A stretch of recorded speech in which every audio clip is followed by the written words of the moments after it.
Yeah, and it's these kind of games that for a top laner, for a damage dealer like the Hecarim, feels so bad because you're so far behind the curve as far as damage, you cannot threaten anyone. And likewise, you don't have enough survivability to live through any of these fights, and it's so hard to feel like you have any relevance at any point in this game. I mean, that's the double-edged sword of a carry top laner. If you get ahead, you are the fear of God in your opponents running into the team fights with the teleport. If you're behind, you're just wishing you picked a meatball the entire time, so at least you had some CC. And it's why we focus on the big 5 flex picks, and we don't really include the jungle top flex pick Hecarim. Now, that wasn't even leveraged this game. They were taken in the same round of the drop on the blue side in the second round, but Hecarim's matchups can quickly turn away, and this was even after the early mistake from Khan. Very comfortable for the Kent. Yeah, certainly the case. The one flex pick that I'm wondering if it should be added to the pool whatsoever is the Nico, which has been popping up more and more. And Vladimir for some teams. Certainly, and the Nico, you know, has had mixed success, but certainly does seem perhaps more promising. Well, what's not promising right now is the outlook on this game for Fong Vu Buffalo. 8,500 gold down, not even 20 minutes into the game. Baker continuing to push up here on the bottom side, going after Big Koro. Lots of Buffalo members nearby. However, SKT is also coming down for the collapse. PVB smells it, and they get the hell out of town. Map state here for SKT. Pretty dominant. Baron hasn't spawned, so we can't be talking about any misfires around that objective, but it's been a while since PVB have been able to explore that vision. So looking over some of the map states here and drawing a line. The line of vision for SKT. You'd hate to see. Yeah, that's very accurate line this time. That's essentially none of your camps are available to you, and that is the line that has been put in place by SKT. And that is the dream line of any team when you're on the winning side, because it says you're getting the minions or monsters we decide you can have. SKT in full control here, and with Baron spawning in 10 seconds, with that next Ocean spawning here in a little bit over 30, you can bet that neutral objectives will continue to be the focus for them as they control the entirety of Summoner's Rift. I do want to see how fast they go for the Baron this time around. They don't have the Azir plus Kalista combo from last time in terms of the raw Baron shredding damage, but they're still so far ahead. They've still got so many items. You can see Lucian having the Blade of the Ruined King plus Essence Reaver in inventory. He will do plenty of damage to that. It's very easy to take it down, and when you compare it across the board, a Stormrazor plus the pieces of the next item for Big Koro, it's just not a comparison. I believe you have the 2 evolves, but you have nothing else. You're very much just at the minimum there. Well, at level 10, you might not even have the 2 evolves. It lets you know that right now, still very much in the building block stage, and with that Baron, that's probably just the game end. 10% shy of the Supercharger evolve for Big Koro means he can't even have that stealth in the middle of the next fight. Khan and Zeros going 1 versus 1 here in the bottom lane. Zeros down a level up against Khan, and even if he tries to go for the all-in, he's still got to deal with the fact that there is that stasis. Yeah, and he does have the Triforce, but unfortunately for him, you know, he's been so outpaced. When you look across the board at someone like Faker, he's on Triforce plus the Steric's already completed, and you know, when the survivability, the luxury items start to come through for these members, it becomes harder and harder to take them down. There's Zhonya's, parts of a GA already there for Clid. There's the Steric's, likely a PD could be coming through as well here for Teddy, and you just won't be able to crest that mark. And sometimes the items tell a story, and obviously you can say this one has more, that means they're going to win team fights, but the one that I actually want to talk about is both the Warrior Jarvan and the fact that it was a Zhonya's rush, very early Zhonya's from Kennen. It tells you we're fighting and we're brawling early. We're not going for Proto Belt, for lane control. They were with the mind of diving both the Hecarim and around the map, and it lets you show that they were jamming the accelerator based on their item choice. And I think they're going to continue that, with Clid actually going back, you know, finishing the GA instead of trying to go to that Black Cleaver. That tells me you are looking for the one-punch fight, but PVB trying to catch Faker out. Null makes the Realm Warp in there. Baron has been angered, so he's going to be putting some damage into these guys, but Meliodas now taking some of his own. Realizes it's probably time to retreat. Clid moves forward. Faker's not forced to even use the flash. SKT will expend the teleport there from Khan, making sure he's ready for the fight if it breaks out. Clid continuing to pressure forward, throw down the flag, get himself over the wall, just in case somebody's sticking around, he's ready for that punish. But from this far behind, 10,000 gold, forcing a teleport on your side is actually a win for PvP, so that's a good move from them. They couldn't turn it into anything. Hecarim going to be hitting on this outer bot lane turret, so it's just a straight up win from PvP. And now SKT, as you do when you're from ahead, you try to turn it into something. SKT are saying, we've got a 10,000 gold lead. You may have gotten a tier 1 turret, but now we dare you to challenge us on this real objective. It's got no wards to even TP on. Control ward already down on top of the scuttle crab there to make sure SKT are aware of any wards that might be around for the side of Fongbu Buffalo. TP now being channeled by Zeros. He wants to make sure he's able to make it into the fight as it starts. Meliodas looking to find the knockup, won't be able to find anything. Big Coral under threat. Khan looking to go into the back line. Meliodas already expending the Khan, already expending the Kane ultimate. Is not going to be in a good spot. Vanguard's edge onto 2. Big Coral going to be in some trouble. Killer Instinct barely keeping him alive, but only for a moment. Null is now the target, and he will be torn to pieces. SKT find 3. But only just, Captain Faz. They needed every bit of that 10,000 gold lead because they were trying to do this game in fast mode. They were skipping steps because they could, and that's what the best teams do. They understand when they're ahead, they overforce, but there should be big reward. The reward is the Baron. 16-3 now for SKT. 11,500 gold up. They didn't even lose the Guardian Angel on their Jarvan. And let's take one more look at how it happened. Yeah, here it is one more time. SKT do not go for the 50-50. They turn for the fight, and Khan shoving members out, but you can see Clit down very low. Khan chunked low as well, but it is up to the carries, Teddy and Faker here, to really make things happen. Yeah, towards the back end, they're able to just get in there, use their flashes, and get the cleanup kills. The Baron's the primary objective. They'll take it. So while PvB able to get a little win and get that first teleport, the end result is Baron. And now is when we get to answer the question posed earlier. Can SKT go for the jugular? You have a 12,000 gold lead. You have Baron ready to go, and you have everybody alive looking to push. How soon can you pop that Nexus? Right now, they're going to pop 2 members of Fongbu Buffalo. Null's got no way out. Meliodas will look to buy some time. Khan uses the stasis to keep himself alive. The red smite tick will not be enough. Zeros is farming the top lane. He has no TP, and SKT will march it down bot. Yeah, I think they should be able to end right now with Zero still in the top lane, with 2 members already down on the side of PvP. SKT could try to push in here for the win. SKT in 2 lanes at once. Khan making his way down to join up with the team.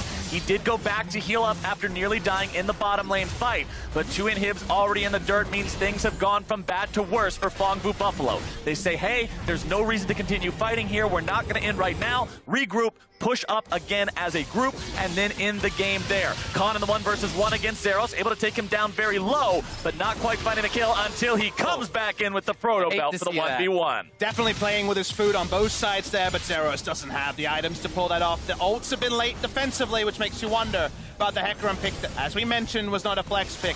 Last time we saw SKT first Baron, didn't break the base. We commented on how it was a pretty shallow lead, I believe an inner turret. The only thing they added, this time 2 inhibitors to SKT. And you can see SKT now grouping up for the split push yet again. It's Faker in the mid lane to make sure the super minions that already exist are going to be enchanted with the Baron buff, while Clid, Mata, and Teddy march down top and look for that last lane of standing turrets. Realm Warp's not going to accomplish much of anything, but now that it's down, SKT are aware that that repositioning tool is no longer on the table. Tier 2 turret under siege, but it won't be for long, as it'll be dropped almost immediately. Faker will be buying some time here in the mid lane, now turning it right back onto the side of Fongbu Buffalo. Null just can't find any luck in these fights, and Meliodas will join him shortly. Clid continues the fight into the bottom side, onto Zeros and Pallet. Zeros gets away, Pallet will not, and SKT will clean this one up quick.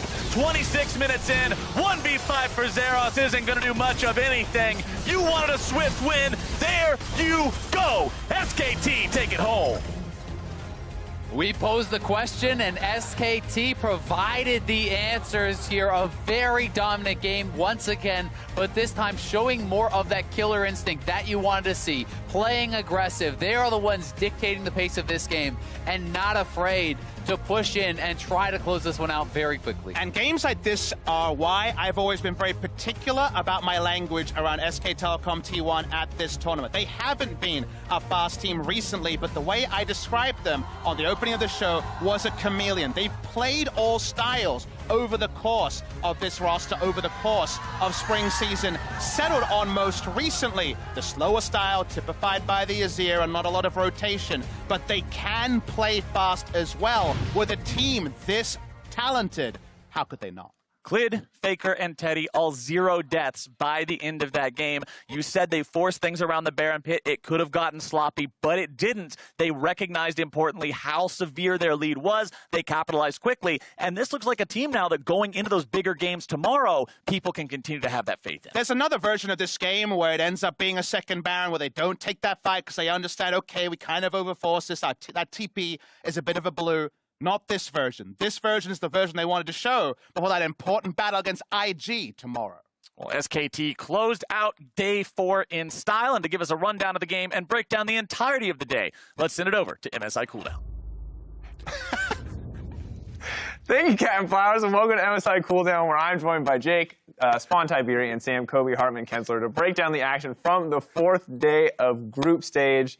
First off, how you guys feeling? I know it's been an intense day. What a day it has been. Is that your real response? That's my real response. You're a lot more chipper today, Kobe. Have you regained some faith in North America? Yeah, perhaps? you know what? You hit rock bottom, you bounce back up. That's my philosophy. All right, well, we're going to hope that they can keep bouncing, because as an update, IG have now locked first seed. Congrats to them. I think no surprises to anyone. SKT and G2 have now also locked top 4. So essentially, there is 1 spot remaining. 3 teams are locked, but it's still a battle for that last spot in the knockout stage. And the Korean representatives join G2 and Invictus Gaming, meaning the number 4 seed will be fought over by Fongbu Buffalo, Flash Wolves, and Team Liquid.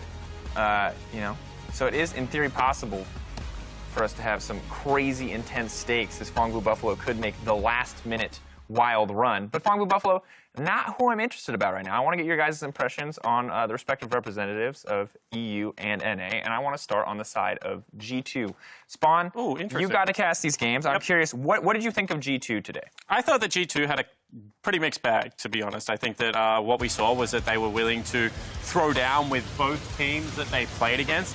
But we saw, the controlled fashion and playing towards our win conditions in game number 1, and then kind of buying into the IG playstyle again with maybe a team comp that didn't necessarily fit it. And what I wanted to see was a little bit more of that control and, I guess, patience shown. And on the biggest test, which is IG, and don't get me wrong, they do seem quite unfallible at the moment, fell down a little bit for me, but still promising signs. I like the creativity of the final call to try and end the game. That call in particular did give me some hope for this team in a best of 5, even against IG.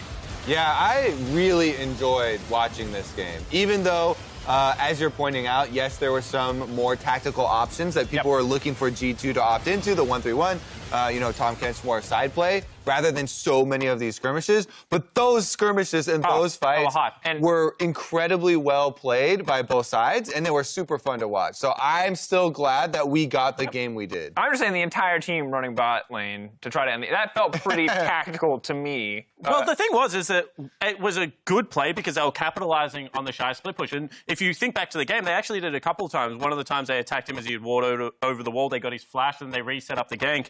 So I think that's a great call. When Rookie stopped his channel, I actually thought for a split second there that they had won the game because it was a genuine 3v5. But, hats off to people like Ning and Jackie Love, who just time and time again. I was going to say I held it for like a good 5 seconds, and then I saw Jackie Love auto-attack someone with the Z convergence active. You're like, and we're all dead. We're all dead. I guess this is how we go out. But it was close. Nice run. It was close. And I think, are you in the same position where you're hopeful in the best of 5? Do you think G2 is going to be in a position to take games off? I am. I'm super excited for that best of 5. If the best of 5 is filled with games like that, then that is going to be a treat. Absolutely. On the opposite side, though, TL. Not quite in the commanding performance that they were expected to be in coming into the tournament. We knew that they would be in battling for 4th. We just expected it to not be quite so close of a battle. However, game 1 was the game where you could see that this is a team that when the conditions line up and when they get that advantage, they are very good at closing out a clean game. And this, once again, poses so many questions for me about TL because when they had the comp, when they had the Tom Kench, when they had the bottom lane set up for success, I mean, Impact's playing well this tournament. They had so many promising signs. Yeah, I think they kind of backed up what a lot of the other players were also saying about this team, Liquid. That was their, 5th game in a row that they were able to take over Fongbu Buffalo. With their controlled style, they are able to definitely get these wins, over the teams that are below them. But then when matched with the ones above them like this in the Invictus Gaming series, just in the first 3 minutes, you know, dying in mid lane, then dying bottom lane, then dying bottom lane again. That kind of is one of those your heart drops into the pit of your stomach moments.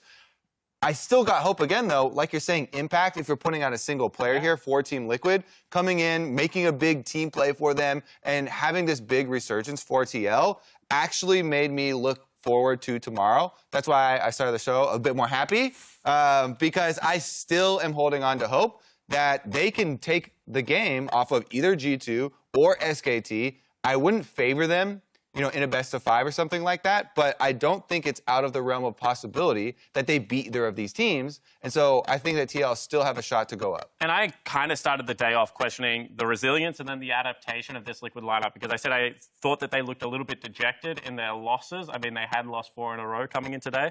And then I was questioning, you know, they were playing split push comps, but they weren't committing to the split push. Well, today, we actually saw that they went back to supreme comfort and team fighting, even dropping their solo laners further down into the draft for protection around the control mages and team fight picks.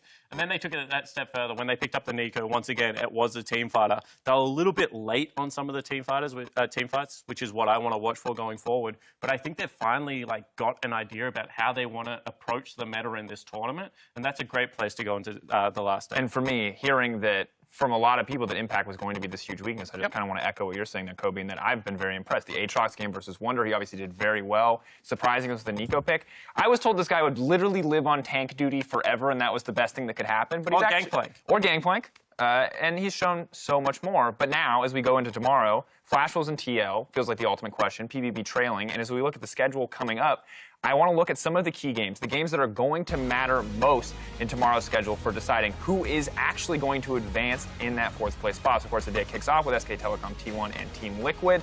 These will be the final games of the group stage. So where are your guys' eyes at? Where do you see the good, easy wins for Team Liquid? Where do you see the difficult matchups? I know you've already talked a bit about it, Kobe, but what game are they going to take? Well, there is no easy win for Team Liquid on the schedule. They are definitely both wins that they will have to work for.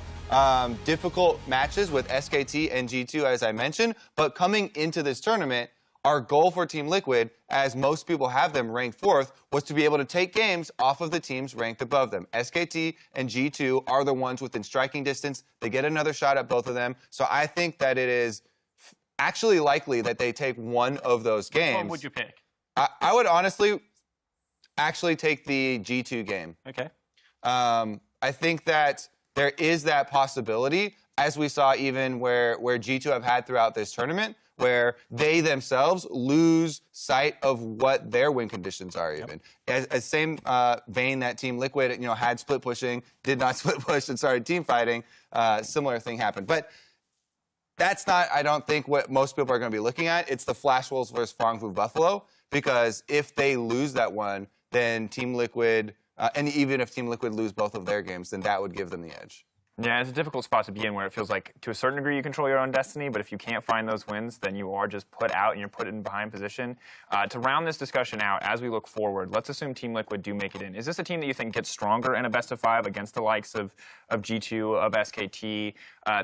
God forbid for their sake. I gotta be honest, I don't think so. I was going to say, because the thing that we're talking about a lot with this lineup is the inability to play the big 5 flex picks. And I don't think that playing, 5 games in a row on the same day, if it does go that far, makes that problem any easier. I do, however, think that you do have to trust in kind of the star players to have 1 or 2 of those moments in a series that can win you those games. And if they come early enough in the series, then, things like momentum become a big turning point. So the short answer to the question is no, I don't think this is a team that will push very far. I don't think this is a team that will push very far. But I think that, I do have some faith in people like, Double Lift and Core JJ.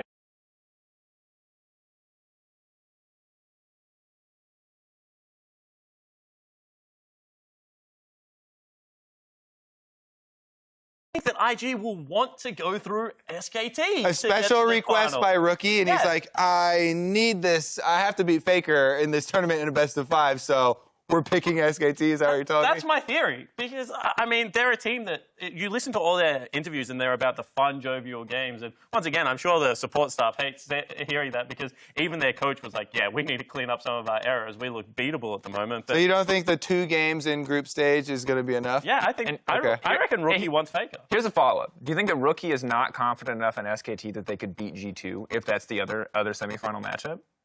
I think that is a big question mark right now for SKT. I think that G2 has definitively shown that they are the better team. Now, the thing that we have to take into account is because we were both there, and I got very excited in 2016 when RNG looked unstoppable and SKT looked like they were falling apart, that SKT do ramp up as the tournament has gone on historically, but there's only so much plot armor can save you from, and right now, G2 look like a beast of a team. Yep.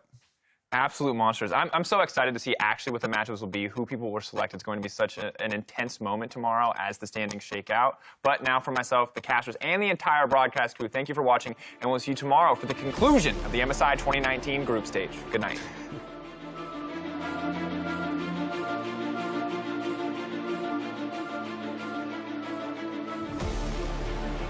If G2 Esports take down Flash Wolves right now, they will guarantee themselves a spot in the top 4 at MSI. Let's find out whether or not they can do it as they take on Flash Wolves here. Soul Shackles into stopwatch. Wily Death comes out, and G2 obliterate the first kill. Betty Chaser turns around, back into Perks. They trade 1 for 1. This is a slaughterhouse. G2 guarantee themselves a shot in the playoffs. The Devour Spit does come out, but some of the flash blown by Core JJ. Oh. What was that damage-piercing arrow? Chain of Corruption starts to spread. Pallet's going to get locked down as the Cataclysm comes out. Zeros will fall after. It's a double kill for double lift. I thought you were tumulting me away. He's also going to be around mid lane, but it's plenty of manpower coming for SKT, and that's all she wrote. This is pop it off for SKT. Chelsea drops to Faker. It's 4 dead on the side of the Flash Wolves, and this could not go better. Finding the enemy jungler, Cliff's going to be onto the back line, able to find the damage onto Rather, going into the stopwatch, keeping himself alive, and the Flash Wolves are out of there. They also. Nice. I'm alive. Yeah. Nice. Good shit. On and a Gunther attack, but Alon's able to find the initiation. Nick's got the kick down on the double, who's going to be in some trouble, shy into multiple people. That's a slicing Maelstrom. Liquid not on the same page, and IG hits him with the whole damn book. Pallet trying to make this one happen. Teddy very low on mana here as Null makes his way into the fight. Teddy's going to be taken very low, kept alive now by Mata, and what a save! That's the heroic entrance. Zeros gets away, Pallet will not, and SKT will clean this one up quick. He's 1v1 with the shy. He's giggling. His way to Mickey. Mickey will put some damage. There's good damage and apply. I did not expect that to happen. G2 Esports, have they bitten off more than they can chew? 1-2 quick kills. Perhaps trying to do a little bit back, but Jackie Love, Invictus Gaming, remain undefeated at MSI 2019.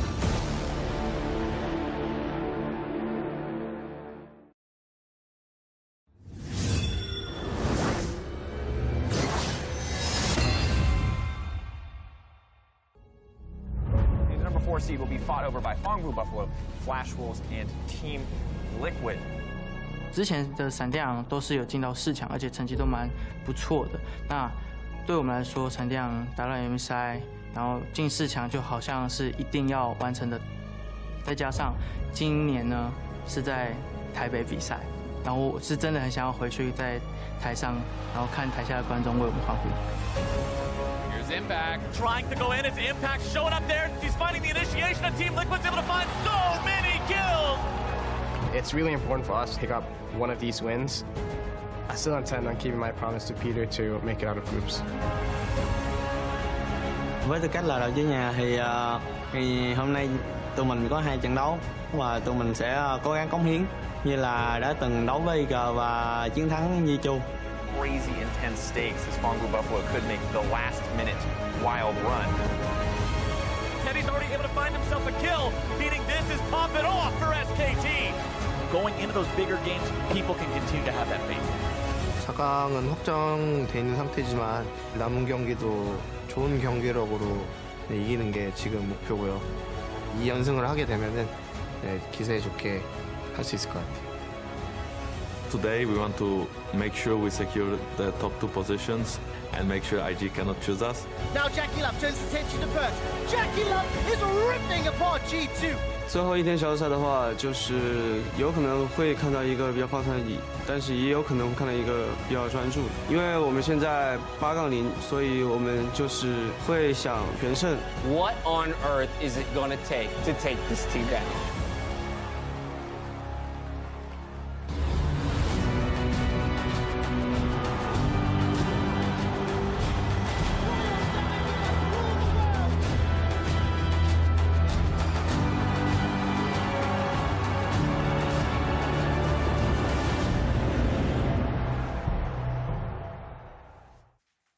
LEC, LCK, and the LPL all have secured their spot in the knockout stage. See which of the 3 remaining teams joins the top 4 as we conclude the group stage here in Hanoi. Hello, everyone, and welcome to MSI Countdown, where we share some poetry and call out the MVPs of the group stage until the timer reaches 0 and we jump into Champions Select. It all comes down to this: 6 more games for those 3 teams to jockey for position. Invictus Gaming, though, they aim to continue their win streak coming into the final day of groups, while G2 and SKT battle it out for that number 2 seed, leaving Fongvu Buffalo, Team Liquid, and the Flash Wolves in the quest for 4th. Meaning most of today's games have potential implications for the next stage of MSI in Taipei. The day kicks off with SKT versus Team Liquid. Then Fongvu Buffalo aims to make the home crowd proud by taking down G2 once more in Game 2, with 4 more matches until the second round robin is complete, and any additional tiebreakers will be played later today. As I mentioned, there are 2 races going down on the final day of groups. The first is between G2 and SKT in the quest for 2nd. And obviously 2nd's super important because it means IG cannot pick you. Normally you would think, oh, well, the number 1 seed will always pick the 4th seed. But we've seen IG has a little bit different mentality than some other previous number 1 seeds. Yeah, and I especially think SKT are in danger of that if they are not 2nd, because we've already heard that Worlds did not feel the same without beating Faker. And I think they meant in a best of 5, to be completely frank. And I think that Rookie will want his shot at the historically best player of all time. Coach Kim Karam is the grown man in the room. He's not going to let that happen. Take the 4th seed. Look, we have seen teams win Worlds and win MSI, but we've yet to see a team win Worlds, go to MSI, and then choose the 3rd seed, only to beat him and move on and play perhaps the 2nd seed. It would be a real statement if IG, our defending world champions, were to do it. Now, when we talk about that race for 2nd, though, and we hone in on G2 and SKT, I think we have to take into consideration the schedules they have ahead of them. For G2, PVB and TL, much easier than SKT. Yeah, that would be what it would look like on paper. However, the last time G2 played Fongvu Buffalo, they did stumble in the matchup. They're going to come out hungry, try and right that wrong. I expect a very quick game here. And as you mentioned, like, everything is just lining up for G2 to be able to secure this spot. Yeah, absolutely. Though they did drop that game to PVB, on paper, you know, both teams are playing TL. You would much rather have to play PVB than IG, the best team in the tournament, who hasn't dropped a game yet. So I think SKT has a much tougher time trying to, you know, secure that position, especially since the head-to-head record is in G2's favor. You talk about having to come back from something. While G2 may have dropped the game to Fongvu Buffalo, SKT suffered the fastest loss in history when it comes to Riot International events against IG in their first bout. They got to go back at him again today. Yeah, it's easy to be grim about SKT's performances, but I know we've been hearing a lot of, you know, drafting discussions when it comes to G2. Well, I mean, look, Coach Zephyr has been putting SKT in some bad situations in Game 1 when they went up against G2, and the last one when you already referenced the Invictus Gaming matchup. I think that SKT have only been ramping up. We've started to seeing Teddy in particular starting to have, like, great early game performances. They've been picking for him. And if ever there is a team that has ramped up over a course of a tournament, it was SKT 2016 MSI. They started the tournament honestly floundering. By the end of it, were as dominant as ever. You don't want to get this team as they are going towards the end, and there is something personal there. No one likes to be 16-minute gamed. Faker and the SKT lineup would not like to be 16-minute gamed, and I think that that last match could be for nothing, but there is so much more behind the scenes going on there. I mean, that, to circle back to the point at the beginning, is why it's interesting about who gets the 2nd seed, because SKT ramping up over the course of the tournament, that's when IG will want to beat them. Yes. And if you put G2 versus SKT, you might not ever see them. I mean, we are definitely poised for an exciting final match to the day there. There's the all-important race for 4th, though, that we also have to discuss, because G2, SKT, they're locked into the knockouts, but we have 3 teams still fighting for the 4th and final spot. So starting out with Flash Rolls, like for me, it's like Flash Rolls, you know, Team Liquid and Fongvu Buffalo. And Flash Wolves have been really ramping up in this tournament. At the very beginning, it didn't seem like they had any strength. Like, they came into this tournament being seen as a team fighting squad that can get into the late portions of the game, but then Badio was just left to the wolves far too frequently, and now he's really becoming a strength because Boogie's been given the early game champions like the Xin Zhao, and he's been able to light it up. And I think, we were talking about the race for second. Probably not going to happen just with how the tiebreakers break out as well. This is actually extremely likely. I think, they only have to pick up one win. They have, PVB that they can probably grab that against, and then you're probably heading to a tiebreaker versus TL. So I think it's actually super likely that we see that rematch between Team Liquid and Flash Wolves. It's a very familiar position for TL to be in. They do have control over their own destiny here. However, they face SKT and G2, two very tough opponents. But if they can pick up wins, they can just make that tiebreaker a non-factor. Yeah, and the one thing I will say is that I think we saw an interview with Steve where he came out and he said that TL just need to play their own meta. And I think across the course of this tournament, that's something they're starting to fall back on. Dropping the solo lanes picks towards the second phase of the draft, not really buying into all of these flexes. I think that they're starting to feel their way through what we learned at last year's Worlds, and that is you have to play your best form of League of Legends to beat these international teams. You can't subscribe to the way that they play the game. It's interesting, too, because Impact is still playing the newer champions, like Nico on the top side. That's not really seen for him particularly, but we're also just seeing Team Liquid once again finding themselves in team fights. When they went up against Invictus Gaming, they were team fighting well, grouping well, matching Invictus Gaming when they needed to. And that's what I was going to say, Raz. He's playing the new top laners, but they're all about the team fight. Yes. And this team is built around Doublelift and Core JJ getting into the, the 25 to 30-minute portion of the game and being able to clean up the team fight. So I don't care what Impact plays, as long as it is a 5v5 champion that revolves around the bottom lane. SKT, G2, both tough opponents. Which of those upsets would be more likely for TL? Surprisingly, this might shock some people. I actually think G2 is a little bit better of a matchup for Team Liquid because I think SKT and Team Liquid are very, very similar, and I will always favor the better team anytime it's a not volatile style. Both them play slow. Both them strengths are in their bot lane. SKT is just better. So I don't really see how you get an easy upset there, whereas G2, they are very aggressive. I think they're better than SKT, but in their aggression, they can make some mistakes. Caps leads the mid laners in death, so maybe he has an off game. And that's where you're actually more likely to find an upset, in my opinion. See, I kind of disagree because G2 beat you at so many different points of the game, early, mid, and late, whereas I feel like SKT, when they fell behind, they stayed behind, and they have also fallen into the trap somewhat of what TL's been trying to do. They've been trying to speed it up. They're going back towards things like mid lane Aurelia. I think this team, when they play new things, are prone to make mistakes. We saw it with Asona Taric. All we need is one more overreach in a drafting phase and a poor early game, and TL can take it for me. Flash Wolves, TL, the two most likely to end up in that fourth position, but we have to talk about the Fengvu Buffaloes, who do have that outside chance of making it. Yeah, they certainly do, and they're in front of the home crowd potentially for the last time at an international tournament. This is a big thing for this team. They beat G2 and they said that sixth man of the Hanoi crowd was instrumental in the victory. This is a lineup that at Worlds last year, they didn't get out of groups, but they certainly decided it. Took down G2, took down Flash Wolves. They've done one. I think it's time to do the other. I'm really hot on Fengvu coming into the last day. Listening to the fans just be that electric was just a sensational moment. I know when it happened, when they took down G2, saw it all on social media. Everyone that was in Vietnam, in that stadium, was also just feeling that electricity. I want to see the team do it again. I think while it is unlikely, Meliodas and Pallet are really just a dynamic duo. The fact that Meliodas is back in action is something we need to look towards. And I mean, they decided Group A at Worlds last year, which also had Flash Wolves and G2 in it, so they can potentially do it again here if they pick up a couple upset wins. And this is one of my favorite things about sport, when, as a TL fan,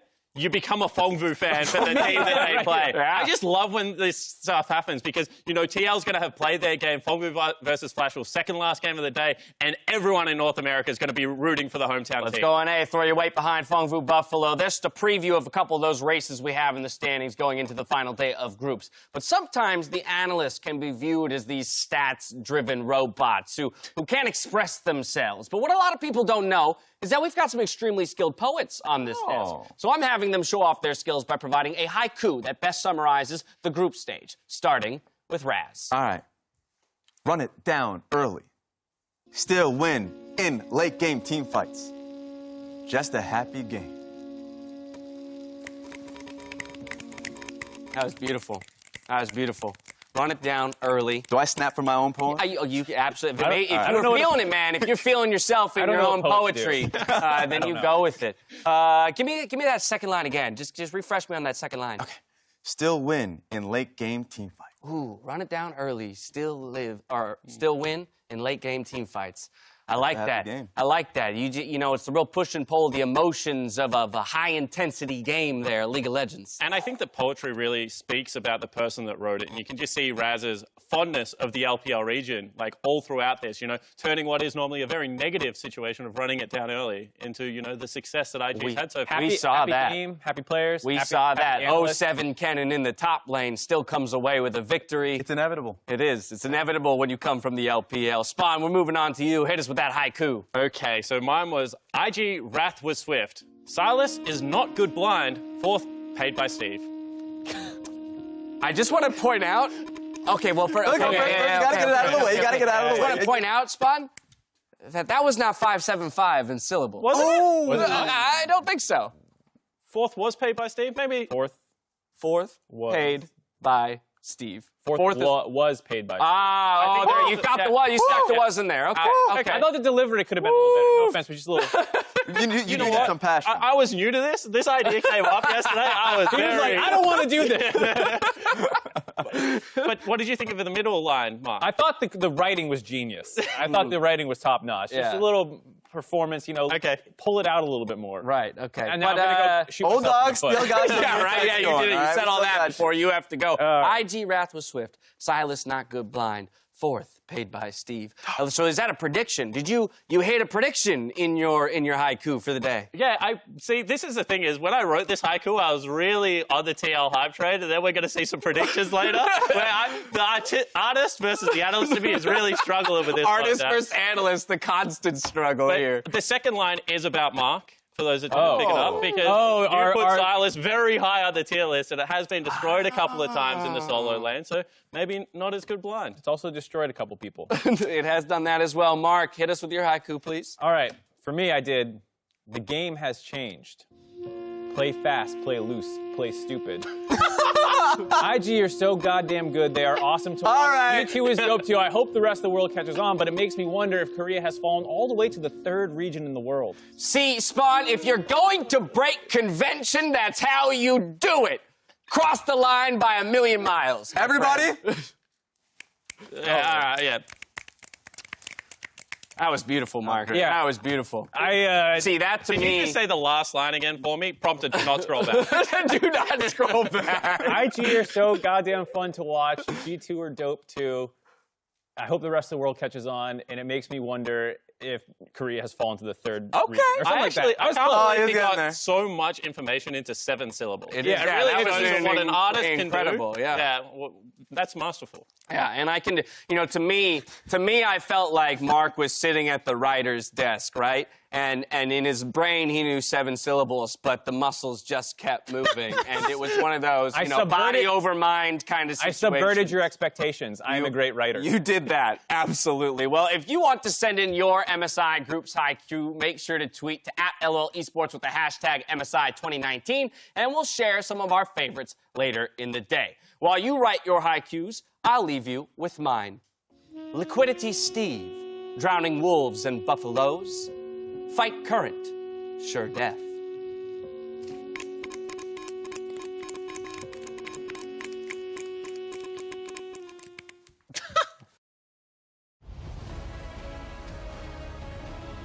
Welcome back to MSI Countdown, where the teams are preparing for Hanoi's final day of play.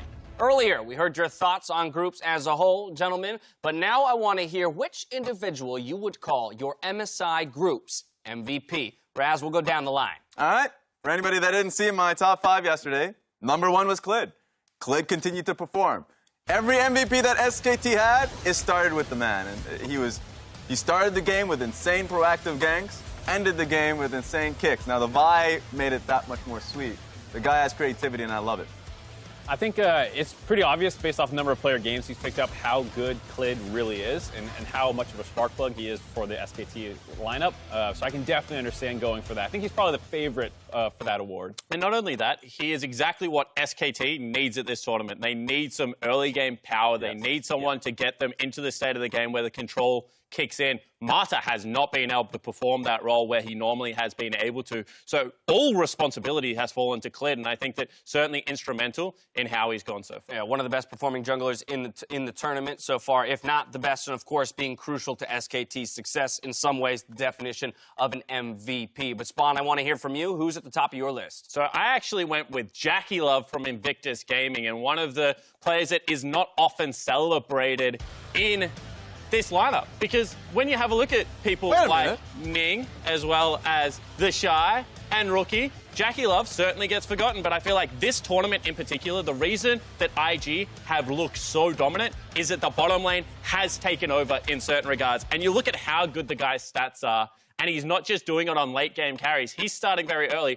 and he's having less Jackie Love moments, Raz. Yeah, you're right. Not no Jackie Love moment, but certainly less. For me, I'm going to go with another IG member, and no surprise given that there's a lot of people, they're 8-0. So I picked Rookie, actually, and I think Rookie might be a little bit more contentious. He has had some mistakes, but he is so good, and so many teams rely on their mid laners to be a center point for their teams. And he's better than Faker, he's better than Caps.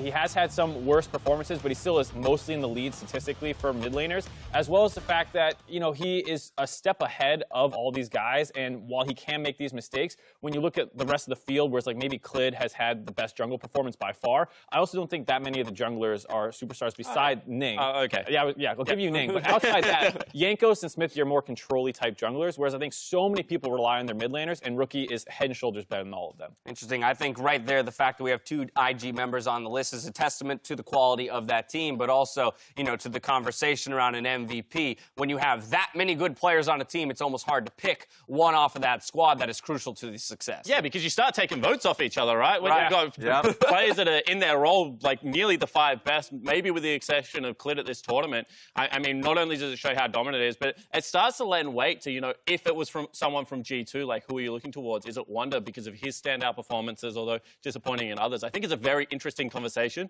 Who is the linchpin of these teams right now? Well, we do have 6 more games to play. Maybe someone will make some big moves today to convince us otherwise. When a perfect run at MSI, though, is on the line, sometimes you need teammates who treat the group stage like a speed run. And then there are the times where world champs exercise a modicum of patience just to say, I'm helping. Presented by State Farm.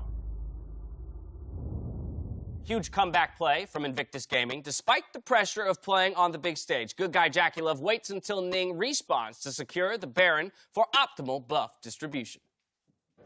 And now with the Baron spawning, they're going to convert it into a massive objective. Yeah, they should get themselves the Baron. They should get themselves the Elder Dragon. And I think IG are enjoying the game that much, Quickshot, that they'll just stick around for a little bit longer. Would have been a task to push. You can see that already members of G2 are spawning, so they'll take the objectives and look for another fight. And a pretty crucial distribution of Baron, because normally with a jungler, you don't really care. He's hanging out with a 3, but in this game in particular, Invictus Gaming sent Ning down into that bottom lane and were able to apply the full court press with this particular matchup. That's been an IG style. Whenever they get that first Baron and start rolling with it, it's always Ning, like when there's Lee Sin game, finding himself on side lane and continuing that pressure. Without a doubt. Finally, though, we're prepping for an LCS mainstay, a quiz show of sorts that I'm sure you've all been waiting for. We finally call it... Wait, that doesn't say Jets. That's, I can't even... It's so ugly. That is right. That is right. It is quick stats, ladies and gentlemen. Is that a thing? I just wanted to spruce in a little bit of LEC here, because I've seen Jat's stats, and truthfully, he's not passionate enough because... Well, I'm with you on that. my passion. So, let's explain the rules. They're simple. I'm going to pose a question to you guys at home, and the analyst desk, I'm going to give you 4 or more potential answers, and all you have to do is pick the right one. Hey, Mark, are you keeping up with me? I know it's a bit difficult over there. Right, let's start this one off, okay? North America has not made the knockout stage at MSI in the average lifespan of which animal? What? That's right, that's right. Let me give you the animals. A queen ant, a Roborovsky dwarf hamster, a hermit crab, or a short-tailed opossum. I feel like you're making this one step more complicated than it needs okay, to well, be. look. North America haven't made the MSI playoffs in 1,093 days. Right. How many animals is the as average an Australian, I'm more curious to what an opossum is. That's more than compared to 3, a or possum. just under 3. Can we stay on Yeah. target, analysts? The question I think is... the concern here is I feel like now we're testing our animal kingdom knowledge. Right. Which of versus these our last League of 3 Legends. years? I don't know. Okay, A hamster. I'm going to go with the Hammy. hamster. I'm going to say average 3-year lifespan. I want a Is crab that- with a house. And final answer Hamster. is a Roborovsky hamster. Oh my God! Quick stats are so much better than that. Did you know, Dash and analysts, that the Roborovsky hamsters are both the fastest and smallest of all hamsters, much like North America as a major region. They are the fastest to be eliminated with the smallest amount of accomplishments. And 1,093 days, 3 years ago, is when North America last made the MSI playoff. That Let's ends move today. on to question 2 here in quick stats. Something that I'm extremely fond of is dragon-based statistics. Okay, I'm a fan. I love my drakes. I've provided some additional artwork while I paint a picture for you. I wasn't sure what a dragon Close was. your until just now. eyes. Pretend you're a newly born dragon hitting Summoner's Rift. It's a new world. There are ducks and fish and frogs swimming in the river. Which MSI group stage team do you want the most in your game as you look forward to project life as an elder dragon growing up? Isn't that a Malphite? Which team? It is a mountain dragon. Keep up. Which team do you want and why? Think about this. If you're a dragon, you're looking forward. Who do I want? You want to grow up. It's someone who doesn't take many dragons. Okay. Is he any dragon? Very good. Any dragon. dun. Oh, Fine, yeah. let's not follow Does this. the element matter? Yeah, does the element matter? Is it only mountain dragons? I would go Liquid. PvP. They don't care about mountain dragons. Which team do we want? PvP, their last time. PvP, They got the PvP, lead. let's find That'll out. be our answer. Bah, you are wrong. The correct answer is Flash Wolves, with an average first dragon time of 11 minutes and 9 seconds. They live almost a minute and a half longer than average, meaning you get to I think that question watch was worded the very river, poorly. meaning you get to grow up. Many LEC fans know that I have founded an organization to protect dragons' lives, and the Flash Wolves, they agree with this. The organization is called StuCod, Stop the Unnecessary Killing of Dragons, and I, for one, am happy to see the Flash Wolves are similarly like-minded. So I do have a few more questions for you, and we are going to look just a little bit deeper. Hold on, I gotta jump in here. I'm sorry, I can't let this go on any longer. Quick shot, this is an international tournament, and I expect more out of these kinds of segments. Say what you will about Jad or even that robot, but at least it guaranteed or generated something of value. That is just not fair. That is just not fair. Something of value. point. I have just told you how long it has been since North America played. I've told you some stats. Maybe they're not easy enough like the Jet stats you're used to, but you know what? Fine. This has been the fastest international tournament by far, 31 minutes and 19 seconds. SKT has secured the fastest first blood at 39 seconds and fell victim to the latest first blood, as well as having the quickest international game in Riot Games history. This is the first international event that Vi has won a game since the 2013 Worlds. Dash, I know you like Vi, but you suck on Vi. What? It's been that long since it's won. Unnecessary. On average, Impact is the player that hits the fastest level 6 in the entirety of the group stage, averaging 5.53 minutes. Rise is the lowest win rate flex pick at 34%, but you know what? It doesn't matter because Jat's stats are all simple and easy. I'm out of here. I'm done. You're not getting any more of my stats. For the record, I knew all that.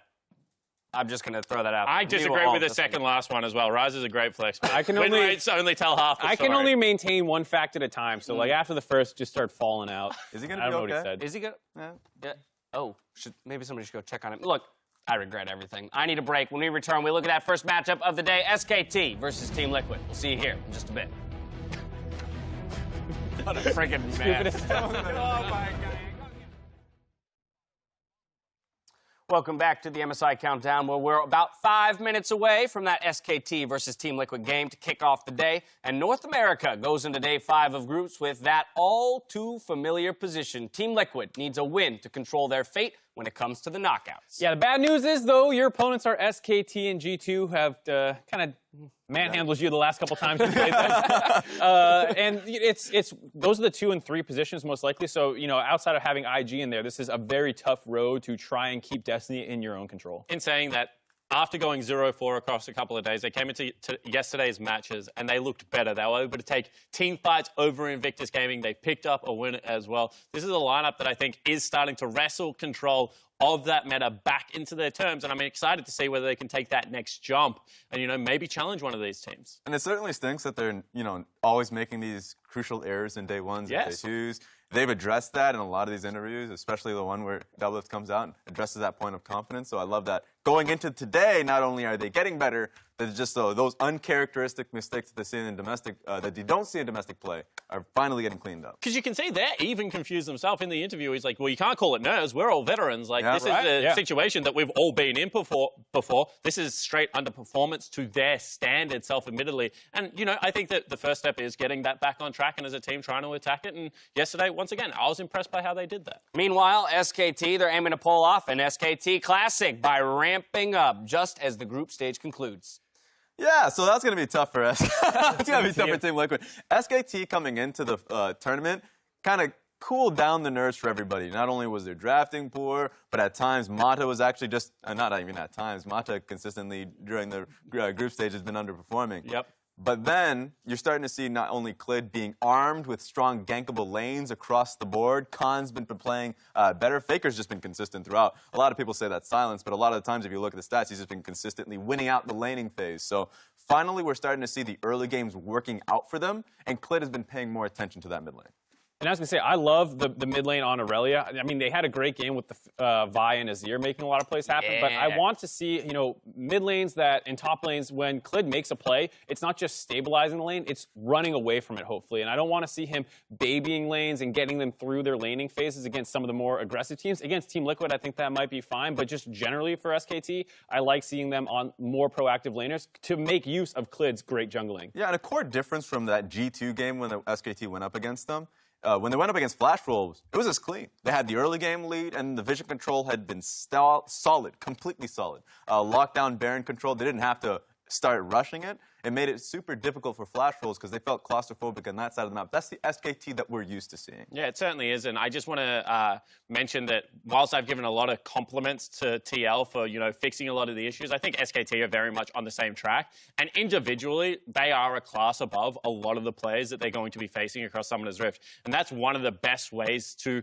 you know, go into a game. Playing a similar style with better players on the track to be ramping up. Whilst we have been incredibly, you know, I guess, like, we're trying to rate this team against a higher medal because they have won MSIs in the past. They're still in contention for second place, and this is a team that will get scarier as the tournament goes on. I think they have this game. And in that ramp-up discussion and with the context of this game ahead of them, they are also looking at IG to close out their group stage. Again, suffering a historic defeat against them. I don't expect SKT to fall down like that again. While they might lose the game, I guarantee it'll be a competitive one. Yeah, and I think that that's where the ramp-up comes from. And this is the game where if you have a strategy, maybe you give it a little bit more of a test before you run Sona Taric. So there could be some funkiness in the draft, which is what I was alluding to before. But SKT are going to want to crush TL, send a message going into the last game of the day. I mean, the last thing you'd want to do is, you know, have a mistake on the final day when you're trying to get all that confidence. We're talking about G2 likely being able to secure the #2 seed.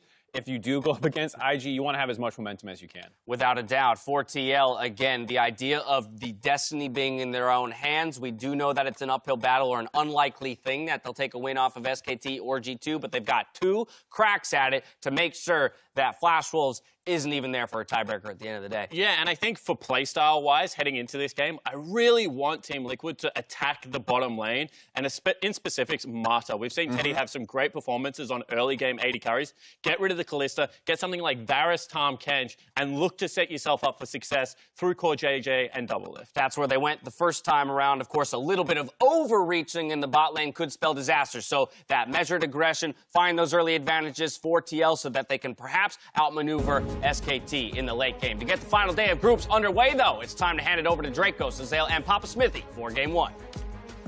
Thank you, Dash, and welcome to SKT versus Team Liquid. My name is Jano Dracos, and me and my co-casters Chris Papa Smithy Smith and Isaac Azale Cummings Bentley will be doing our poetry reading at the Fat Cat Lounge on Melrose later tonight if anyone wants to experience the magic. But speaking of magic, we are into the magic of picks and bans already. The Rek'Sai taking off the board, Silas no surprises, and SKT not looking to see Sona Taric anytime soon. Does feel like that will end up be a blue side or red side ban for them wherever they go, especially if IG are involved. That one's going to be off the table. The Rek'Sai ban, given that it's a potential first pick, is an intriguing one when it comes to the flex picks that have kind of defined this meta and this MSI 2019. Does feel like SKT can actually flex them across 2 roles, but something like the Akali, which for them was a 1-role special on TL, going to be banned out.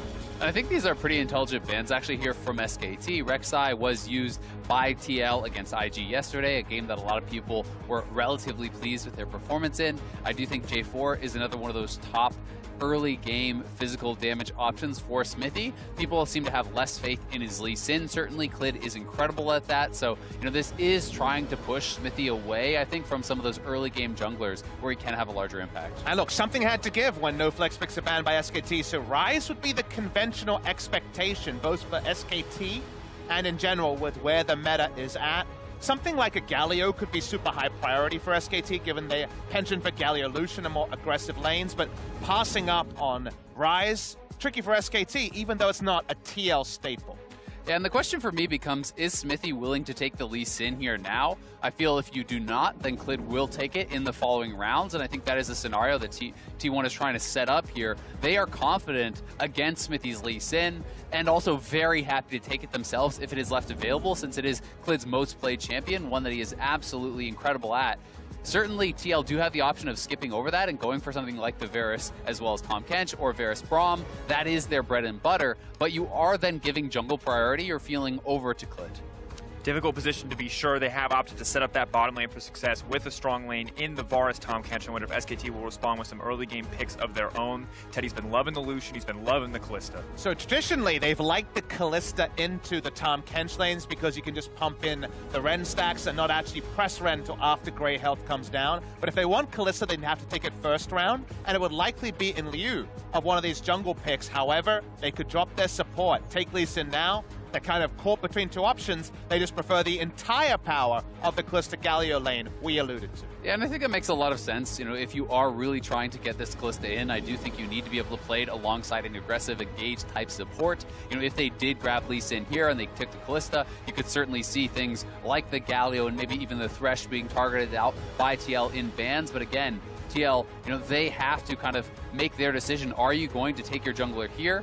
Instead, it is going to be the Kennen, and they have seemed happy in a couple of these games now to take the Kennen into the Rise. Yes, it is considered, a losing matchup, but Impact is generally more about pushing side lanes and grouping for the team fight regardless, so I think that is not going to be the way that TL would win the game anyway, in an extended side lane 1v1. And Kennen has been a comfortable pick for Impact. He's been able to consistently, make a mark on those team fights, use the ultimate to good success. It hasn't looked like the liability he was kind of expected to be heading into this tournament. It's one of those decisions that if this was the first day of the tournament, you'd be in there being like, ooh, don't know about this, the matchup doesn't work. But we've seen all the working out. They've worked out their kinks on the MSI stage, and coming into day 5, it does feel like it lines up with what, for example, Liquid Steve was talking about of knowing your own style. He will go into the Proto Belt, he probably won't go into Gunblade, and he'll just itemize into the team fights that TL feel like separates them from victories and defeats. Yeah, I definitely agree. It's about playing your own style, and this Lissandra ban is very interesting to me.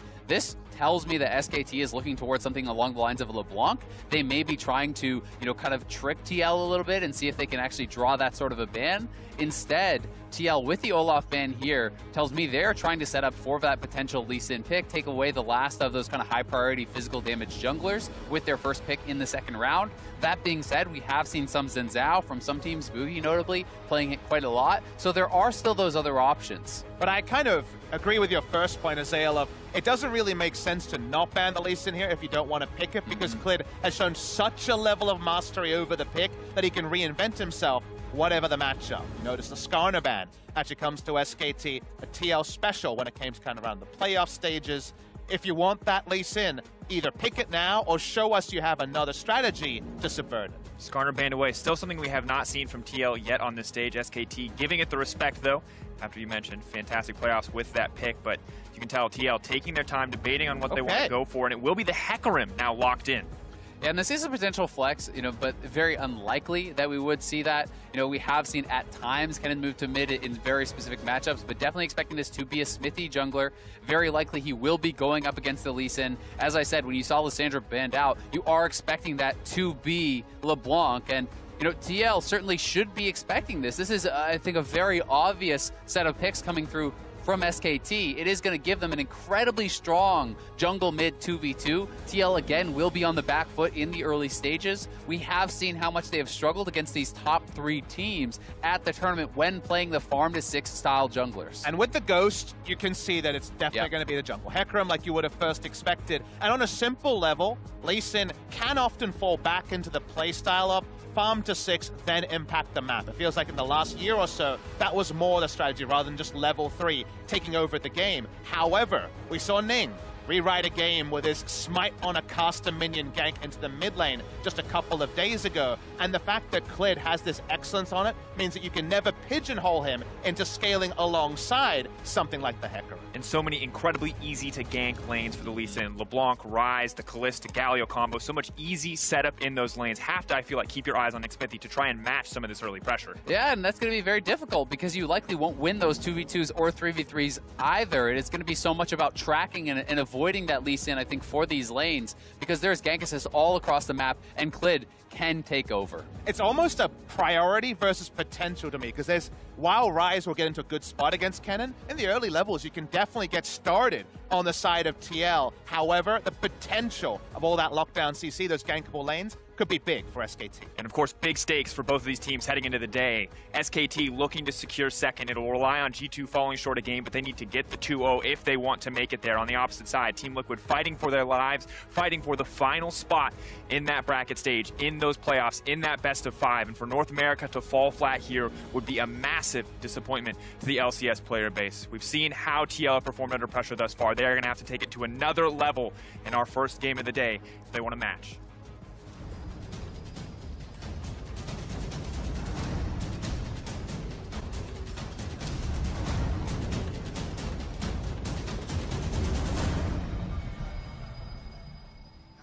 Here it is, ladies and gentlemen, SKT facing down Team Liquid. 1 spot remaining in that bracket stage. SKT have already secured theirs. Will Team Liquid secure theirs here? So many questions in an early game that is set to be explosive. 4 days of play down, 1 day to go, and every team still has a goal of making playoffs. No one is eliminated at the start of this game, so all the action, we're going to have to track it, we're going to have to watch the standings. This is what it's all about in an elimination League of Legends. Yeah, I'm very excited for today, and already some things worth mentioning here. The fact that Doublelift is not running the TP because it is this aggressive lane. They have elected to go heal on the Varus, cleanse on the Tahm Kench. This is to help if you do get double taunted up, you can still cleanse and devour that Varus and try to keep him safe because TL's bottom lane has been punished in multiple games in the early stages, and to me that is where TL has mostly been falling short against these top teams. And TL's level 1s I think have also been very, very defensive. They haven't had the level 1 plans to split maps or necessarily find big leads to begin. And SKT, there's quite a lot going on here in the level 1 to discuss. One thing I want to point out is that Khan has gone Aftershock Ryze. We've seen a lot more of Comet and Phase Rush. This to me says he might be left on an island and potentially just have to subvert ganks 1v2. And already seeing some aggressive trading in the mid lane. Both mid laners content trading stacks of Corrupting Potion just to lay down a bit of damage, just to threaten. Could potentially see a level 2, but feels unlikely at this point as Lee Sin is already pathing towards the bottom side. Starting top side and probably going to be avoiding action until at least level 3. We've seen some very creative stuff when Faker's on LeBlanc and Clid is on Lee Sin. For example, in the LCK playoffs and during the regular season, there were level 2 ganks in the mid lane where Faker started W, took the chain, and then just went for a quick gank. In terms of pathing here, it seems like big buff into big buff is the path here as vertical jungling enacted by Clid. And we saw how well Clid and Faker were pairing up yesterday, particularly in the Vi and Azir game. Their coordination there was absolutely on point, and they were able to abuse mid lane very consistently. So looking for more of that from the SKT mid-jungle duo. And let's talk about the wins that you get with vertical jungling, because right now we already mentioned Aftershock Ryze. We noted that. We were a bit surprised by it. We talked about how Khan might have to fight 1v2. Certainly, he doesn't have any jungle priority on the top side. Clid has been jungling bot side, allows Kalista Galio to push up. If you notice, Jensen playing towards his jungler.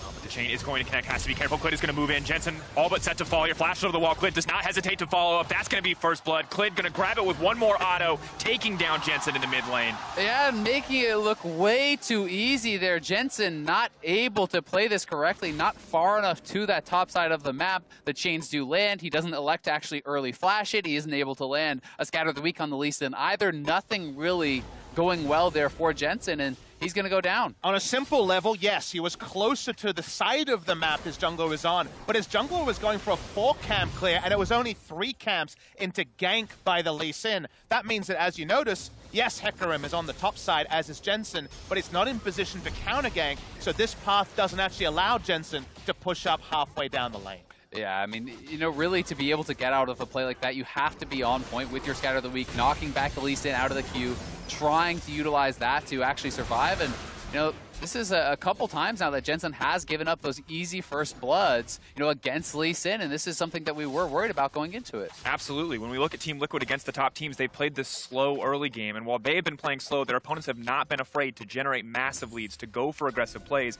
and you can see how heavily it has costed them. And it was just a very technical level. See the flash bot lane. He's going to move in, double it, burning down, though, inside the Tahm Kench. Is it going to be enough to take him down?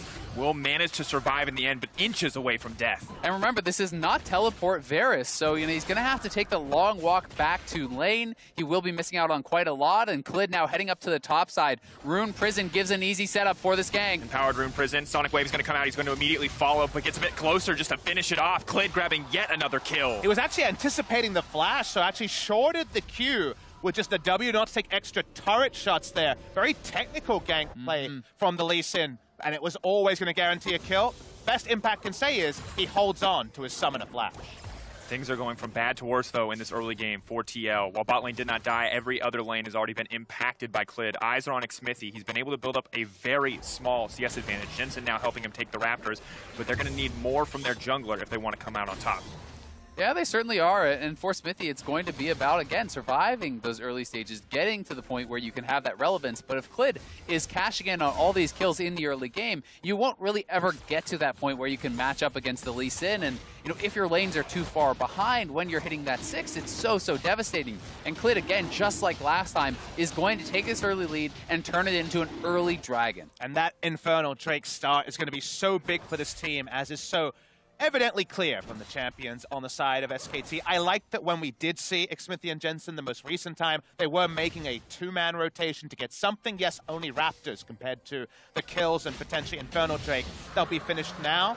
But what we saw from that first gank was Faker and Clid on the same page, Xmithie and Jensen not, and now Faker and Clid back on that page. Yeah, and Doublelift is very low. I think this is going to be a pretty easy kill for SKT. They're behind him. Forcing out the Devour. Tahm Kench now has to flash out to safety, spits him right back out. Double flash to flash for his life. Core JJ may just be the sacrificial catfish here. Taunt connects, and he will now go down. The thick scan buys a bit of time, but it is not enough as SKT find yet another kill. Yeah, no way out of that for Doublelift and Core JJ. They played it about as well as they could to escape, but you would have had to back off earlier, and now not only is it the kill, it's a second turret play going the way of SKT, and they are moving their mid and jungle advantage around the map. And it just felt like we could call out the SKT champion picks before they were locked in, and it went exactly as we expected. So your question for TL always is, okay, clearly you expected this as well. How will you subvert that? Unfortunately, the desync between Hecarim and LeBlanc, how much is that snowballed further, given that Clid has been everywhere once again? Yeah, I mean, he certainly has. And as you say, if we are expecting this, TL has to be expecting this. And that is where it becomes a question of, okay, what is the game plan? What is the answer you had prepared for this? And so far, it looks like there wasn't one. TL certainly has not been able to match the early pressure that SKT is putting out. And again, they are heavily on the back foot here, as they have been every game against these top 3 teams. And once again, Xmithie has that farm lead, but how much is that going to mean when every single one of his lanes is starting to lose in pressure? Syndra for now going even, but it's only getting harder, and you can see that Clid has been absolutely everywhere. Yeah, and it's about the gold, though, right? You know, Clid, sure, he is a little bit behind in the farm, but he's still up in gold. He has had that early pressure, and it's not like the experience advantage here for Xmithie is so monumental that he can now take over the game. He does have the earlier 6, so for now, certainly in a little bit of a position of power, but SKT are well aware of where he is, and it will be up to him to try to make some sort of creative plays, or for TL to try to stabilize and look to get into a better position in the mid game. But SKT is likely going to look to 1-3-1. And now may just look to engage on the bottom side. You can see how much damage Double Lift is taking just from the combo between the Callista and the Galio before they commit even any major cooldowns.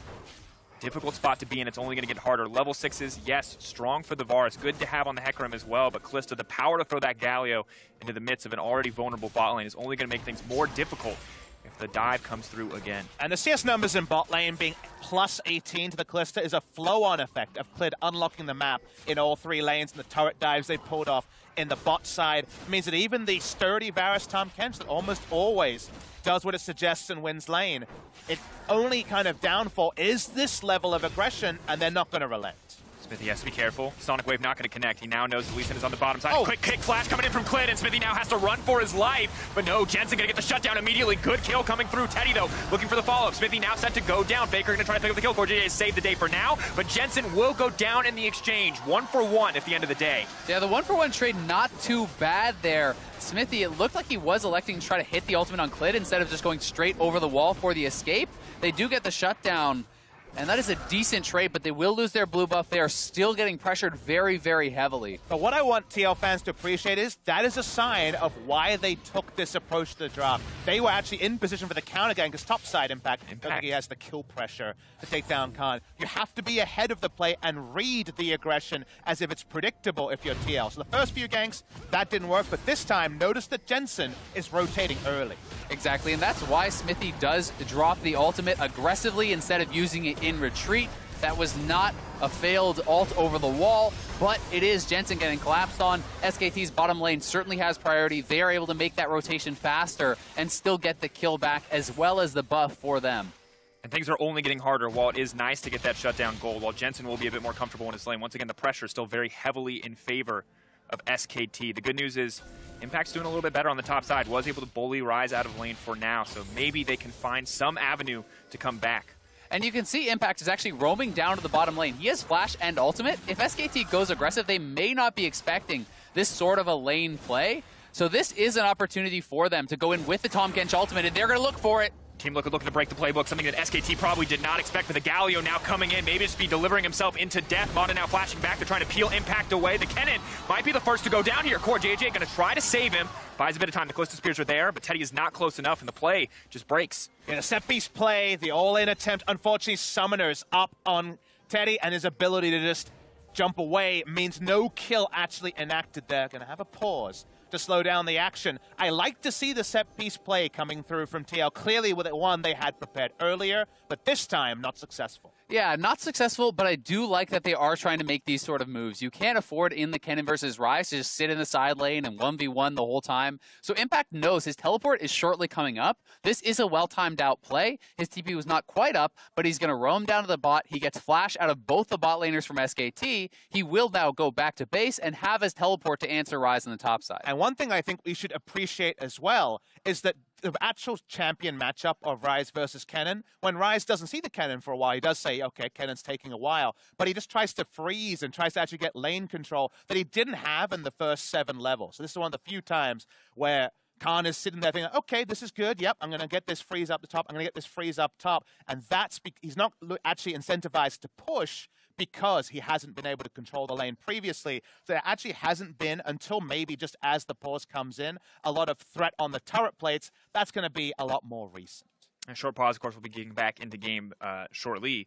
But good that you point that out. Maybe not costing as much as it could have. Rise, of course, probably going to get a few tower plates on the top side as he is pushed in for now. But Impact will have that TP up shortly, can return to the top lane. And I like that Impact is playing for his other lanes and that Team Liquid is willing to play for Double Lift, who's been put into a disadvantaged state on the bot side. And Impact, to me, has been the best player for TL throughout MSI. I think he has actually been strong, throughout all of the games here.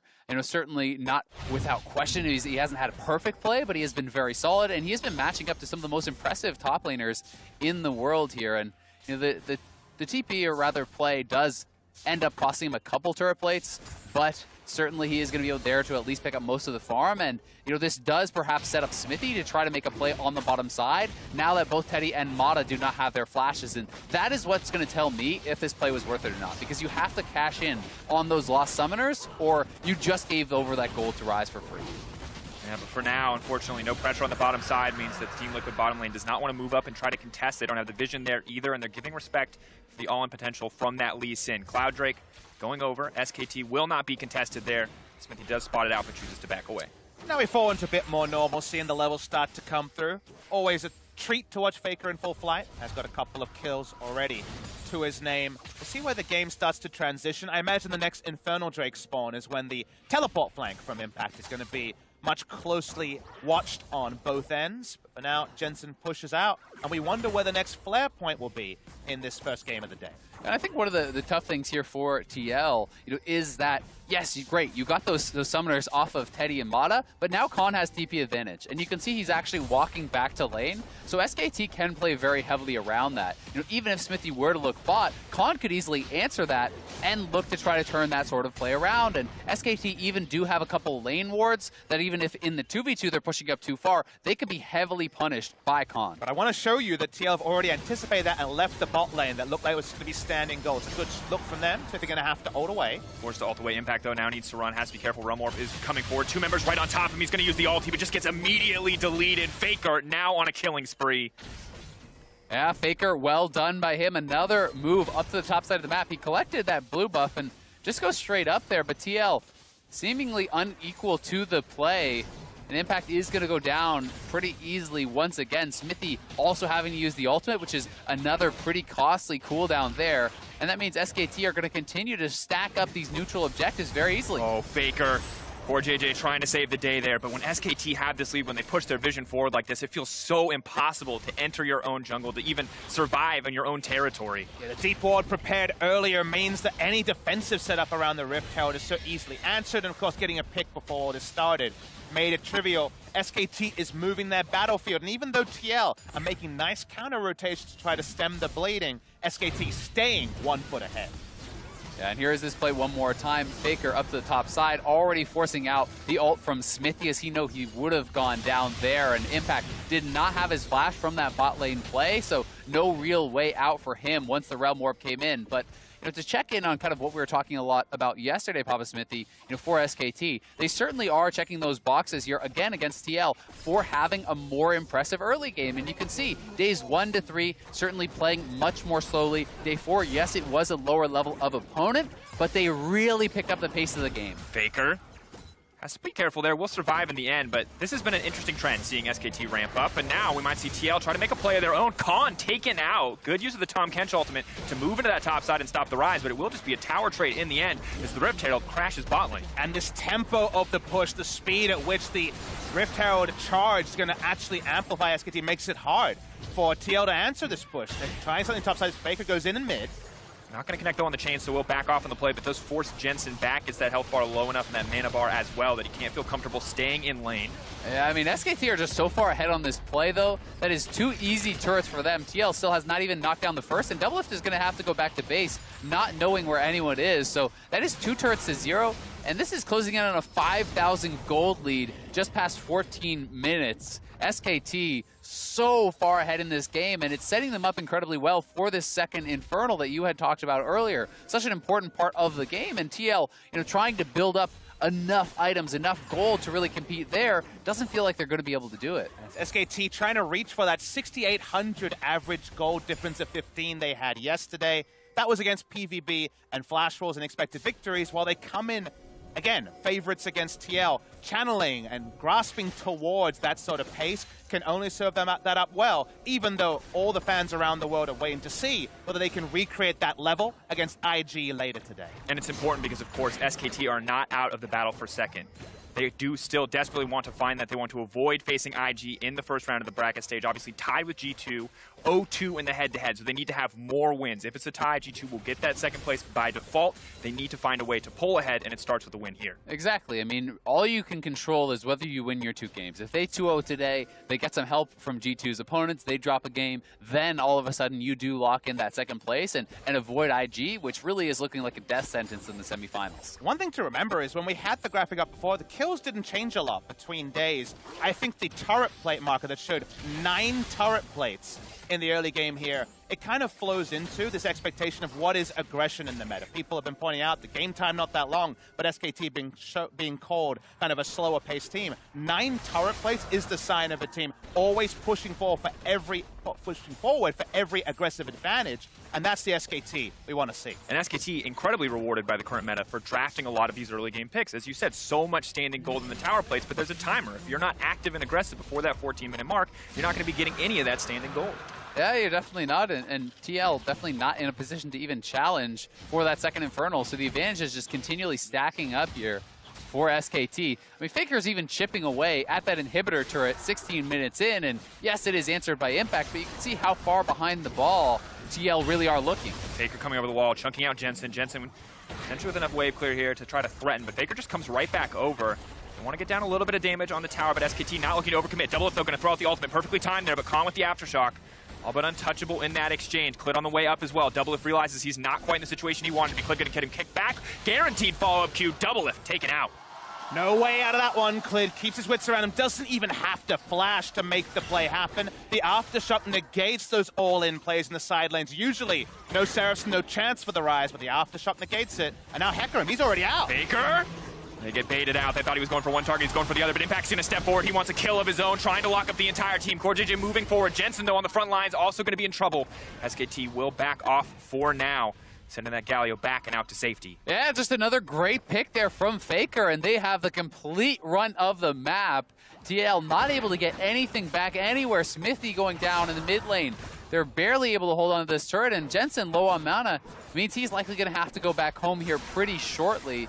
So SKT can just continue this pressure constantly. It just feels like SKT have no fear of any reaction to the proactive plays they're making. Faker has been just distorting under turret to poke people out. There's no counterplay expected, and when the AD carry is split pushing and taken out, you know that the structure of any turnaround play isn't going to be there till after a full reset. No resets being granted by SKT unless TL goes super defensive. Yeah, and I really do like the way that SKT, even in their builds, is trying to actually push the pace of the game. You can see the Glacial Shroud on Rise, meaning this is kind of that LPL-style build of the Righteous Glory. That is going to allow him alongside that Aftershock to be playing more of a pseudo frontline role. It is more engage and catch in the sidelines as well. And this is Smithy again, getting chunked very low. This was him barely surviving just before Faker was able to double the sword in and get that pick on his recall. The lane ward looks like it's in turret range. It's so deep, but it's what allows Faker to make actually a pretty controlled play on a dive like that. Speaking of Faker, every time we snap out of a replay, he's at least half health someone on TL. Yeah, and forcing the barrier out from Jensen, it's only going to get harder and harder to survive up against Faker at this point in the game, and SKT are just in such a commanding position. We've seen TL in even games be able to play it out cleanly, be able to play across the map, but right now, there's just really no options for them to make plays on the map. And I honestly feel like with the dragons that are spawning, there's no hope even of outscaling your opponents, because this is a third Infernal coming up now for SKT. That is such a monumental advantage on top of their gold lead that it really starts to get hard to think of any sort of way in which TL could claw their way back in. So I am expecting TL to challenge at this next dragon, and I think that has to be where you make your stand and just pray for some sort of a team fight victory. And again, with a comp like TL have, with Syndra Varus, you need to prep your vision and set up for a team fight you can't re-invade. And actually, if you look at the minimap, TL actually don't control any quadrant of the map currently. That has to change before an objective spawn. Which makes it even more terrifying, because if it does come down to that last team fight, this is also the battle for fourth. TL need to win games if they want to lock that spot. Difficult situation for them to be in if they start to fall behind. 1 game up on Flash Wolves, 2 games up on PvP. Do not want to go into a tiebreaker at the end of the day. We don't even want to talk about the records historically. We saw what happened last year versus Fnatic. Well, we can talk about them. It's a 0% win rate for North America. Terrifying spot. Interestingly enough, Mata may have overstepped. Now Teddy is going to pull him right back, though. Has that insurance policy. Teddy happy to pull him out of danger. And that's one of the few avenues where TL can chase for something is down a lane where the vision is not as important, which we already mentioned they haven't laid. Khan looking in, doesn't know Impact's here. Goes coming out. Impact, though, just going to splinter cell his way out of that one. Does not want anything to do with that fight.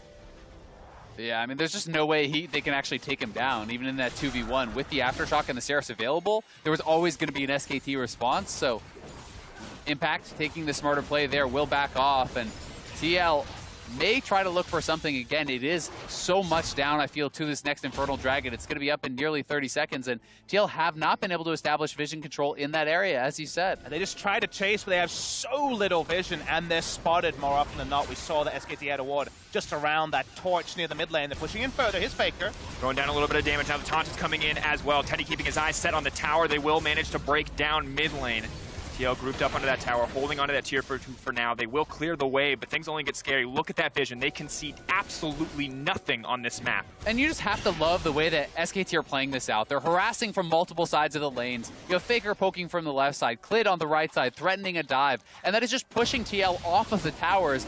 And TL now are in a position where even if they try to contest for this, the Dragon is already gone, so there's nothing they're really able to respond to, and you have to give so much credit to SKT and the way that they actually manufactured this third Dragon take. Ooh.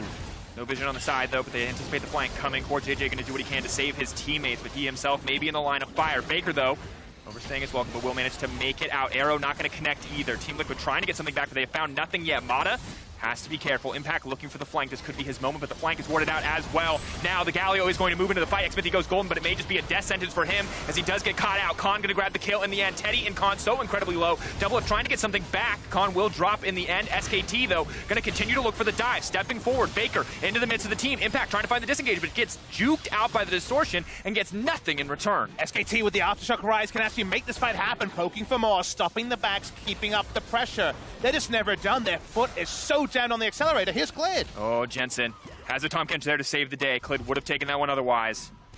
Yeah, not going to be able to get that kill, but they are going to be able to get everything else. I mean, when you have a LeBlanc that's this fed, on top of Triple Infernal, one of the things I always like to talk about with Assassins is hitting certain damage thresholds. And when you have that damage threshold where you can threaten 100 to 0 with your combo, the map becomes your playground. And Faker is certainly at this point, and look how tanky this Rise is. Aftershock, plus the armor and health on that Righteous Glory, as well as the Seraphs, means he can tank up and make these aggressive plays. He feels strong enough to walk up in a guaranteed 4v5 because he knows his mid laner is on a back timing, the sort of thing that really hurt them in previous series. But right now, because it's a lot more calculated, they know their strength and they know that TL are so far behind. And now we're seeing SKT do to TL what TL have done to so many teams. We saw them do it to PvB in the play-ins. Once they have a lead, they choke you out, they push you out of the game, and it must be so infuriating for Team Liquid right now to know that there's so much pressure on them and they have so little agency in this game. And I honestly feel like anytime you are playing a game, despite the gold lead, when you look up and see 3 Infernals, you're feeling doomed, right? And SKT, I think, is giving no options for TL in this game. They are playing it so cleanly. And with this lead, and with the Kalista, I think there's really nothing stopping SKT from playing it out however they want. You can go to the Baron, force a fight there, look for a turn. You can also play this out in a clean 1-3-1 game, avoiding fights. There's not really any hope for TL besides a miracle team fight or a lot of picks in a row that are really pre-set up by SKT's mistakes. So with that inevitability you're alluding to, Azael, we get to actually see how SKT chooses to play it out and try to determine what that means with future opposition. It's very likely their future games from here are IG in the last best of 1 into a best of 5 against G2 if results go as expected. So does SKT grind out TL or do they just try to blow them up? Difficult to be certain, but keeping our eyes for now, they have grouped up. They are trying to get a little bit more control in the jungle. Impact now forced to run. That constant threat, you said it already, Azael, that 100 to 0 from Faker just looming anytime anyone steps forward. For now, the game is about vision. We'll see where they want to put their lane assignments as we move a little bit further forward. No eyes on the Baron quite yet. Jensen just getting that Banshee's pop. Faker just poking constantly at the armor, trying to find a weakness. If you look at the inventory, so only a single control ward in the inventory from Khan means that actually contesting the red side jungle vision from TL is not possible right now for SKT. It's one of the few times where actually SKT are going to be forced into some backs, be forced into some reactive play, and TL have actually been able to set up a defensive perimeter that allows Syndra and Varus, admittedly with less items, to walk up and contest. Yeah, and TL are really trying to hang on to this area. I mean, it's so much about this top jungle quadrant when you are talking about Baron takes. This really is what gives you access in towards checking the Baron pit. If you lose control of this area, you no longer even have the ability to ward out the Baron, to even know if they were attempting it. And that really is the last bastion of hope for TL, trying to prevent the Baron or perhaps stop SKT on a take. Oh, Sleeper can spawn him, but might be too little too late. Blastcone takes impact to safety. Chains aren't going to connect an inch. Within an inch of death, rather, as that play fizzles out. Often the Nexus can be an Alamo, but it's the last defense point. They're gonna find a three-man taunt. Now backing off, though, immediately. Jensen is gonna get taken down. Faker now unstoppable. SKT, though, hold back. They are not interested in overstepping. They'll take that control of the Baron, and they may just start it up. Yeah, I think they very easily can just start this up with Teddy. Start stacking up those spears if they want, but they see TL coming in, and they will look for the turn. Or Core JJ is gonna need to save double if he doesn't even have the time. He has to back away. Core JJ is next on the list. Smithy desperately just trying to get some farm off to the side, but it might be too little too late for the entire TL team. Klid grabbing the kill onto Core JJ, and SKT in absolute control. Impact, though, waiting on the flank, has a bit of vision, could try to make a play here to save this game for TL. He does have Smite, so that is your kind of 1 in a million shot here with the Spellbook Smite, but he's warded out, and there's no way it's going to happen now. No flash either. Has to be careful. Maybe we'll try to go for the desperation play anyway. It's just instead going to go into the mid lane, of course, with a Kalista and a Lee Sin. Very difficult to contest already. But now Team Liquid will back off, choosing not to contest that one in the end, and Baron will go into the hands of SKT. It's nice to see the little things. It's nice to see the tracking. Of course, the global notification of the Smite take would have been something that had put Mata on high alert. Impact just smites a minion and moves away. We talked about how this was the Alamo for TL, the last place they had to fight. If they lose control of this, it feels like they're in some ways giving up the game. They try to walk up, but the moment Jensen is down, the Realm Warp play is a lot more academic than hopeful because it's a 5v4. Yeah, exactly. SKT, there's no reason for them to take the 50-50, so they look for the turn, they get the picks, they know they have incredible Baron secure with Kalista and the Lee Sin, so just wipe TL off the map, secure another neutral objective here.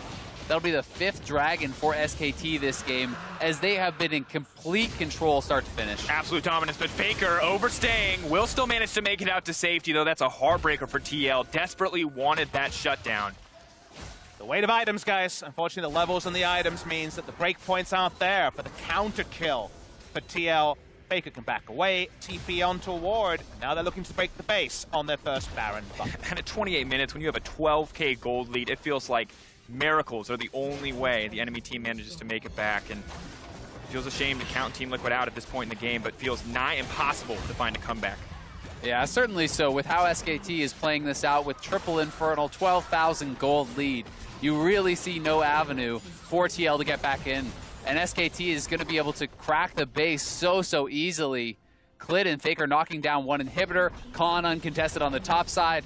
This should be a triple inhib. SKT looking to close this one out quickly. And Team Liquid just seem defeated in the way they're playing. They do not know where to pick. You said the Alamo already happened, and you can see it in the way that they play. They're backing off now, but SKT still going to look to close out with confidence. Teddy going to grab a kill. Galio into the backline, powered up by the Lee Sin. Double lift immediately deleted. It is an absolute slaughter in the base of TL. The triple for Teddy going to look to make it a quadra, pulling through in the end. SKT from start to finish have dominated this game. Another Kalista game, another no-death game for Teddy. SKT put TL into the ground. They even realm warped some minions to watch it front row seat. And SKT played this one out to perfection. They had the early aggression. They had the control in the mid game, stacking neutral objectives, a clean Baron take to boot. They really gave TL absolutely no hope in this one, and this is the kind of SKT you want to see to start to believe that they can challenge against that top 2. And while the game timer might not have been in the mid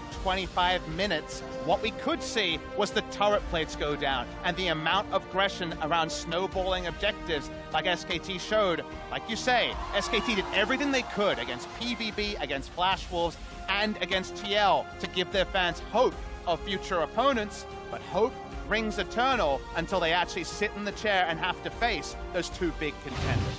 Terrifying position to be in, but the good news for SKT is they are currently 1 game up over G2. If G2 loses again to Fongbu Buffalo, they'll be comfortably in the lead, and that's an idealistic situation, but you know the VCS fans are looking forward to it. EU has to be feeling uncomfortable because with SKT looking this dominant, what happens when it is going to come down to that best of 5 has to be on people's nerves. Yeah, it always is, and I mean for TL, they now have only 1 more chance to get a win here. They're hoping that people are going to do them a favor and clean up against Flash Wolves to avoid a potential tiebreaker. It's only hope, though, guys. At this point, we talked about how they had their fate in their own hands. Now, a lot less so. And difficult when you're losing games to those opponents that you go up, that you are fighting for that 4th place spot in. But for more on how SKT absolutely dominated Team Liquid, let's hear from the State Farm Analyst Desk. Thank you very much, Dracos. You can absolutely say that again. Dominance out of SKT over TL this time around. Not going to inspire a ton of confidence moving forward for TL, again, to grab one of those victories here in their scheduled games to maybe finish 4th. No, I mean, we were kind of anticipating. I think most of us would have said 0-2 on the day for Team Liquid, but you still want to see a little bit more out of the games as an NA Where's fan. the fight? Yeah, I mean, they made like 1 or 2 proactive plays. They often came up kind of short, and that's what I think ultimately hurt the most was like some of the ideas weren't bad around the Tom Kench ulting people in and stuff, but they just felt like they're a step slow behind a lot of the other top teams. There's just waves of information for anybody that's out there that wants to like dig deep and VOD review. This is the game to do it because SKT did a layer of things. The first one was literally splitting the sides of the map, so Hecarim had no way to actually play towards what was their only strong side. Literally the only lane that was going to be good for Team Liquid, nowhere the Hecarim's going to be there. Then he goes mid lane, so it really was just a game about Clid because Faker set him up well for that gank. Yeah, and I just think that when you have a look at how this game started, this is a full chain landing without flash, without distortion. Faker literally walks at Jensen, sets up Clid, and then Clid visits every single lane and just pays that forward. Yeah, go ahead, you go first. I was going to say, this is why we were saying, or at least I was saying, I want more proactivity out of their lanes to set kills up for Clid, because when you have that setup and a really aggressive, smart jungler, you start to be able to turn all these plays. And this continues on, and it really does feel like a snowball. The mid lane one, for me, just is the most powerful because Faker had set up that wave for such a long time. And the matchup is, we've seen that one so often. Like, LeBlanc versus Syndra is a tried and true tested matchup where it's like, okay, if the lane is tough for the Syndra, then you need to be hovering for the map. Hecarim was nowhere near him, and that was just an easy gank for him. A kill mid, a kill top, a kill bot. It's easy to look at that and say, well, Clid just won them the game there, but that's not the only way to quantify the advantages that he actually garnered for the team. Because off the back end of the ganks, he picks them up a couple of dragons, and he's able to take down 9 turret plates with the help of the team. He takes Rift Herald as well and starts to open up the map bottom lane. And because of the control he's had already, there's no counterattack for Team Liquid. They didn't have the vision to even be able to push for their first turret. This was really a jungling clinic on not only aggression, but then control and holding it for such a long duration. You know, first 14 minutes of the game just looked like SKT's domain. Add a CSD of 40 there for Teddy on top of all of that, and it just, I mean, there's just no way TL can come back from that. And that's where I want to come to you, Mark, because we've got that Hecarim jungle again. We talk about looking for early plays, protecting those lanes, or set up for ganks, and Smithy was an absolute non-factor in this one. Smithy was an absolute non-factor, but you also have to look at your solo laners and like what they're able to play into. Like giving up Ryze versus whether it's IG, G2, or now SKT, giving that up and having Kennen be your answer is a tough position to be in because you're also banning out the other 3 flex picks, so you're not even like trading the Ryze for something else. Everyone knows you don't play Ryze, and when you start looking at like what does Team Liquid actually do with their bans on red side, I don't know if there's a way out of it. And from that position, you can't get good matchups in the top lane, you struggle to get good matchups in the mid lane. You end up in very difficult positions. When there are 5 good flex picks and you ban 3 of them phase 1 and then you ban another flex pick in phase 2, but you still give over Ryze, like what's the point of banning the flex picks at this point? There's 5 of them. You know that they're going to get their hands on whichever one they want. They're not playing the game your way. I would have much preferred, like, play towards your strengths. Give them a good solo lane. You need a good matchup bottom lane. You give Teddy his best champion. And that game just through bottom was going to be difficult for TL. I mean, at that point, I'd almost prefer that you remove just more of the junglers. Take every single early game jungler out of the equation for Clid, and then just make it more about the lanes. So, like, the strategy and then the execution. For me, absolutely. Like, the execution, SKT recognized what was going to be the skill matchup in the mid lane, the strong point for TL in the bottom side of the map. So, the level 1s of, you know, trading, pushing Hecarim to the top side of the map, suddenly, you know what, Team Liquid doesn't have a lane that they can play through anymore. And then you're thinking about mid lane, Hecarim's not hovering over the lane. So, like, what was Team Liquid's early game strategy when they pushed away from the strength and never fought back? Well, the problem is that there is nothing they can do. You have, even at level 1, 5 champions are just not as good as the enemy champion. So you have to play level 1 on the back foot. And then early game, Hecarim's not going to be able to contest Lee Sin on first clear. No one can contest Lee Sin, apart from maybe Jin Zhao that we see a lot on the first clear. So you have to play the avoidance strategy. This is where I don't think it's Smithy's fault. If you're being put on control junglers, your lanes need to do better. That's pure and simple. If you're Jensen, you get hit by that chain, you need to burn your flash because there is no way back into the game for you if you hold on to it.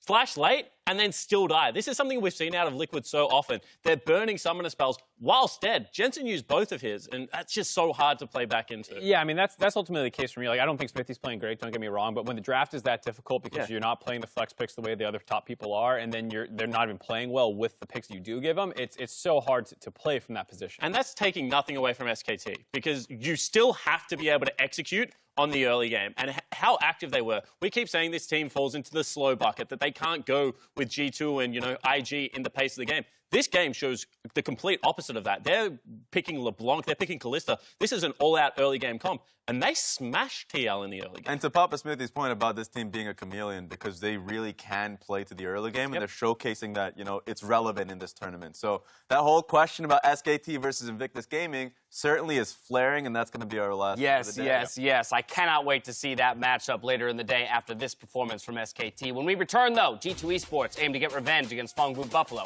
in Game 2. See if the LAC team can deliver after the break.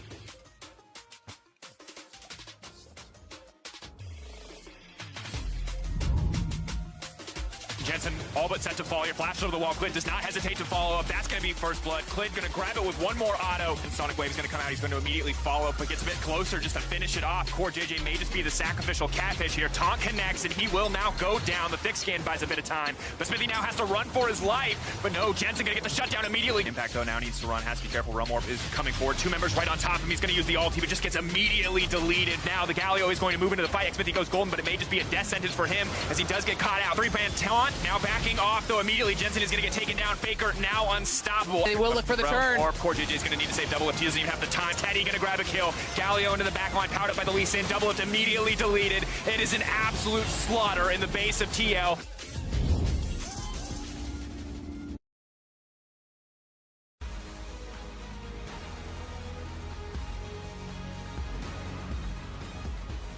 On to MSI 2019, where we are still in the last day of the group stage. But SKT, they kicked off their day with a win over Team Liquid. So I'm here to talk to Teddy. Teddy, congratulations on the win. After a slow start, SKT seemed to have really been picking up the pace and winning so many games very convincingly. What would you say changed for the team coming into these most recent games? 네, 우선 승리 정말 축하드리고요. SKT가 조금씩 천천히 시작을 했지만 원래 페이스에 돌아와서 조금 확실한 승들을 많이 가져가고 있습니다. 어떤 게 좀 변했을까요? 일단은 저희 좀 실수 나오던 게 너무 피드백이 잘 돼가지고 저희가 실수 안 하려고 최대한 노력하고 있고, 그리고 픽도 대해서 저희가 좀 처음에 뭔가 좀 잘 못 뽑았지만 지금은 좀 그래도 좀 잘 뽑고 좀 괜찮게 뽑고 있는 것 같아서 경기력이 좀 올라오는 것 같아요. So first of all, we were making a lot of mistakes, so we did our best to get rid of those mistakes. And also, we had some bad drafts in the beginning of the tournament, so we are coming back with some of the better draft and competitions. Yeah, this definitely was a very strong draft in your last game. We've also been very hyped to see Teddy finally on the international stage after your performance in the LCK. How have you been enjoying your first MSI so far, and how well do you think you've been playing? 네, 그리고 많은 팬분들이 이제 테디 선수를 LCK에서 본 후로 이제 첫 국제전에 나오는 걸 정말 기다렸고 기대를 많이 했는데, 그럼 첫 MSI 지금 어떤지 좀 잘 즐기고 계시는지 경험이 궁금합니다. 일단은 기대만큼은 아직 보여드린 게 없는 것 같아가지고 좀 죄송하고요. 일단은 그래서 남은 경기 그래도 좀 많이 남아있는데 남은 경기에 좀 기대를 채워드릴 만큼 실력을 보여드리도록 노력하겠습니다. So I feel like I am not playing up to my full expectations, so I'll just do my best to come up with better performance to play up to my expectation around me. Okay, final question. Now that you've played the Flash Wolves and the Team Liquid already 2 times, and they are fighting for the 4th place together with Fangbu, who do you think will get the 4th place and head into the knockout round? 네, 그럼 이제 플래시 울브즈, 그 다음에 팀 리퀴드 다 상대해 봤고, 그 2 팀이 아마도 가장 강력하게 4위 싸움을 할 것 같은데, 그러면 본인의 예상은 어떻게 될 것 같나요? 일단은 T랑 FW 중에 솔직히 누가 올라올지 모르겠고요. 일단은 누가 올라올지 모르겠는데 네, 만나면 잘해야 될 것 같아요. 네. So between Team Liquid and Flash Wolves, I don't really know, but either one, we might have to be facing them, so I'll just do my best. Okay, keeping all the fans happy. I like it. Thank you very much, Teddy. Congratulations. Thank you, Ji-sun, as well. Back over to you guys. Thank you, Shocks, and welcome back to Hanoi, where the hometown heroes Fongfu Buffalo are aiming to keep their knockout dreams alive opposite G2 Esports. And really, when we look at it, a win here isn't really out of the realm of possibility, given that the people that have beaten G2 Esports before are, in fact, none other than Fongfu Buffalo. That means they are in very elite company alongside Invictus Gaming. So given that, PvB, if they can get things going, and man, it was a level 1 to remember. The last time these two teams faced, the Karthus jungle probably going to be on the sidelines this time from G2. Unless you want to go for the salty run back. Oh, you know, you got to prove it. And look, prove it'll work. As an LEC caster, G2 are not above the salty run back, but we'll hold on to that idea until we actually see it come through. For now, you see the Galio banned away. Obviously, one of Powet's, I think, most impactful picks across the tournament, and just generally quite strong. Definitely the case. Rek'Sai going to be taken away by G2. No surprise there. Meliodas was a monster on it last time, absolutely running over the aforementioned Karthus jungle. Went legendary on the pick. This was his first game back with the team after his absence due to illness, and he was so impressive. Certainly the strongest game that he has shown yet at MSI, and we'll see if he can recreate some of that magic for the hometown crowd. 22 KDA when these two teams face on Rek'Sai. That one on the bench, the Rise, a perennial first pick for G2. Will that be the final ban from PvB? Interesting to see as well. If they first pick the Rise, it will give Meliodas options to pick up the Jarvan, which has been just probably his strongest pick over the course of both the play-ins and the main stage. Obviously stepped away for the first part of groups, but was an absolute terror on it. So incredibly active in the early game, but when it comes to flex picks, it feels like G2 know exactly what they want.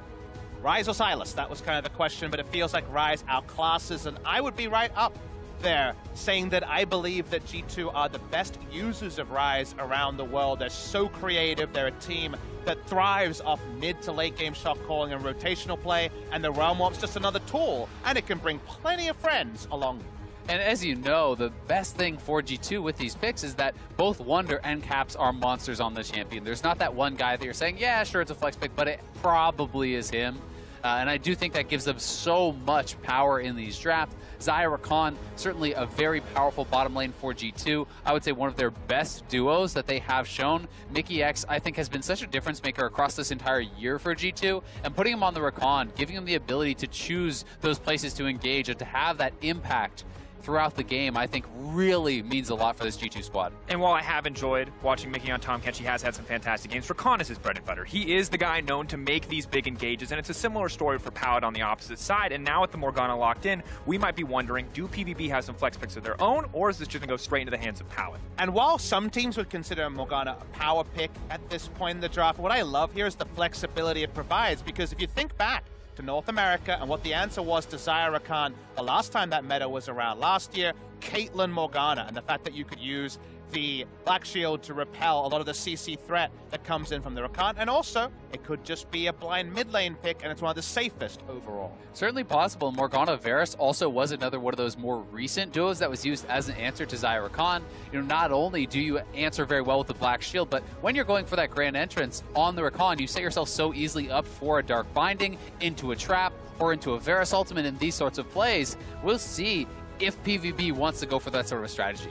Kai'Sa still open and available. Could be a secondary ban here from G2. Not necessarily for the laning phase, but for the comfort of Big Koro, who's defaulted to it many a time. And it feels like Big Koro plays on another level when he does have picks like the Kai'Sa or the Varus available. But G2 clearly focused on getting their bot lane a comfortable matchup, as the Draven Morgana combo has been taken off the board. Now the Caitlyn Morgana that you mentioned earlier eliminated as well. But it does mean that that bar is up for Big Koro if he wants it. Yeah, and this has been the most recent answer to this duo in North America. Certainly, you know, has seen quite a lot of success, especially post-6. It's very difficult for Xayah Rakan to actually match up with this. Morgana ultimate follows through with that tether on the Xayah ultimate. That does not break that whatsoever. So certainly you do have the ability to look for these very aggressive all-ins. Flash, Morgana ultimate, followed up when you land into that by a binding, by the Varus ultimate. There's a tremendous amount of potential for that all-in if they can execute well. A lot of pressure on them to execute well, but now we're going to see what the jungle option will be for the side of G2. Camille locked in. We wanted to know how aggressive this game was going to be. I think that pick tells you everything you need to know. I mean, this game tells you that if you don't know where Jankos is starting, you have to be so scared in lanes. Look at the gank assist he has. Just like we saw in game number 1 of the day, similar levels of gank assist come through. I wonder if the LeBlanc pick into ostensibly Morgana or a blind pick in the mid lane was try to draw Morgana into mid to remove the Black Shield there in the duo lane and make the Varus even more prey, but the Black Shield's down, or if it's another lane, Camille feasts on champions, not the monsters. Absolutely, but on the side of PvP, we see so many comfort picks. We've talked a lot in this tournament about playing your way. Meliodas on the Jarvan, he's been incredibly successful. The Varus Morgana for the bot lane. Now going back to Lissandra, a nerf champion, but one that he is so incredibly proficient at. And that's why we have to track, the execution here for G2, because they need these precise, well-coordinated engages. If you are sloppy at all with that engage, there is so much CC on the side of PvP that they have the ability to take down very quickly someone like a Camille who is a couple steps ahead of her team. And while we might see G2 feast on the members of PvP and get the Camille going, do know a lot of smart things done by PvP in the drop. The Lee Sin banned early, the Rek'Sai banned as well, and they threw in a Hecarim ban. So they banned a lot of physical damage junglers. There weren't many left over, and the only one to not make it a 3 AP top side of the map kind of was the Camille. So they were kind of forced into a pick that could still be their undoing. See how that affects a very critical game. G2 in the race for second. SKT currently 1 win up in PvP. They are not out of bracket stage contention yet with Liquid's loss in our first game. The dream is still alive for the VCS and for PvP. A ton of pressure on these guys as they head into the game, and for G2, it is revenge.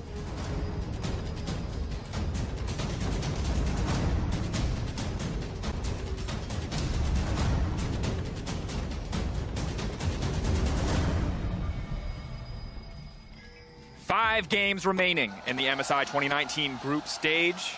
Here is your second game of the day. It will, of course, be G2 Esports going toe-to-toe with Fongvu Buffalo, a rematch that people may not have expected to go Fongvu Buffalo's way the first time around. G2 clearly here to play.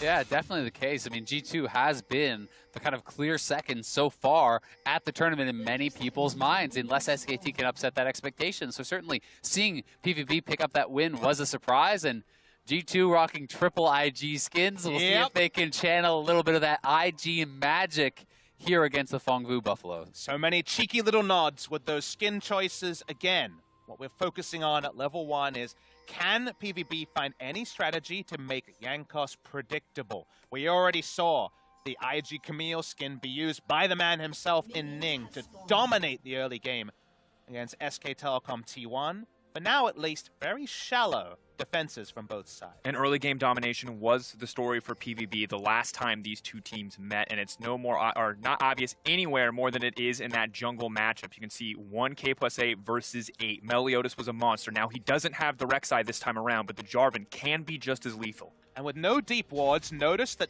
even though Camille's jungle clear is not something that's prized, you really don't want to give her a leash because you don't want to reveal what side of the map you're starting on. So Camille will go with the solo start, and then from there, we will watch Jankos' pathing with great interest. We certainly will, and the biggest difference here for me is not that the J4 cannot compete with that early game of the Rek'Sai we saw from Meliodas in game number 1. It's that Jankos will have more ability to match and answer those ganks and to be the aggressor on his own. Of course, Camille, very good at those single target camps, so we will see the red buff to blue buff from the side of Jankos, trying to split top to bot side jungling. Now interested to see when he's going to go for an early gank here. Not clear if he was spotted out on that ward, but PvP may know. Meliodas not going to opt to go for the counter jungle, instead setting his sights on the mid lane. Lots of gank assist here, but Caps giving all the respect he deserves.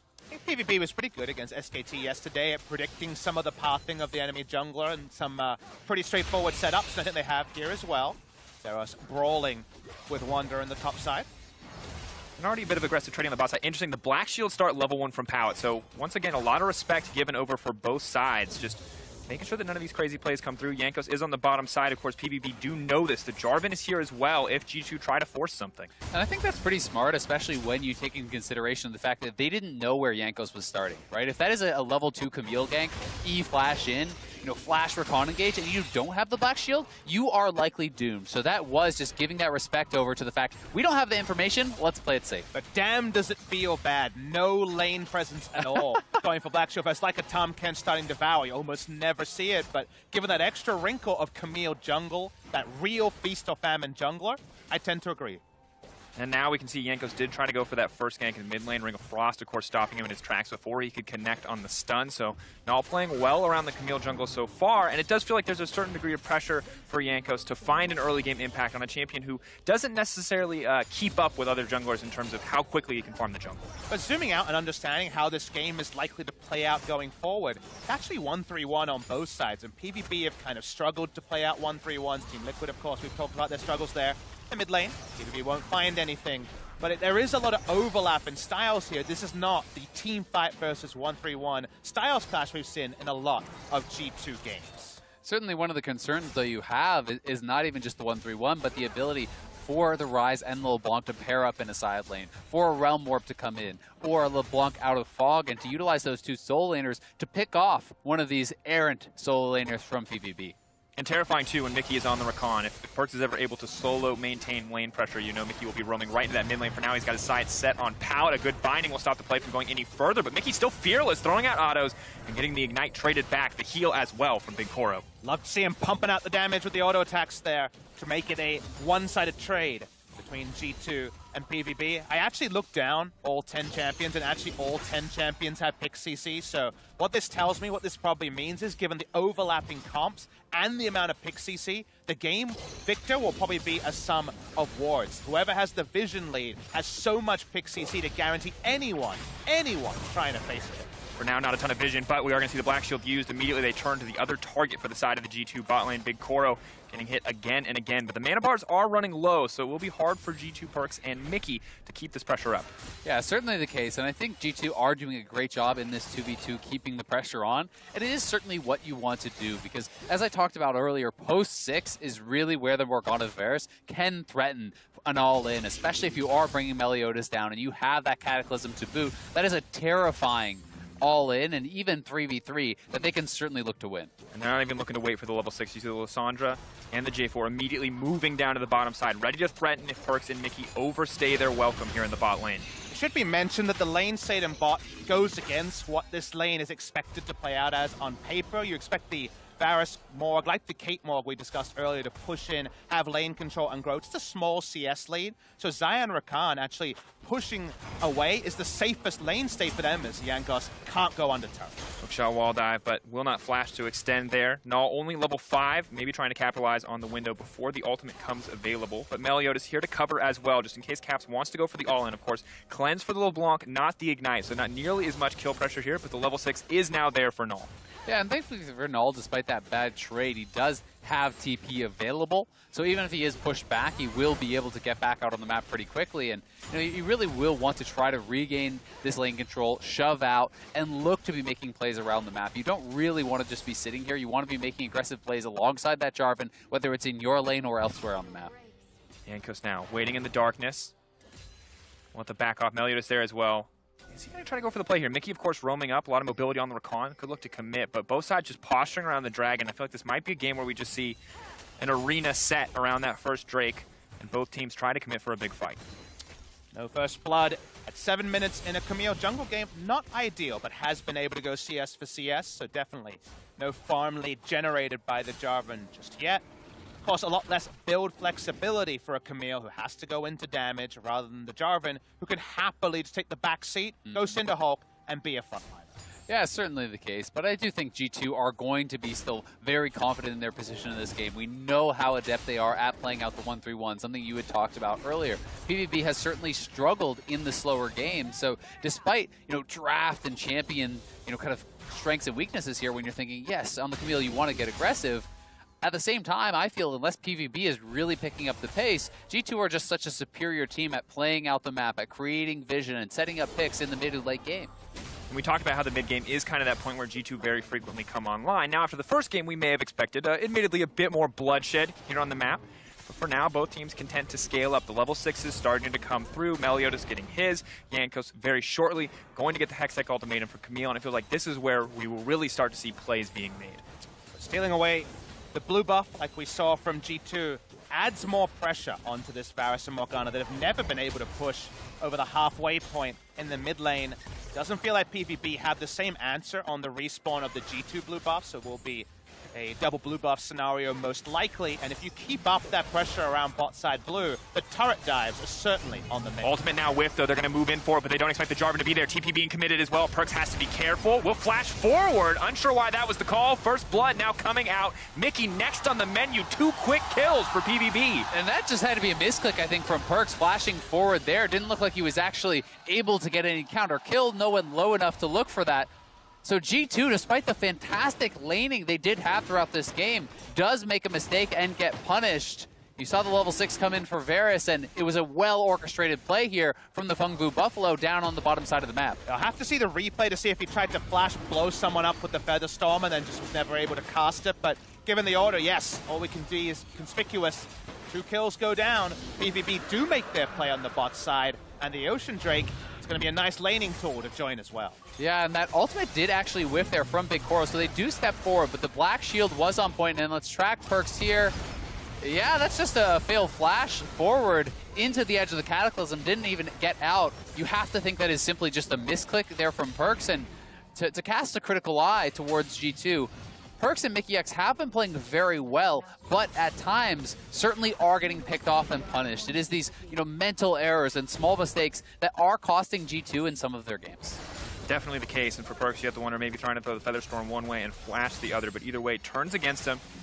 But still, they're able to maintain pressure here on the bottom side for now, so not all is lost for G2. The Ocean Drake, though, while it may not affect the bot side too much, will be difficult for the top side. Wonder and Caps can be a little bit miserable that they have much less kill pressure than they once did in these slower lanes. And remember that lane priority benefits one person the most. That's Jankos on this Camille, who wants to continue hookshotting in with a lot of space, not being spotted, and finding kills. Hasn't happened so far, but the more priority you can create means you respawn first, you can piggyback off of the hookshot and find some kills. And I want to see Fengvu Buffalo just head back to that bottom lane, continue to look for these plays. You have flash on both of your bot laners. Ultimates are available for both of them as well. Neither of the G2 bot laners have their flash available, and that should set up for a very easy all-in when Jarvan is down alongside you. Flash in with the Morgana, set up that ultimate. Guaranteed Soul Shackle means an easy Flag and Dragon, an easy Varus ultimate to follow up. And an important interaction to remember, you cannot Feather Storm through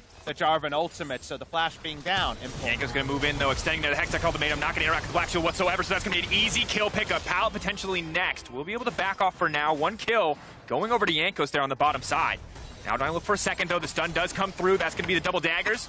Pull back on the feathers here, but also Caps on the top side. LeBlanc leaping in, Perkz taking the tower for now, but immediately the ulti comes out, the Cataclysm can't make it out, but may not need to. Instantly the play is turned. Meliodas taken down. Null may be next. Jankos staying next to the wall, ready to keep the play going, but the Aftershock will keep Null healthy. And this was just such a great play from Jankos, getting down to the bottom side, preempting any potential gank from Meliodas. Had the J4 been there, it could have been disastrous for G2, but they're able to execute very, very well on it with the hookshot flash, and they get those kills and take away any potential for PvP to pull off the all-in themselves. And it's such a pleasure to watch G2 in full flight in moments like shot, wall dive. Null, where's he going to go? Immediately the binding comes off to the side. Null buying a bit of time. Caps may have bit off more than he can chew, but the cleanse is there. Null now looking to look for the retreat. Pallet on the front line, but Mickey is here. Jankos is here. Null gonna get taken down. Pallet is next. The Soul Shackles trying to run desperately for his life. The double kill coming in for Caps. Big Koro wants to get something back, but he does not have the mobility to chase all of these champions. Mickey trying to buy time, trying to look for those cooldowns. Will not get it. A kill does come through in the end. Big Koro gonna grab that one. Still a trade up overall, and what you have to say is it just feels like G2 plays skirmishes with mobile champions at 1.5 times speed. Reminds me of the lectures where I would watch the lectures in 1.5 times speed to get through them faster. Some of those slow talkers out there, I should know.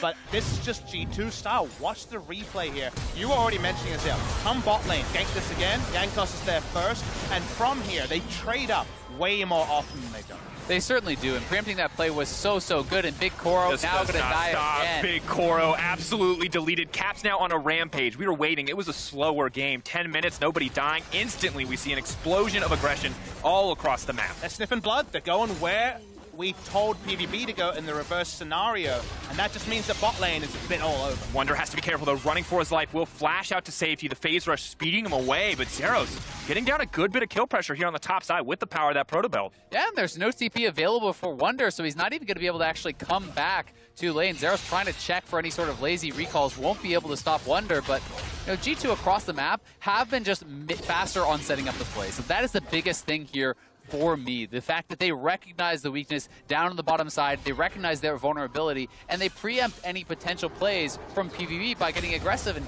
here's Mickey X just being annoying as possible, spotted him with the sweeper, so he'll delay the recall at the last possible moment. And now PvP know that the lane swap is coming out. Zeros will see what his next move is for now, but things are only getting harder for Null in the mid lane. While he has been a good contributor to the team's kill in that bottom side, hasn't been able to get anything else since then, and Perkz and Mickey are only continuing to look stronger and stronger with those first item completions coming through. And with the Cloud Drake spawning, they're happy to give up bot side control to take the Rift Herald in as bloodless a fashion as possible. Does also mean that Zeros no longer can overextend away, so I love the map rotation here, given the cost is just going to be a Rift Scuttler and a Cloud Drake, or first access to a Cloud Drake on the bottom side of the map. Bad news is, of course, that the Morgana and the Varus are able to get first access there to the bottom side tower. They've taken 3 plates quite quickly. The last 2, of course, are going to fall down much slower overall. But Perkz now uncontested on the top side, getting free farm and getting solo XP as well. And with the turret plating post 14 minutes, that armor reduction is going to be gone. They're going to be able to knock that down very easily. So they do get first turret. G2 will be able to respond on the other side of the map, but again, this is them playing away from that 2v2 that is advantageous to the Fengbu Buffalo, and G2 certainly showing a very high level of understanding of where they are strongest, how to actually manipulate the lane assignments to avoid these disadvantageous matchups. A lot of people on this map who want to manipulate the lane assignment away from the LeBlanc. 4-0-0 already. Caps popping off in the early games already has quite a lot of control, and it means that even in a usual kind of denial matchup for the Lissandra, Noel has to watch himself, and if the Aftershock is never procced, if you're never actually in range of the Ring of Frost, could just be solo killed instead. And while it looks like the gold is quite close, Caps, of course, individually pretty substantial lead with those 4 kills in the mid lane. And we are now approaching that point that we've already talked about, the mid game, where G2 do come online, where they start to be able to use that map mobility, those quick reactions, that 1.5 times speed you were talking about, Papa, to make some incredible aggressive plays. But it looks like PvP may be looking to make a play of their own. Meliodas now stepping forward, the flash, instant cleanse, Caps looking for the Captain Jack impression, now trying to juke him out, walking away. Mickey X is there to body block, but Mickey X might be the one to go down in the end, does get taken out on the backside by Big Koro. Yeah, PvP tired of being ran around the map, so they group up, they go for the engage, they don't catch Caps, but they do get Mickey X, and now Wonder locked up, thought he'd be able to make it out to safety, but now he's next on the list. He's going to get taken down. One more auto. Null's going to get it in the end, and G2 overstepping. Yeah, G2 getting a little bit sloppy on the rotations. They're looking for the dive. Direct forward, Meliodas now going to be in trouble, but not locked up under tower. Zeros is here as well. Whose ult is he going to take? Got to keep eyes on the Silas. Where's he going to go? Jankos does just barely manage to make it out. Flashes over the wall. Perkz trying to lock down with a bit of CC. Caps here as well, but PvP in total control in the mid lane for now. Mickey now returning. G2 will try to hold on. The wave clear is going to be enough, and Caps continues to threaten forward, but has to be careful as well. Null not going to take the claw there. Zeros now on the retreat. Mickey, though, constantly threatening. So incredibly squishy, but still so unafraid. And turn it into an objective for PvP. You have to admit, caught G2 napping. Wonder particularly not playing around an area where they had any priority. 2 control wards, spotting his rotation up, interrupted, taken down. Nice moment for PvP. Caps now running though as the binding does connect. And all here in the mid lane as well. High enough level now, has enough wave clear to just delete the wave, but now wants to step forward. Caps on the backside though, just deletes Big Koro! No, looking forward, but Caps immediately dives his backline. It's just unfair. The man is too good. That was so sick, finding the kill onto Big Koro there, who without the Morgana around and no magic resistance is easy prey for Caps. And you gotta love some of the symmetry of 500 gold, 5-0-0. He has the 10 stacks on the Dark Seal. Caps popping off. He does it more often than not. And this is the point where you are scared as PvP. I love the play they made in the mid lane where they come back to contest G2, but Caps being online, Caps being 5-0 is frightening for any team, and especially Fengbu Buffalo. If they do not focus, Big Koro is going to get picked off every single fight. Yeah, and Pallet essentially needs to be glued to Big Koro. This has to be a buddy system game. You need the Guardian, you need the Black Shield to be able to keep him alive, because he cannot afford to actually delay his build path and pick up something like a Hex Drinker this early on in the game. Absolutely not. Caps just gets scarier and scarier because Well, even through the Black Shield, it looks like he's approaching that one-shot threat. We saw it last game with Faker. We're seeing it here now with Caps as well. Once you can 100-0 somebody, never again will PvP enter the fog of war comfortably. Zeros, though, potentially the exception to that. Has a bit of magic resist, has the shielding and the Sylas kit as well. The 1v1's actually pretty bad for Sylas against LeBlanc. Steal of the ulti doesn't provide much. LeBlanc can burst him in 2 rotations more often than not. So it's not ideal lane assignment, but it's all they have left. G2, we get to see the replay there. The fadeaway chain. 2-chain play, beautiful to see. And Caps just walks around and feels like G2 just group up in whichever lane he's in, and that's where they find their advantage. Yeah, I'm really of the opinion that when you have someone that's this strong in the game, they become the shot caller. You do whatever allows them to be in a position to succeed. Caps is in such a monstrously strong spot that whatever lane is best for him, you're going to give him. Whatever wards he needs, you're going to get it. Thank you, Mr. Caps. There you go. Just hop in the backpack, Papa Smithy. We're all along for the ride. See what the rest of the team can do to set him up for success. You mentioned Vision, Mickey clearing that out on the top side, making sure that Caps has that highway to move between lanes uncontested and unafraid. Of course, a binding could still spell death, but he has the cleanse up and available, so in a position to just continue to dominate. And it's going to be about the layered CC for the Fongbu Buffalo against Caps. And, you know, that is where it gets difficult because LeBlanc is so evasive. Yes, you may be able to hit that binding. If the cleanse is there, you have to be lightning fast on a Root or a Varus ultimate or a Lissandra ultimate. It has to be one, then another immediately after the cleanse comes through. But something PvP should realize, you look at G2's comp, kind of sucks at taking Baron. They have no one tanky on the lineup to tank it up. They have a good amount of damage, sure, but LeBlanc's can do many things, blowing up Baron, not one of them. So picks around the map first.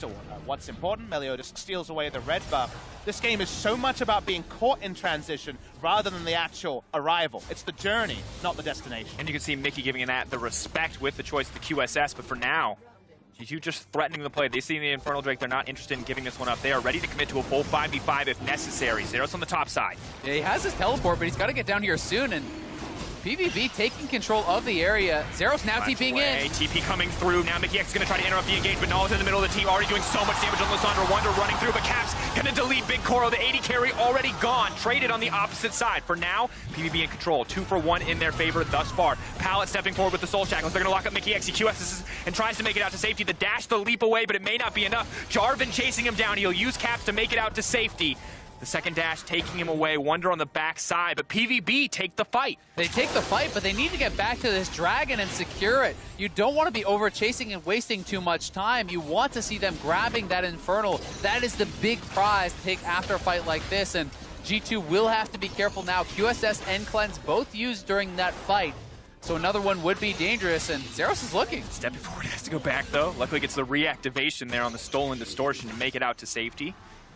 Very tricky, but in the Pandemonium, the Infernal Drake is picked up like he commanded for Azael. That time PvP were able to outskirmish. When you see the replay here, they're able to make it into a scenario where G2 will lose a lot of their cooldowns defensively, and after the TP, Jankos is in 2 minds.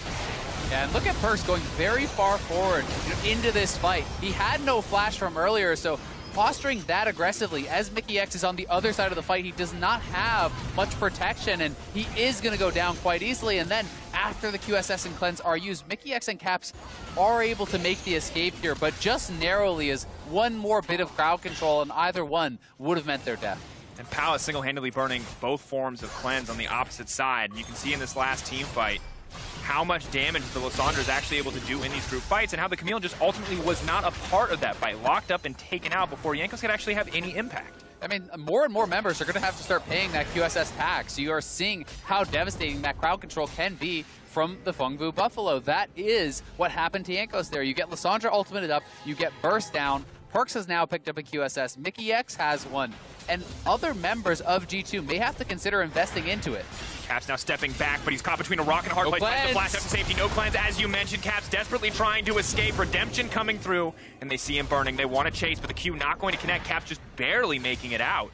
They're actually going to give up on the chase here. We talked about how this game with the overlapping comps was likely to be a sum of the vision line. Vision line for PvP is definitely much more on point than what G2 have. They have one deep ward behind the Baron Pit. Otherwise, G2 have not been able to actually get control wards on multiple members and start to attack the vision line. And like we mentioned with Pick CC, that needs you to bring a friend or two as well. And I feel like we have to give Fongbu Buffalo so much credit Normally when we see a 6-0 LeBlanc, it's a nightmare to play against, but they've been so smart and so patient about how they move into the G2 jungle as a team. Yeah, this is back-to-back games now that the Fengbu Buffalo are challenging G2, who has been such a standout team at this tournament. And they are 3 dragons to none. They are slightly ahead in the gold, and they have a composition that can fight head-to-head here with G2. They have the ability to answer side waves. They certainly have shown they have the ability to straight up 5v5, so we'll see if G2 can find the picks, can spread the map, and perhaps pull PvB into a game that they don't really want to play. Ocean Drake unlikely to force one of those picks, so right now you're kind of staring at the map, zooming in and trying to understand where will that next piece of action take place. Now, the Baron is, of course, a very obvious answer there, and the vision control around both sides is going to be important. As long as Big Koro is escorted, you feel like PvB can set up just fine around predictable objectives. With only one on the map, it's very, very predictable. Now both teams posturing around that Baron, as mentioned. A brief pause in the action. PvB, of course, fishing for that engagement. PvB, the Miracle Run, the dream is not dead for the VCS lineup. Of course, needs wins, needs other teams to win as well. It is a bit out of their hands, but it does start with them beating G2 and beating Flash Wolves. And an even game at 23 minutes is a good start. And even after all that, they would need to actually pick up a tiebreaker win as well. So certainly it would be the true miracle run for PvB to be able to get out. But I think even just performing well in these games is something to be very proud of for the VCS. We saw them be able to take down G2 at Worlds last year. We have seen them taking down G2 already once, and they have definitively proven, I would say, that they are the strongest emerging region, over these last couple of years. One of their home fans, they want to find something. Do notice they've lost control of vision around Baron to make this push mid. Now it doesn't look like G2 are even interested in contesting, but no, Caps on the backside may just try to find a pick. Could get a fight started off that G2 want. And while we talked about 1-3-1 coming through for G2, they just haven't been able to execute it yet. PvP grouping and forcing so many plays. Yeah, they certainly are, but you are seeing the inklings kind of begin to kind of shape for G2 as Wonder was staying down on that bottom side, and it is now Zeros who has to go respond. You can see the pushing top wave as well, that again, PvB will have to respond to, and Caps is sitting on this pink ward there just out of vision because he's looking to set up a pick. Pallet, so much damage coming through for Caps. He's going to try to retreat. Caps now backing off, has to be careful. Perks is here. Out comes the ultimate, trolling back. The shutdown, though, going through a beautiful arrow, and Perks is now in trouble. He's already burned the QSS. Meliodas going to commit to the play. The rest of G2 is here, but it's Null on the backside, ready to keep this one going. Mickey's still alive. Perks still alive. Now it's Wonder, though, dishing out so much damage on the backside. Null buying time, but Zeros is here right on top of Perks. He's going to grab the kill. The Lysandra passive. Going to do more damage. Going to force the GA out of Yankos, but Null going to get taken down. The triple kill coming through from Wonder. He may look to clean it up. He may just look for the Penta. Wonder going to get 4. Now going to look for the 5th. Can he get it? Wonder. Will he find the pentakill here? The Quadra. The Penta for Wonder. The absolute pop-off from Wonder here. Pentakill in what was such a close game. Wonder on the rise, taking over. The fight starts out of nowhere. It's just a pick onto the Morgana, but everyone joins. Summoner's up, ready to fight. Tails up, and Wonder's the one who's just too good. The replay starts ages ago, it feels like, as Pallet could have just been popped. The defensive flash comes after the attempt to re-engage, and when Caps goes down, PvB says, this is our time to fight. And that was a great ultimate from Big Koro. Flashes over the wall, finishes off Caps with that piercing arrow, but then Big Koro is quite far out of the fight. You can see at the top side of your screen, he's not able to rejoin, and they have to wait for Zeros to come in. And that's why G2 pick up multiple kills. Big Koro out of the fight, Silas late to join. But when Silas rejoins and Big Koro is free hitting, you wonder if this is the moment. But as he channels his Q, he actually does no damage, and Wonder is under no threat to clean up the Penta. And just a fantastic team fight overall. And you can see Perks, he got picked off, but more than happy to sit back and watch his top laner find the Penta in the kill, or Penta in that one. And from 0-1-0 to 5-1-0 has to be a good feeling, but now Null is the one who's in trouble. Not going to be forced to use the ultimate. Caps, though, continues to get scarier and scarier as we move forward. And this is actually the point where the comps are starting to come unglued from PvPs. If you play 1-3-1, now no one can answer the items of LeBlanc and Ryze. The Ryze is out of nowhere, commanded both a pick build with the Spellbinder to catch up and the Void Staff to complete, and we already knew that LeBlanc was huge in this game, so to find 2 people to answer these 2, best of luck. Absolutely, and you can see the entire team running. No, the CC is going to connect onto Wonder. Zeros is going to step forward as well, getting the fight kicked off. Now going to steal the Rakan's ultimate. The quickness coming through. They're trying to turn it back. Zeros has taken out Mickey X. PvB still alive, still unscathed. May look to continue to extend the play. Have to be careful, though. A lot of burst on the side of G2, but a lot of low health bars as well. Caps just dissuading the engage. That Rakan ultimate was gorgeous from Zeros there. It looked like it was going to be a poor engage, that he was going a bit too far. Instead, he's able to find this beautiful ult through so many of the members of G2. One of those times where Silas ends up being the better Rakan. Doesn't happen all the time. Happens sometimes. Re-engage. Right again. Perkz now in trouble. The cleanse comes out. Caps still firing shots back at Meliodas. May look to pick up another kill here. Jumps back. Wonders on the front line. We could see a triple kill scenario. Yanko's on the backside. Caps still uncontested, but Zeros grabs another one. Shut down onto Wonder. Steals the ulti away. Dashes to the side. Beautiful footwork, and now it's Yanko's in trouble. Big Koro uncontested and all moving forward, and G2 are falling apart. G2 are just getting knocked down one after the other. This could be PvB looking to take a significant advantage in this game. They're heading towards the Baron. Assists are being pinged, but there's not a jungler on either side, and Caps is still alive. We have seen him pull off some magic in this tournament around the Baron. That was definitely a mammoth Koro moment. He was able to free DPS so strong. He's on the Baron now, but Mickey X comes to check. He wants to check it. They know that it's been started. Caps needs to find a way into the pit, but the health bar is low. Absolute disaster potential here for G2 if they cannot contest it, if they cannot stop this Baron. 4K and dropping. It's getting lower and lower, and Big Koro is unafraid. He's not afraid to step forward to do damage where it's necessary. Caps may try to get it. Null goes over the wall. Caps, can he get it? He's buying time. It's getting lower and lower, though. Meliodas there on the backside. Nothing left. PvB will grab the Baron. They will pick up 2, and they are in absolute control. Massive set of plays there for PvB. They pick up every shutdown from G2, and it's all off the back of this. Caps looking to poke forward here, but Meliodas, Pallet, Big Koro grouped up. Zeros comes in from behind, and Perkz has no ultimate. The QSS, not enough to keep him alive. Zeros, the most headstrong Silas we've seen in a long while, but then Big Koro upgrades to Mammoth Koro. He can frontline with the Black Shield on him, able to take a secondary kill, and they get the exit kill on Jankos as well. The Black Shield goes up, he stands and fires, and he is wiping G2 off the map. Look at the damage coming through here from Big Koro. Absolutely monumental, and he is at such a strong point in the game now, ahead of Perkz, and has so many items. The GA has even been picked up. The on-hit build maybe never gets stronger. He went into Wit's End that allowed him the confidence to walk up, and then you have the Rage Bait. It's kind of like a death cap for the on-hits, given the Phantom hit every second auto. So the moment a fight starts and Varus warms himself up, gets his Ginsu Rage Bait stacks, Black Shield later, oh boy. And another pick. Mickey now caught out once again. Null on a killing spree. That last fight, Null wasn't even there. He's looking to make up for lost time, but Perkz now going to be not in the fight. It's Caps actually trying to find the takeout. We'll just continue forward. PvB in absolute control, set up to take down this tier 2 mid. Yeah, I mean, with Mickey X down, you have to call Wonder back up. Wonder making the move back to the side, but Zeros looking for a dive. Line. Perkz has to be careful. Zeros locked up, but he's going to steal a Zaya ult of his own and just walk away. Zeros absolutely popping off in these exchanges. Tanks an extra tower shot. Now they're looking at the inhibitor line. PvB ready to push in, ready to grab more here. They're going to break the inhibitor. You can hear Vietnam and Hanoi going wild for the hometown team, and rightfully so. It's a 6K gold lead. It is absolute control for PvB. And they have the side lane waves already set up. As you can see, they're going to join up to this top lane wave. Supers will start to spawn in that mid lane, and PvB are looking to press in on G2 here. They want to up the pace. And with all the advantages on the soul lanes, they can't wait for him, but here we go. Mickey now fishing. Null not even going to take it. They don't fight off more than they can chew. PvB slow and controlled. Immediately turn that engage around. And the crowd control was perfect from PvB. They wait till the QSS is out, and then Big Koro nails the Varus ult. PvB looking to crack a second inhibitor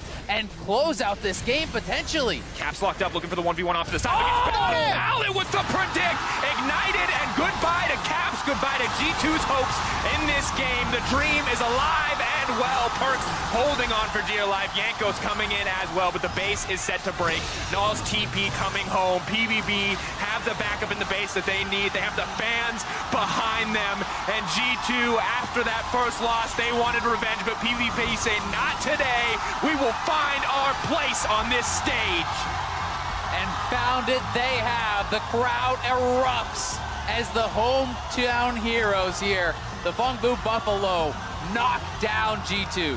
We walked on to past these games and we said it feels like there are a couple more left turns before group stages are over. They get to hold their heads up high in front of their Hanoi crowd. They're only 2 victories over G2, one of the favorites for this tournament. Fantastic execution by them. They were just straight up the better team.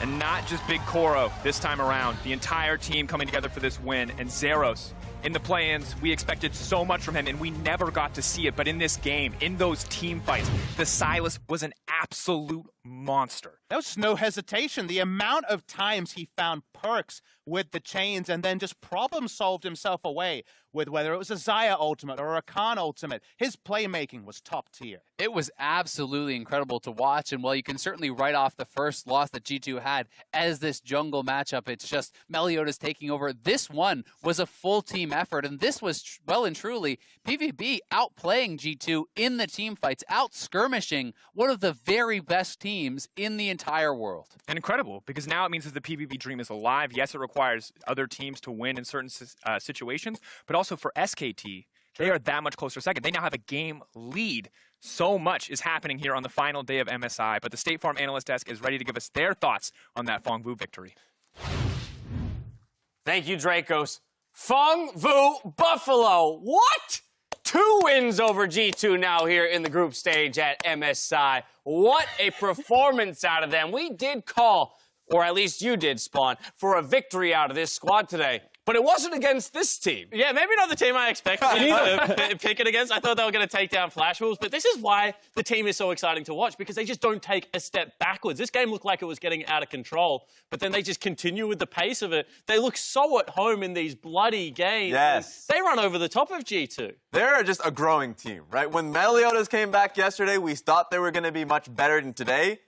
Didn't think it would be this much better, but man, I love the fact that they just keep grouping up, keep skirmishing, keep fighting, and this mechanically, they've just gotten so much better. They're disgusting, especially Pallet. Like, the amount of bindings he was landing and, like, the foresight of knowing where to shoot them and stuff was so good to see. And it wasn't just a win from start to finish, where maybe they got a few kills early on. This was gold being picked up by both sides of the Rift. And in particular, it all came from this bot lane. Yeah, I was ready to start this one off by saying, you know what, Jankos and Caps are back at it again. Just making Pallet and Big Koro's life a living hell, because they stuck to the bottom side of the map for a good while. Yeah, they certainly did, and this dive in particular just shows individually the skill level of the G2 lineup, juggling turret aggro, getting everyone else, reading the rotational play coming through from Phong Vu Buffalo. And at this stage, I was the same. I was getting ready to, continue to celebrate Caps and the growth of this European mid laner, but I mean, the resistance and the ability to come back from a deficit was well and truly on display. Yeah, I mean, this was definitely one of those beginnings to a game that felt pretty good. There was one misplay before that replay that rolled where Big Koro misses ultimate and then G2 gets a little over aggressive. But, like, it felt like everything was going well for them, and especially with Caps, who I think started 5-0, it felt like, okay, well, the best player on their team is now fed as hell, so this is probably going to be a pretty good game for them. And it was the fact that so many fights were breaking out in other places. It wasn't just, like, these big 5v5s all the time. It was like skirmish here, 3v3, then a 3v3, then 2v2 over here. Made it so that, like, it wasn't like Caps could kill them all at once. Yeah, I think ultimately we saw a problem with G2 that SKT were able to completely fill, right? Remember when SKT went up against G2, like SKT was losing their advantage, but since that point they've been able to retain it with strong vision control and being able to hit their composition. G2 had a pretty good 1-3-1. But they just got caught up in Phong Vu Buffalo style, and LeBlanc left the side lane. Rise picked up these fights, and sure, he got a pentakill out of it, and he was feeling pretty good. But don't play towards the VCS team's playstyle here. No, don't do that. Well, or do it for the pentakill, but then get back out into the side lane. I want to get into the meat of this game. Those skirmishes all throughout the mid. And this is, once again, just like the highlight reel is happening everywhere. You can see Wonder on the top of the fight. But eyes were on Big Koro as he rejoins, because he's, at this stage, just the machine gun Varus that can stand and deliver and dish out so much DPS, like really well pointed out by the casters on the broadcast. But Wonder looked like he was in control at this point. Went into this team fight 0-1-0, comes out of it 5-1-0. Very nice play. Best kind of team fight for a Rise where you are never anyone's focus. There's, oh, they're killing my support. Oh, they're killing my top lane or my bot lane, and you just get to run around and pick everyone up. Like, that was the ideal Rise team fight. But the problem was it didn't stop there. Fun fact. Oh, go ahead. I was going to say, I'm so happy we have a term for these games now. The happy games that Very keep happy breaking game. out on Summoner's Rift. Because it looks like the players are enjoying themselves. They and are. This is the question that I have for both IG and G2. Is when you're enjoying yourself this much, can you actually regain control of it? Because, you know, we've talked about the fact where coaching staff and stuff comes in. Both of these teams have now bought so heavily into PvP. Remember, they took 2 Nexus turrets off IG. Now they've beaten G2 twice. Stylistically, this seems like a pretty good matchup for Fongo. You got to be able to rein it in. Fun fact, though, only other time someone has gotten a pentakill and lost on the international stage was Fnatic. Reckless versus RNG at MSI 2018. Thank you, Quick Shot. Very good quick stat there. You're welcome. So if you're a European fan and your team gets a pentakill in international play, start panicking. Yeah. Hit the panic button. We saw, obviously, a G2 victory there in the mid-game team fight, so we have to jump ahead to the turning point for PvP. 3 for 1 here, 28 minutes in. Same exact spot on the map. And just not enough awareness of where Saros could be coming from. He just finished clearing a wave down the bot lane. There's some vision control around Baron that was going on. And then, you know, Perkz just walks a little bit too far forward and gets caught out. They ignore Caps and go right through him to the AD carry. And then from there, with Perkz down and Caps kind of forced onto the back foot, they can keep charging through this fight and picking off kill after kill. 1,000 gold shutdown for that Sylas there. But this PvB squad, I think we have to acknowledge how much they have impressed us throughout this tournament with Meliodas back in the lineup. Yeah, it's nice that that was the case because it was mostly Pallet making the plays past the play-in stages. And then Suhao, while he wasn't a detriment at all, it just was they were losing matchups quite frequently. And so a lot of it came down to synergies that lasted during the split that had been lost. And it felt like finally being able to regain that, utilizing all of the lessons they'd learned from scrims and the first few days came through. You threw Pallet's name out there. He picks up MasterCard Player of the Game for this performance. Again, kills going every which way, but kind of a centering force here for this squad. And in such an aggressive game, to be able to play a ranged support that should just be, you know, pickings for something like a LeBlanc once 5 kills have been picked up, like, it just was such an impressive performance because you have to be able to have some modicum of control over it. And so many of these team fights did come down to his ability to be able to read the play. And I think it bodes pretty well for them to pick up a win here. I mean, you heard them talking about it. It's not exactly in their control to be able to find their way back into the actual race to get the 4th spot. But with how well they played today, you know, like looking ahead to the Flash Wolves games, like this feels like something that they could actually do. And not only that, we said, you know, this is a team that could potentially decide groups. Well, now they've given SKT complete control of their destiny. G2 find themselves that game behind the Korean lineup.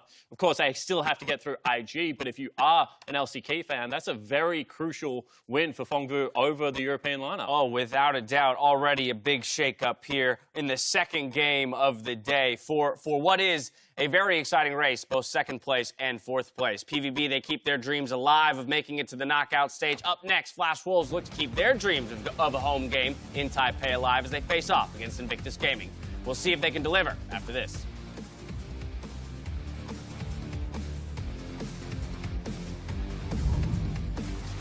Yanko's going to move in, though, extending the Hextech ultimatum, not going to interact with Black Shield whatsoever, so that's going to be an easy kill pickup. Pallet potentially next. Big Koro now going to die again. Big Koro absolutely deleted, trying to juke him out, walking away. Mickey X is there to body block, but Mickey X might be the one to go down. Has enough wave clear to just delete the wave, but now wants to step forward. Caps on the backside, though. Just Big Koro! The triple kill coming through from Wonder. He may look to clean it up. He may just look for the Penta.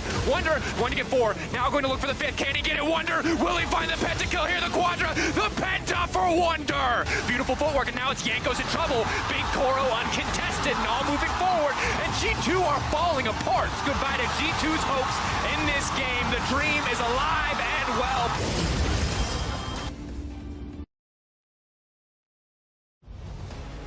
You're back, and just in time for Invictus Gaming versus Flash Wolves. Obviously, a very exciting matchup for, thank you. It was scripted. It was a scripted woo, folks. LCS.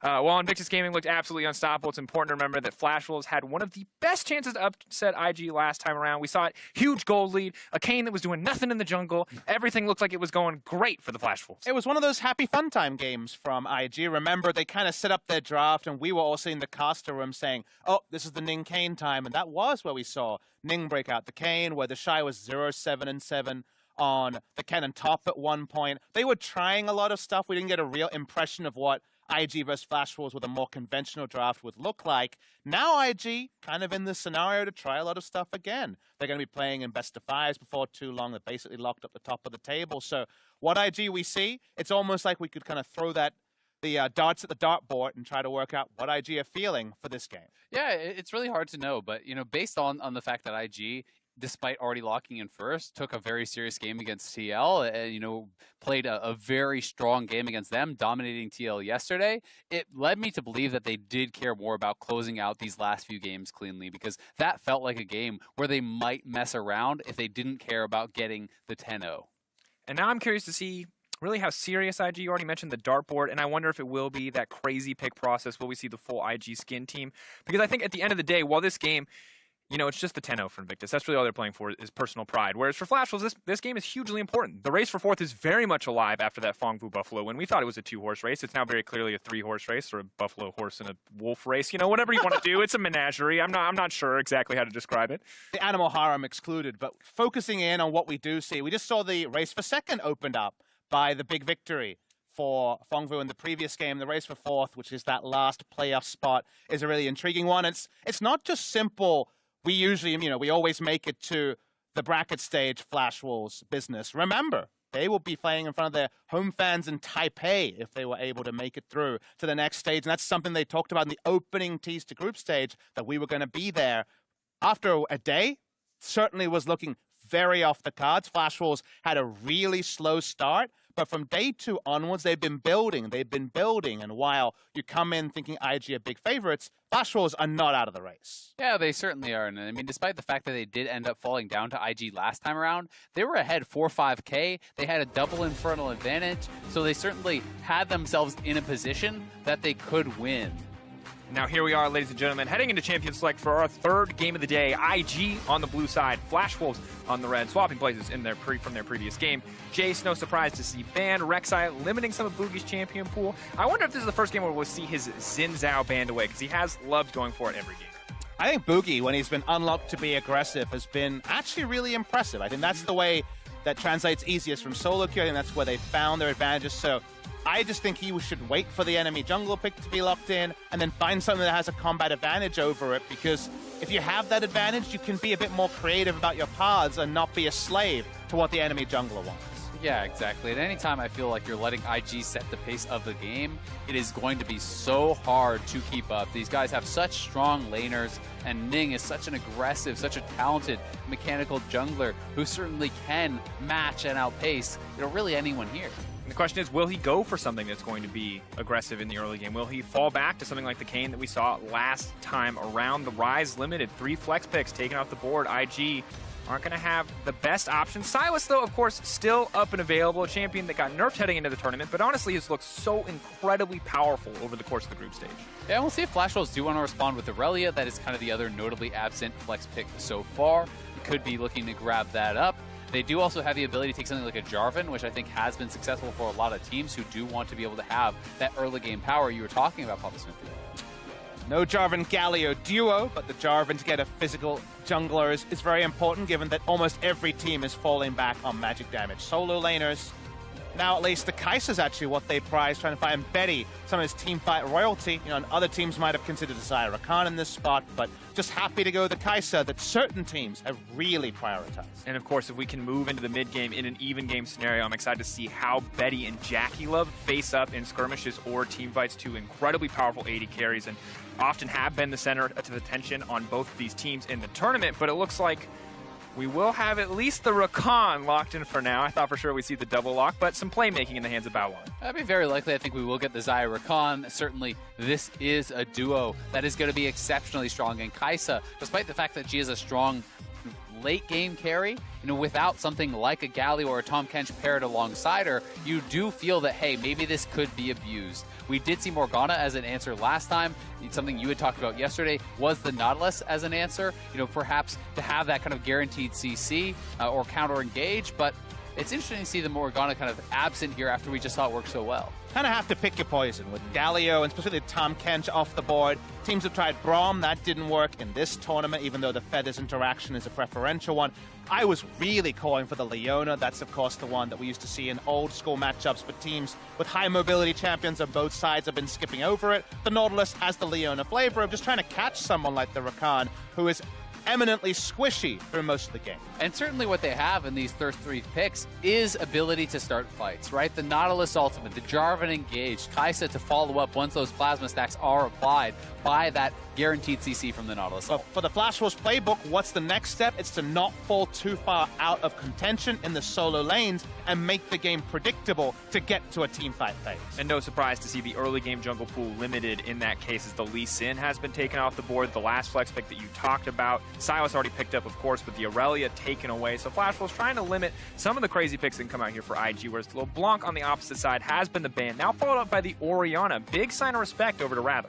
Yeah, Rather has been playing this pick, I think, to quite good effect, and we'll see if they want to take, page out of the Boogie's book, perhaps, and go to something like the Xin Zhao if they are really trying to reach for another physical damage jungler.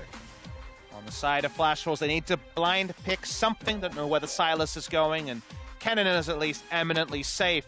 Rather's champion pool is a lot of kind of conditional champions. He doesn't really play the flex picks, the same strengths of other teams, so it makes a lot of sense for him to get the overall last pick. Remember, that was occupied by Ning on the red side against Invictus Gaming in the first round, Rob.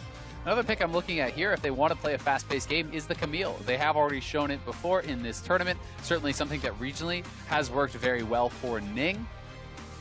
And while we didn't necessarily see the strongest late game from G2, of course, the early game with that Camille Xayah Rakan trio was incredibly powerful, but we're now going to see the Nico locked in. I feel like most likely going into the hands of the Shy on the top side of the map. And if they do want to diversify that damage portfolio, Hecarim is up this game and will be a physical damage jungler. Not really a Ning staple by any means, though. So if you're going on name power, certainly the Camille's your first thought. Will they pivot away and say, to hell with that, and go a different approach? This would be very different. Wow. Very different. All right. Well, the one man who's consistently mixing it up in these Flash Wolves versus IG games is our boy Ning in the jungle, and it will be the Ivern now locked in.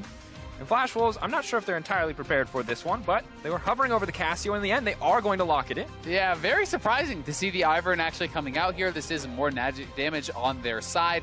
Ivern, certainly a very different look from Ning, who is someone who is really highly prioritized, extremely aggressive picks in the LPL as well as here internationally, and wondering if he wants to turn it into a little bit of a happy game. It's not a first-time Ivern, but Ning is 0-1 career on the Ivern with no KDA to speak of, so they're definitely trying something, guys, and this one, it's not physical damage either. No, it's definitely not, but Ivern, I do feel it's one of those champions that you really have to have strong mastery of and a strong understanding of to actually be able to perform well. We saw, even famously Peanut trying to actually swap to Ivern when it had been very meta, and that not working out for him, despite the fact that he's an extremely talented jungler. What does Ning do? Get in your face and contest, and you can't steal camps walking up and channeling as Peanut showed us on the MSI stage in Rio de Janeiro 2 years ago. IG showing us something new in their games to close out the group stage. Of course, 2 more for them. The first one up against Flash Wolves. Flash Wolves close to finding a victory the previous time these two went toe-to-toe. And while for IG, they are just chasing that 10-0. On the opposite side for Flash Wolves, it means so much in the battle for 4th. 1 spot remains in those playoffs. That 4th place spot, 3 teams fighting for it. PvP slowly rising up. Liquid struggling in their first game of the day. Prime opportunity for Flash Wolves to find an edge here, to find an advantage, and potentially be able to take the game.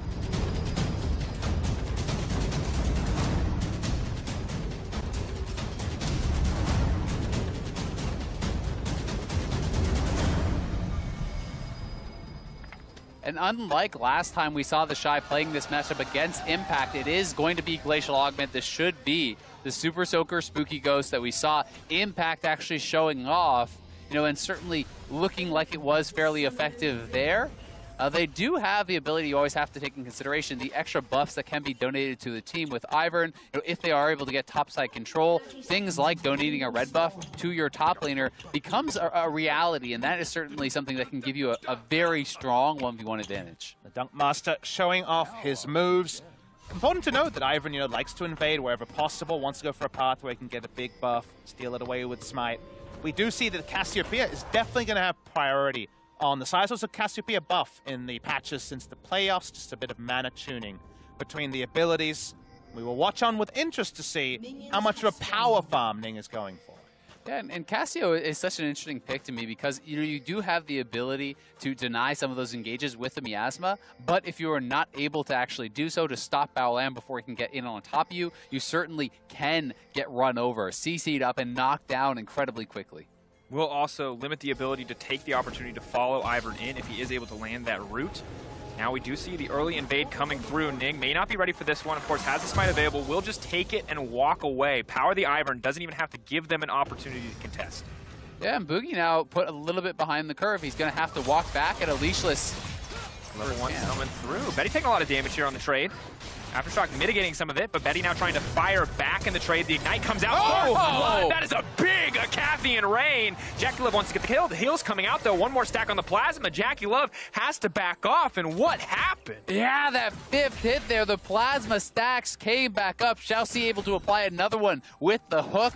They had to press the attack, also procced, and Betty flashes forward. The Acathian Raid, there was no minions for it to hit, so all of that damage was going straight onto Baolan. And here it is one more time. Baolan and Jackie Love were feeling up for brawling, but as you walk in, notice, Xiaoxi starts with the Aftershock proc, and we talked about that synergy between Nautilus and Kaiser, still present at level 1. 2 abilities that proc the Plasmas, and Rakan's base stats, they ain't so good, and he's dead.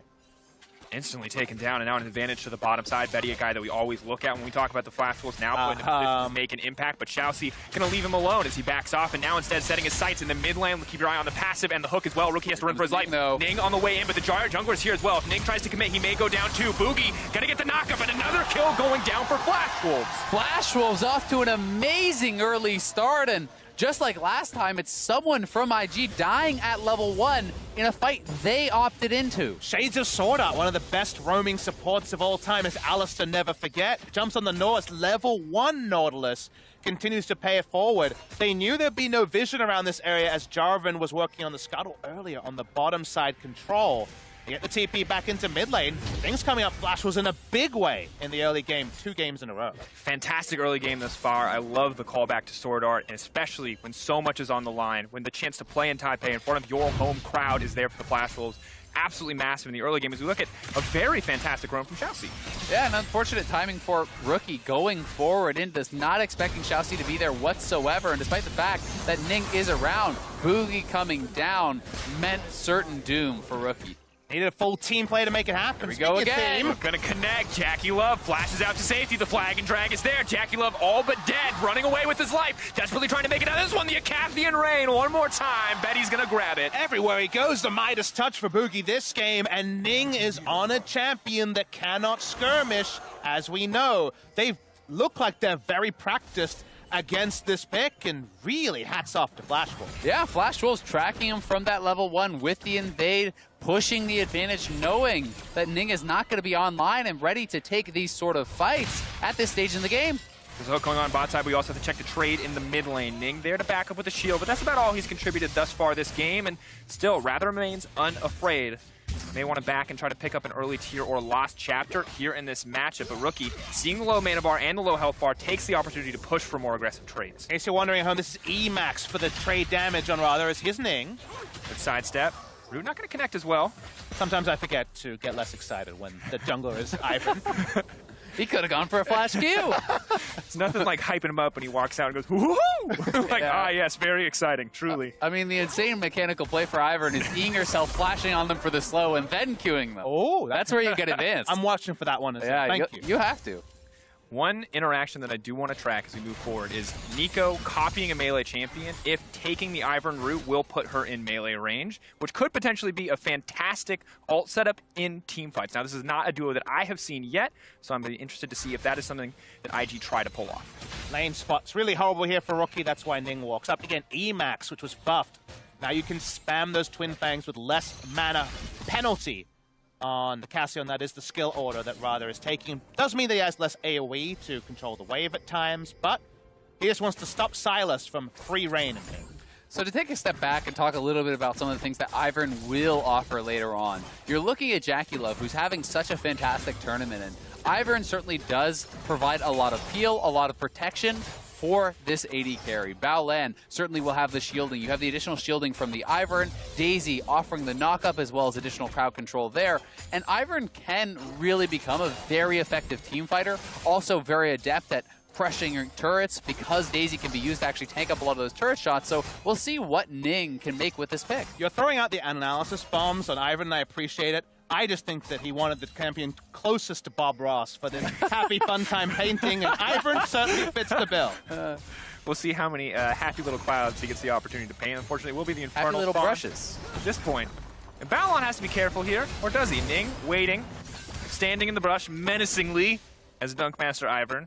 The root, of course, is going to matter a decent amount of damage if he wants to go for the shield as well. And now the follow-up is there. Balon going to get forward, the knock-up, but still, the Spider-Man and the input buffer more is going to pull Xiaoxi out to safety, but Jackie Love's still going to finish for the kill, the heal. Now coming in, Boogie on the backside, though. Jackie Love taking so much damage, pulled back, but Ning already tanking the tower. Boogie there to punish. Balon next. Challenging Smite comes in, but the Shy is here as well. The root going to land. Boogie going to get taken down. So incredibly low. Can they find the kill? The knockup is there. Rookie steals away the ultimate. Another kill to follow, and IG striking back. Yeah, IG able to pull a rabbit out of the hat here, losing so heavily on the bottom side, but despite that, they're able to skirmish their way out of these disadvantages and utilize that TP from the Shy to great effect. And the team play of IG in full effect is such a pleasure to watch. Both lanes out-roamed their opposition. TP came in first and rather was out-roamed from the mid lane. That means they have first access and go 2 for 1. A slender lead, but a welcome one. And just an insult when you are the one getting your ultimate stolen away when you're level 4 for the Nautilus. But we take a look back at how this play unfolded.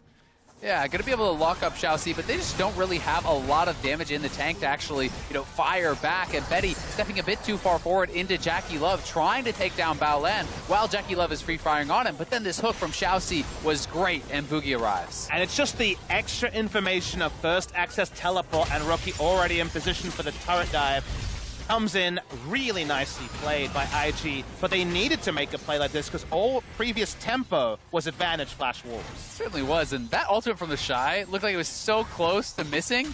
Literal pixels like off. It had to be pinky pixels toe off. of Jarvan was still in that, and it's going to do full damage, maybe. Technically counts. Knock him up. And now IG's bottom lane. It's interesting to see how these plays have unfolded because despite them being put in a deficit in terms of kills, they're actually staying quite even in farm. And Betty now has to be careful because there's a bounty on his head. And you know that as we get later in the game, IG are going to look to cash in. It's a very different type of Xayah Rakan lane because usually when you have Nautilus support, your AD carry at all moments is worried about being ulted. This is actually just a kill the Rakan combo where you can apply that Phasma, keep him in spot with the root into the multiple forms of CC and take him down and actually keep Baolan accountable. But for now, at least, watching Ning, level 7, walking up. First Infernal Drake control goes the way of Flash Wolves. And you can see Rookie now with that double buff. One was donated over from the enemy blue buff, now getting his own red buff, something that you're not normally able to have the luxury of, and is granted to you with this Ivor, and so certainly Rookie going to be thankful for that additional health regen, shrug off some of the poke, and also have some better trades. A difficult spot now for Cassio as well, with the stolen ultimate there too. Has to respect the potential to engage. Silas, of course, will face her as he moves in, though, so feels like one of those matchups where whoever ults first might just lose out. A lot of tension in the mid lane, and IG now looking to find some backup. Rookie not afraid to step forward, but Boogie waiting off in the wings, ready to come in here and ready to collapse on this IG lineup if necessary. It's kind of interesting to see how Ning is actually employing Daisy here. You can see he's using it much more as a scout. He's essentially walking Daisy through all these brush in the river that they didn't have wards in, and that is a very intelligent play, making sure that they're not going to be face-checking into this Jarvan and getting caught off guard. Now the collapse around the Infernal Drake. It seems like both teams very aware that this is the objective. Ning, though, now without Daisy, will be in a bit of a difficult spot if a fight does break out in the next minute or so. Now, once again, the attention is on the bottom side for the Flash Wolves, trying to put as much into Betty and Xiaoxi as they can. Baolan has to be careful, has to respect the hook, but is backing behind that creep wave and is going to walk away.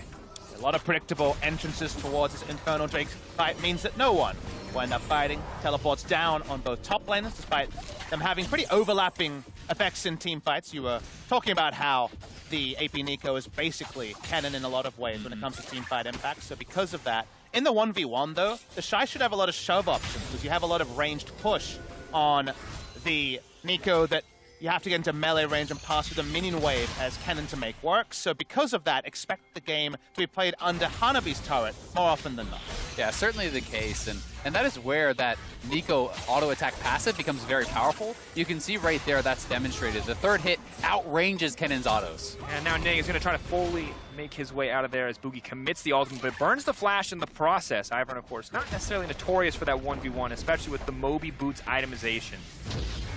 For a lot of matchups, you're kind of trying to work out what's the minimum expectation. For me, if it is Cassio picked into Silas, it's some sort of lane control, not getting roamed on, just having a health bar advantage. A solo kill, very unrealistic, but being one turret plate down and going CS for CS, but now at least rather, hasn't really found much out of the Cassio. And Rather, of course, not a guy that we necessarily expect to dominate lane, known, of course, for his team fighting proficiency, but still in this matchup, do expect to see more from him, do expect to see those larger advantages. Of course, though, when you put the nameplates back on, tough for anyone to match up 1-to-1 against Rookie. Exactly, and to his credit, you know, he is still going even. He is going to be that team fight threat. This is a Cassio who is going to scale very, very well into the later game stages, and IG pressing on this bottom side, trying to get the first turret, but it's actually the Flash Wolves who have taken the Rift Herald and are looking top. They're getting more things. The Infernal Drake hasn't been started just yet. They're going to jam the Rift Herald instantly, but mid lane, Rather now going to be in trouble, has to flash out to safety. Glacial Augment will not connect on the back of that Super Soaker, and Rather will walk away for now, but a few more tower plates going to go in the favor of IG, and a lot of gold going into the pocket of Jackie Love as Rookie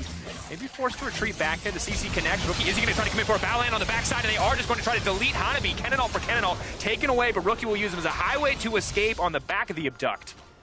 turret dive there, super aggressive. This is a very IG move. Notice that so many teams around the world take the free Infernal Drake. They want stats now, not stats later with percentage scaling. So they're trying to get as many turret plates as possible, but they're going to lose their entire inner turret and top. They certainly are, and I mean, Flash Wolves are just funneling all this gold into Betty. He's the one getting all those solo turret plates from the first turret. He's the one getting all the solo gold from the second, and look at that lead between the marksmen here, 1,400 ahead of Jackie Love, largely off of this little string of plays.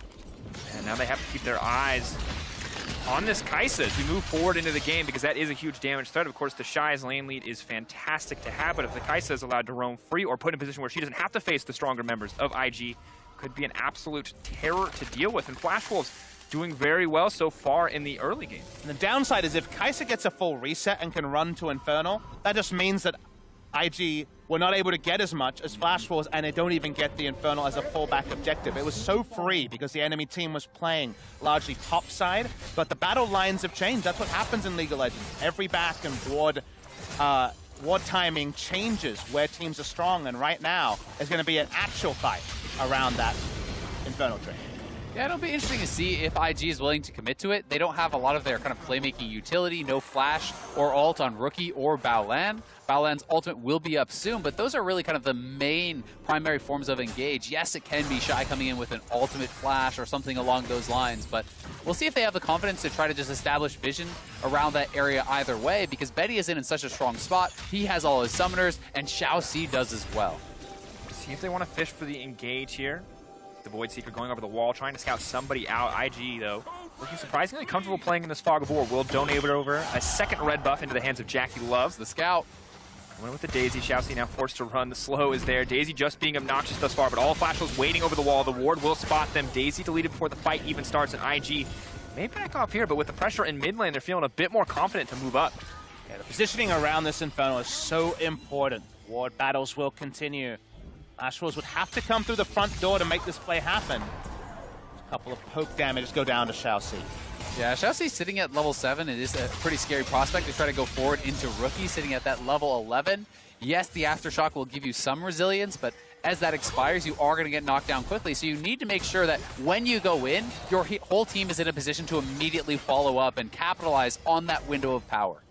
And while Jackie Love has the luxury of using the Featherstorm to dodge out on Xiao Si's ult, the stolen Nautilus ult is not the same story on the opposite side. And Betty gets ulted, he's going to be taken out of the fight, at least temporarily, and potentially knocked down with the amount of backline threat Rookie can provide. The gauntlet has been laid, though. Hanabi looking for the flank off to the side. IG starting this one up and slowly but surely taking it down. Bushes are being laid down, trying to hide as much information as possible, but they're on the Scuttle Crab. Baolan fake Balon, rather. Now pretending on the top side, hoping maybe the Flash Wolves will step forward. Now the retreat's coming out. The hook is going to go wide. The Price Seeker. Flash Wolves just going to step forward and try to take this one. Ning not even get the chance to steal it. Beautiful use of the grounded to stop any follow-up. Rookie now stepping forward onto Rather. The knockup is there. Knockup traded back on the opposite side. The Kaiser, though, now in trouble. Is forced to use the Featherstorm. Hanabi on the backside. This is going to be an awesome team fight for the side of Flash Wolves. Shy now trying to turn it back, but Rather still undamaged. Still Betty carrying through the entire lineup, and IG bite off more than they can chew. Yeah, IG trying to initiate, but they don't have a lot of frontliners. The only one resembling one is the Silas during Aftershock, and you can back away, and suddenly Kaisa and Casio are both putting out consistent damage that IG just couldn't handle. Yeah, they certainly couldn't, and as soon as Jackie Love gets knocked down there, the fight felt like it was pretty much over. They weren't going to have enough follow-up despite the good ultimate from the Shy. Now, Jackie Love, I'm not sure if it was a conscious choice or not, but he was late on the Featherstorm for the Nautilus ultimate, so that actually came through. If you watch here, the Nautilus ultimate comes out from Rookie, Xiaoxi trades it back, Jackie Love just actually gets knocked up, then uses the Featherstorm afterwards, so you're taking a little bit more damage, and Hanabi just really well timed, coming through right as the Featherstorm ends. I don't mind the play from Jackie Love without knowledge that Kennen is on the flank, but they had vision of him. They knew he was coming on the flank, so you couldn't afford to be too choosy with your cooldowns. He thought, I'm far enough away, I'll duck into the brush, they can't hit me initially, I'll be able to shrug it off. But they had vision on the flanking Kennen, and for that reason, I agree with you, Azael. Too late on the decision. And now not only do Flash Wolves have a tower lead and a small gold lead, they also have the Infernal Drake, and it's perfect because Betty gets to fight on 1.5 items, immediately goes back, and now has 2 items. An incredible power spike for the Kaisa. Yeah, the Rage Blade is just such a monstrously strong item for that Kaisa, proccing the plasma stacks much, much more quickly. And there are more champions who can be that front line, who can be those zones of control for Betty. When you have Nautilus and Jarvan, as well as this Kennen flying forward, that is creating this zone of protection that IG can't enter. And I love the fact that you used the most important term, I think, for Flash Wolves, zones, because the way you fight as Flash Wolves, rather than Betty are just BFFs. Casio can always peel for another secondary carry. Meanwhile, Kennen, Jarvan, Nautilus just cause disarray in the backline, and in every scenario like that, Betty starts off with safety and can reposition with his ultimate. So 5v5 is going to have to be very intricately played by IG to subvert what seems like some pretty clear team fight advantages to Flash Wolves. I completely agree, and that's why for IG, you almost have to be able to change the paradigm. You can't be playing that front-to-back fight. It has to be Shy, slowing people down with the Glacial Augment coming in from the side. Rookie flanking with perhaps a strong stolen ultimate like the Casio ultimate and finding those stuns to start things off. If they can have that sort of an interest into the fight alongside Baolan, they may be able to break those battle lines and prevent Flash Wolves from setting up their zones of control. And in that fight, we saw a preview of the power of the Nico as we move later in the game. Fantastic knockoff from the Shy. Not enough, given how impressive Hanabi's flank was. But there is signs for IG that they can find, that they can execute. The power and the champions is there. They just need to find the opportunities. For now, though, Flash Wolves trying to exert control over the map, laying down a bit of vision. Control ward there as well. Not able to sweep out too much of the topside vision from IG, but have total control of the mid lane and are now looking to push in and break down this tier 1 tower. A lot of the little wins are actually in the matchup between the Nico and the Kennen. We talked about the pushing advantage, and just the fact that Kennen spent most of the game on a flank. Pretty big CS discrepancy. It's only 30, but 110 CS at 19 minutes tells you the Hanabi's first focus hasn't been going for far. And because of some of the turret gold that he's picked up as well, he's 1,500 gold ahead of his opponent, which is quite significant when you take into consideration the massive AP ratios on that Nico ult. Definitely the case. Jackie Love picking up what farm he can. A bit of an unfortunate game. Started off looking quite dominant for him as he went for the aggressive level 1 trade, but turned against him, and now he's kind of been put behind in so many exchanges, finding good opportunities, but they're always getting turned against him. Flash Wolves impressively matching IG, it feels like, at every turn thus far in the game. Recall comes, and it's almost Baron o'clock, and games have come unglued for the Flash Wolves around Baron. Remember Caps, Proto Belt stealing away a Baron in a game where Flash Wolves have done so much. It feels like of all the teams at this tournament, the so near yet so far team has consistently been Flash Wolves after day 1, where they were clearly off the pace. I definitely agree. I think they are a team left with a lot of what ifs. What if Boogie secures that Baron against G2? What if they play more cleanly around that Baron with a monumental lead against IG the first time around? Flash Wolves could be sitting in a much better position, and this is a game that they are in a comfortable spot. It's a small gold lead, but they do have the Infernal advantage and some powerful team fighting. So we'll see, can Flash Wolves pull together a win against this team that is so adept at finding the little openings, at finding the holes in your armor. So then if you're an IG fan, how do you find an advantage from here? Pull the map apart, make it about the 3 lanes, allow Silas to be a thorn in the side. Cassio is going to move second. Teleport is picked up by the Cassio, but the big thing here is when it comes to those group fights, unless you're finding a flank, it's probably going the way of Flash. Absolutely, and of course, the later we go into the game, Ning is going to offer so much more shielding and support to Jackie Love. So while Jackie Love is in a deficit, Zaya does get truly terrifying. The 3-item spike, very traditional for those crit 80 carries, and will still be a massive threat in the team fights. And that's another thing that's always very nice about having this Ivern. You're able to really speed up how quickly you're bringing in some of these support items that traditionally you have to wait much longer for. Flash, the hook though, connecting on a Rookie. There's the damage on the backside. Rookie just immediately gonna get taken down. Doesn't even get to use the stolen Kennen ult, and Rookie overstepping on the bottom side. And a great punish from Xiaoxi. No hesitation there. Flash hooks him in and will knock him down, but Ivern has so much more gold income than a traditional support, so you have things like the Ardent Sensor as well as this Athene's at only 21 minutes. I'm just thinking how much the playoffs might be about this Nautilus-Kai'Sa duo. The burst duo and the burst damage from Kai'Sa feels like the nerves have been reverted in games like this with all that plasma application. Free kill, free Drake, more map control. 22 minutes in, Flash Wolves still looking great. IG now pushing in. Betty going to be comfortable under the tower for now. Xiaoxi stepping forward. Boogie as well, ready to threaten. I think IG have to be painfully aware of how threatening the Flash Wolves comp can be around that Baron pit if they do get control. The Cassio and the Kai'Sa can shred through that health bar so incredibly quickly. But IG remain unafraid despite the 2k gold difference, despite the Dragon. Still comfortable pushing up this mid lane, knowing that so many members have backed. They want to keep this game square. They don't have deep vision at all. All their control wards are shallow. They want to put down the brush and siege down this turret. Backing off the Shy though, throwing a Fate Clone forward. They're not going to fall for, not going to commit anything there. And Rookie off to the side now. We'll look to clear out a little bit of vision with that control ward and move down to the bottom lane. And it's a good timing there from IG to actually punish the recall of Betty, who is back in base. And Flash Wolves surely do not want to take any sort of an engagement without their most fed player there. So Flash Wolves simply able to group, take that down. This is certainly an area where Ivern really does excel, utilizing this Daisy to kind of create this space, threaten the knockup, which can then give you easy follow-up crowd control. And it is a very frustrating thing to sometimes look for those engages into the Ivern brush. Ivern makes it a 4-1 comp, where you just roll into mid lane with 2 ranged auto attackers and have Silas split away. The brush adds the siege power that IG may not have had in other scenarios, so for now at least, gets them the one easy objective that makes Baron a more realistic thing to set up. It doesn't really change the game state between these two teams. And aggressive vision pings coming out from Flash Wolves. They move into the top side. Middle lane, of course, going to reset here in a brief moment, and Flash Wolves' eyes set on securing some of this Baron vision as Rookie forced to move up in anticipation of a potential fight. See the nerves on Baolan and Jackie Love, longtime duo lane world champions, but double control ward instantly, respecting the ward over the wall. They know that if they make a further mistake from here, the game could just be done. How many games at 25 minutes have been done at 29 minutes in similar scenarios to this? So Flash Wolves continue to group, and IG, with the Silas and bot lane, playing the 3 lanes like we mentioned.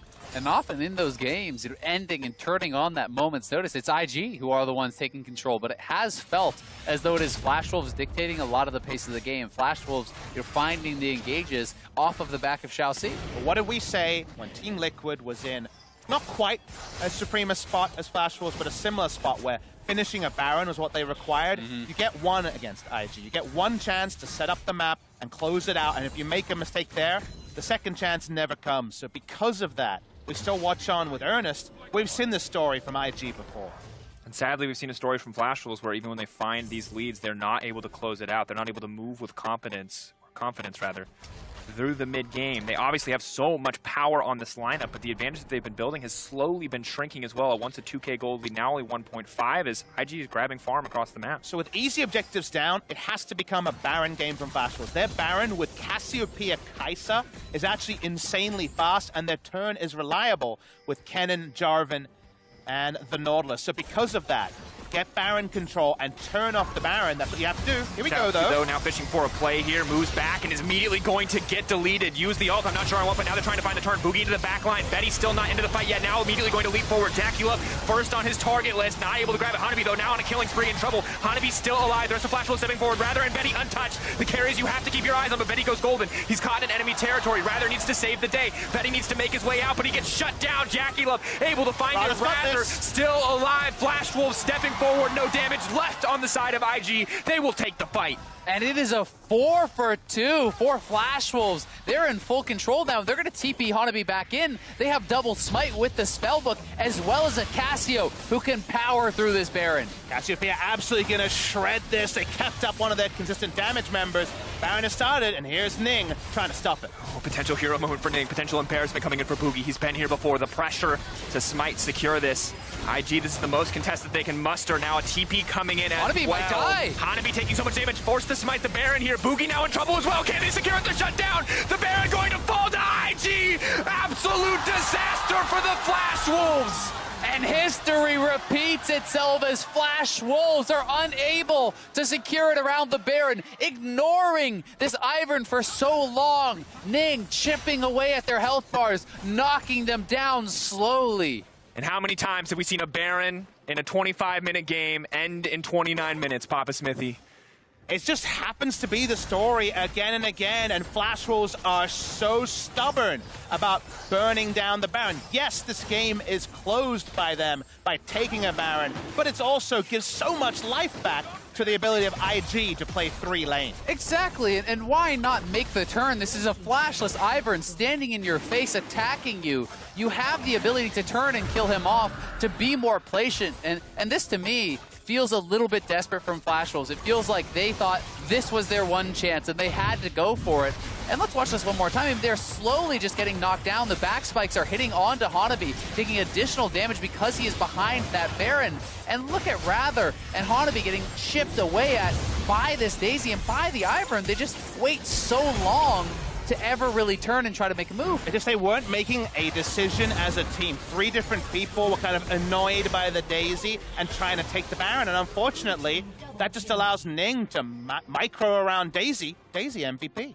Yeah, it has to be the most impactful Daisy we've ever seen in an Ivern game. Completely unignored, allowed to auto-attack and knock up so many different champions across the course of the fight, and a head scratcher for Flash Wolves. You know that's going to be one where they look back and you can see items now coming through. That's almost a 20-stack Medjai's. Runic Echo's an item we almost never see Ivern complete coming through as well. Yep, picks up the Magi, just wander over to the Baron, standard stuff, triple kill, Baron take, yep. He had that Medjai's before the fight started, and then Daisy did the rest of the work. Feels like Ivern's asleep at the wheel, but fine anyway. It was there for the moral support. Exactly. Micromanaging his pets. Must be a Warlock player going through here.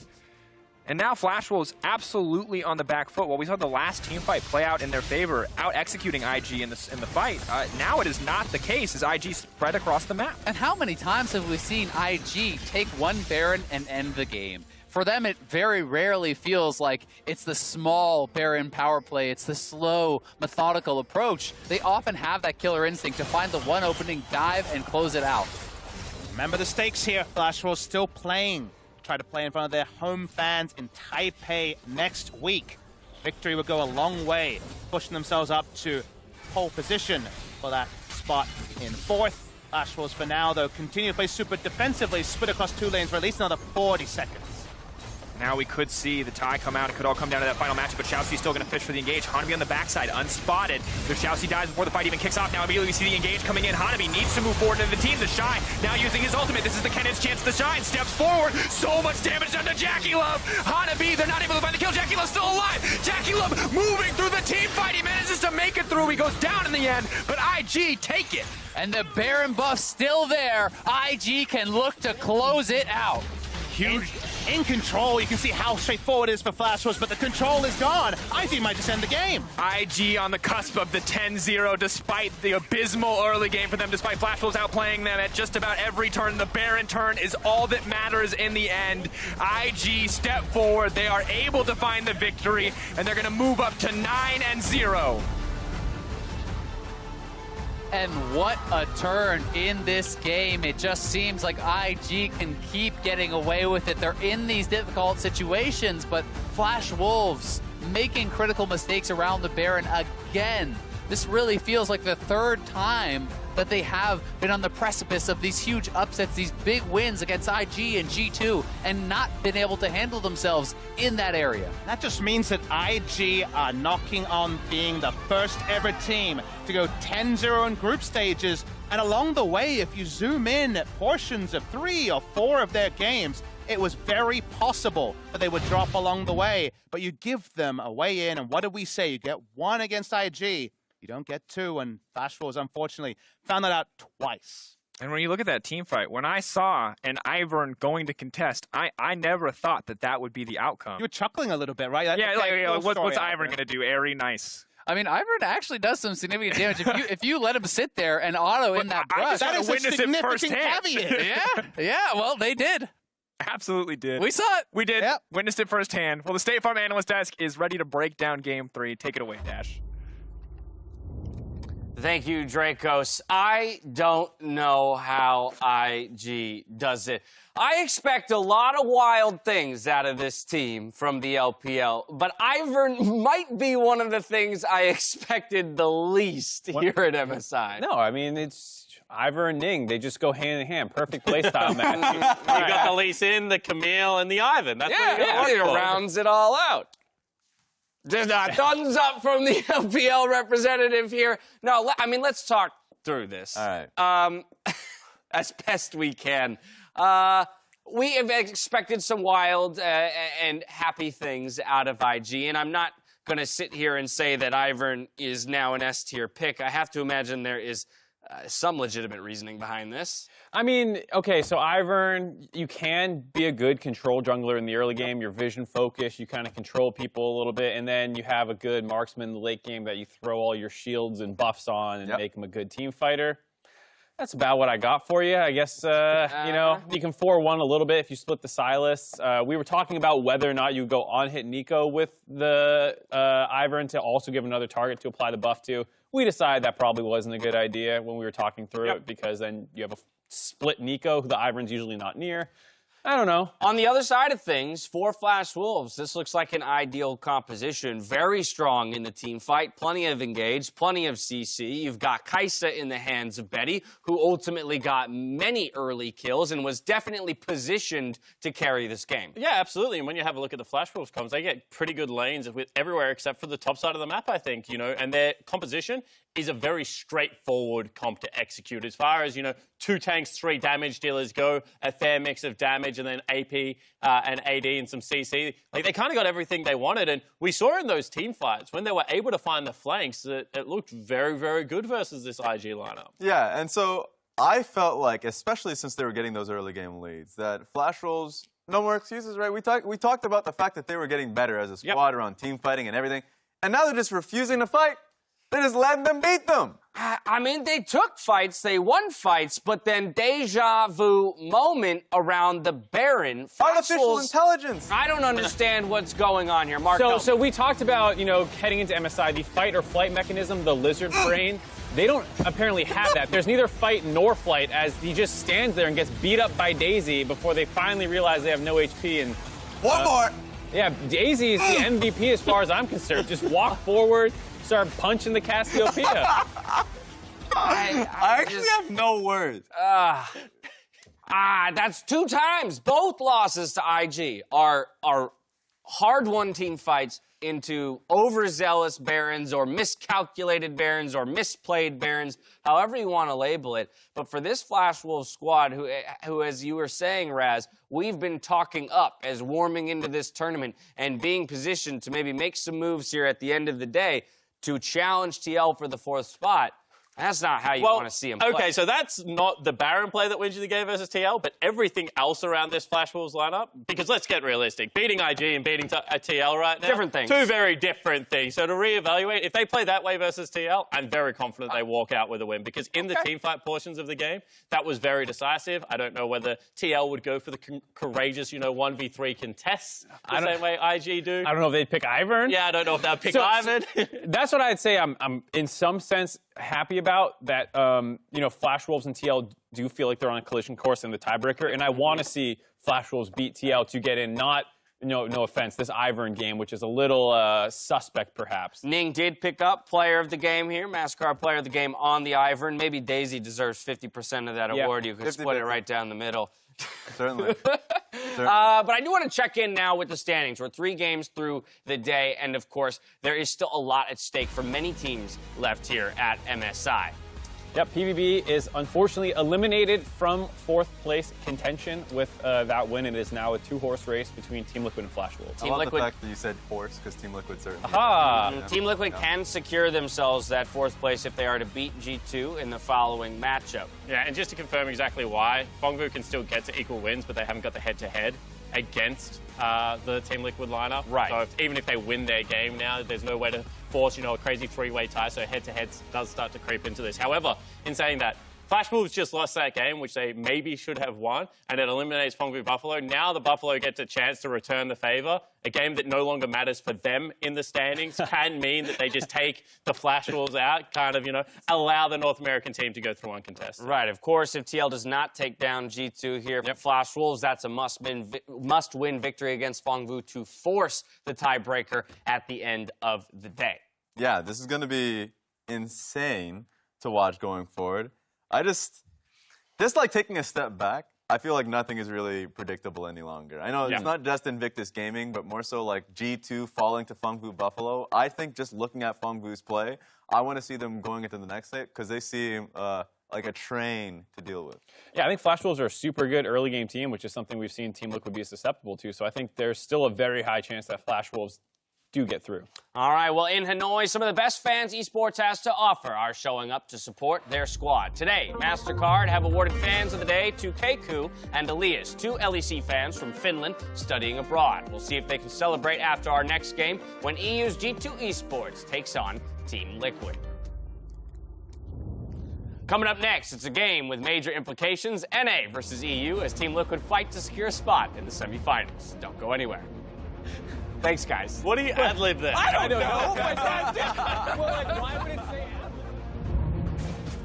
Teddy now trying to fire back in the trade. The Ignite comes out. Oh! That is a big Acathian rain. Ning on the way in, but the Jungler's here as well. If Ning tries to commit, he may go down too. Boogie gonna get the knockup, and another kill going down for Flash Wolf. Or Boogie there to punish. Balon next.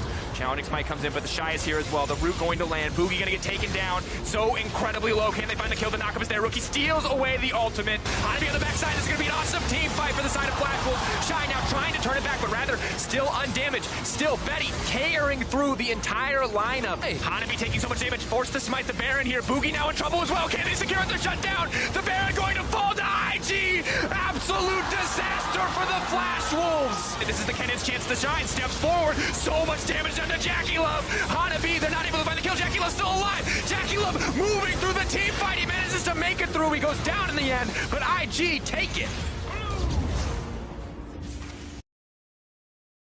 I think today for us it's just important to prove that EU is again better than NA to keep the bragging rights, and on top of it we finally want to come back against Buffalo because the last game was really one-sided and we want to prove that we are a better team. I mean, I don't know if I want to knock TL out of the tournament because that's like pretty mean, but I want to for sure make sure that, we win. So if they have to go out of the tournament, then they will just go out of the tournament.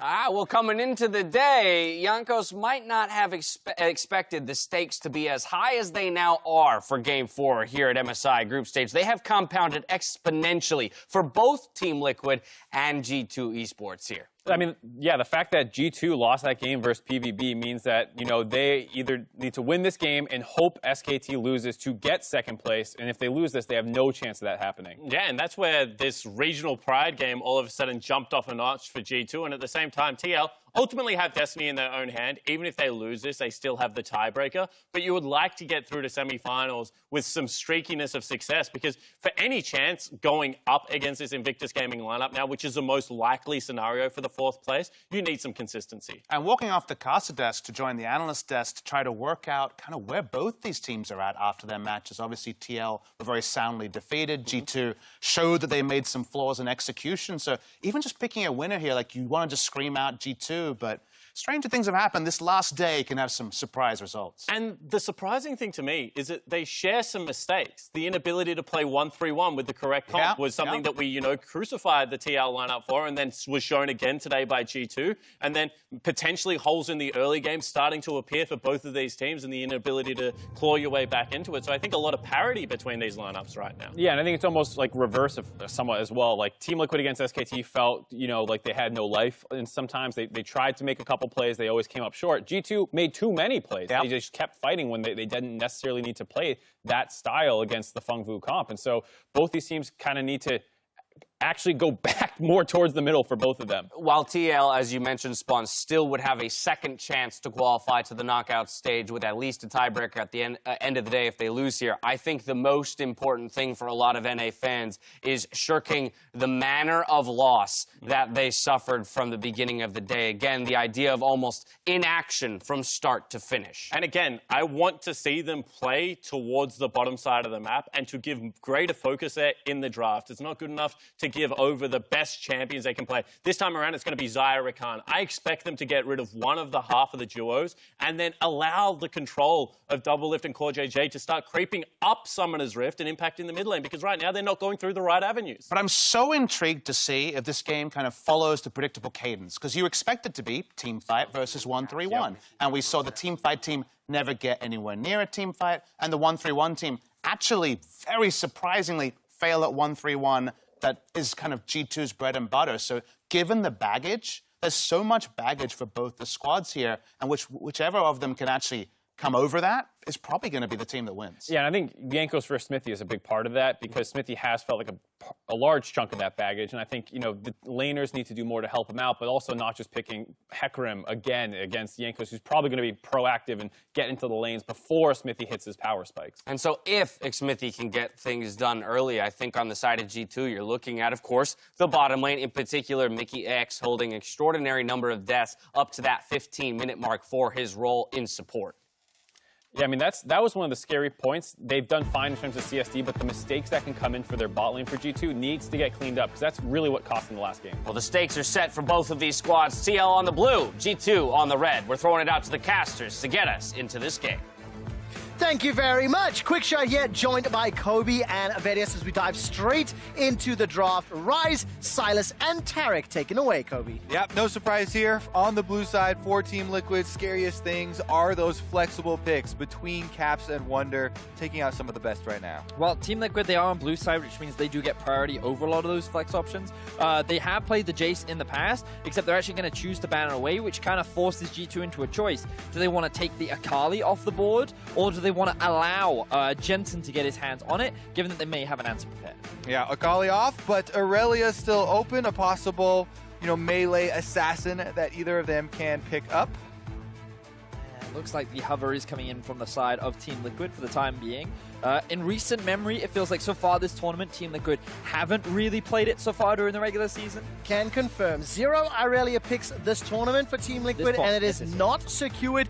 Instead, it's going to be the Jarvan for Xmithy. The analyst desk was saying how they wanted a higher priority pick for Xmithy's champion. Yeah, honestly, I want something for him with a lot of mobility early on, too, so that if he does find himself, in the river without lanes pushing, then there will be a way out. And my expectations now are that the Aurelia and the Tahm Kench, as predicted, will come out from the side of G2. When they're on the red side, they really value having this Tahm Kench pick. Not only is it a takeaway from the side of Core JJ, but also they just feel it's one of the most defensive options. But this just now, to me, suggests that Team Liquid will look for a Galio pickup, perhaps with the Kai'Sa as well. Yeah, I mean, it certainly does. All of the best things about Tahm Kench are really exacerbated on the red side. Defending here, perks for the bottom side. They talked about a lot of the Mickey X deaths early on in lane phase. If he stands back and plays defensively, should be just fine. Doublelift, though, no surprise, locking in the Kai'Sa once again. 2 games played, no wins yet for Team Liquid, and Team Liquid control all of the outcomes. If Team Liquid win this game, our 1, 2, 3, and 4 are set and locked regardless of the next 2 games' results. And importantly, Team Liquid will secure that 4th spot in the semifinals. Galio secured, as you anticipated, Verius, and now it's up to G2 to respond. I wanted to talk about the possibility of a Rek'Sai, but G2 already hovering it. I thought they might put more priority on it earlier in the draft, but they did decide to go for the Tahm Kench. I feel like it makes the most sense up against the Jarvan. Not only are they the two most contested junglers at the time, but I do feel that in the early game, Rek'Sai often has the advantage over the Jarvan, given that I believe you can interrupt the EQ combo if you time your knockup correctly. Yeah, in the LCS during our regular season, we had quite the unlucky run for Jarvan versus Rek'Sai matchups. It was about a 0-6 at one point, I believe, and that is going to look to continue here. Now, as we move into the second phase, it looks like the G2 are putting more focus towards the top side of the map. They're going to take the Gangplank away. To me, this does suggest that G2 haven't quite locked in their top laner yet. It is Caps that usually goes towards the Irelia, even though individuals like Frost proclaim that Wonder does come across as the stronger Irelia, and I'm likely to agree. His mechanics and usually the way in which he sets up his stuns is what most impresses me about his Irelia play. But we need to see where it lands, because there's still a lot on the table, and of course Team Liquid having not, officially shown their solo laners means there's, tools to play with. Nico has been hovered, and we've seen Nico showing up a little more frequently, as has Kennen.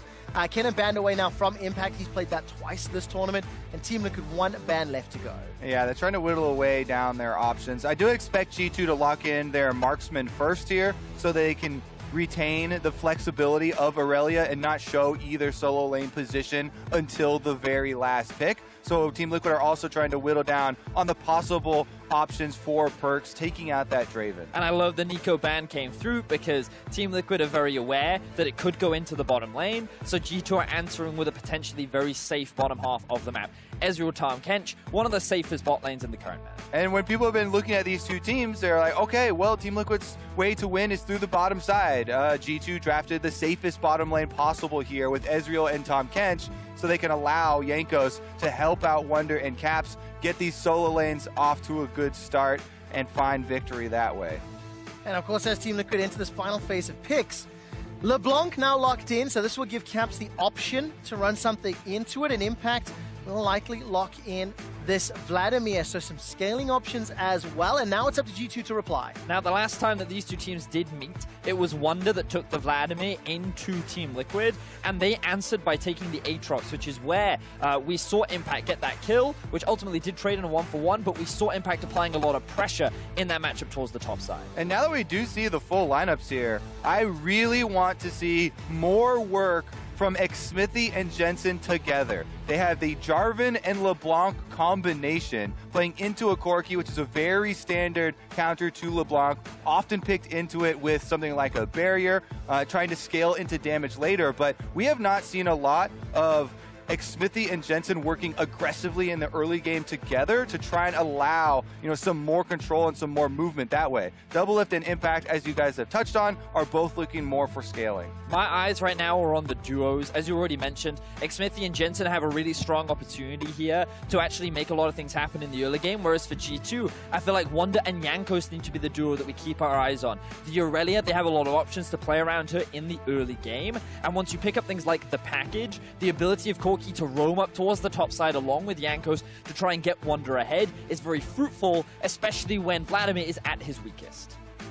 Well, a lot of early game decision making then, and of course we can see the coaches shaking hands as they step off the stage. Just to reiterate and remind everybody, there are 8 possible scenarios to round out today, and if Team Liquid win this game, they will guarantee that not only they advance to the semifinals, but that G2 Esports lose the second seed.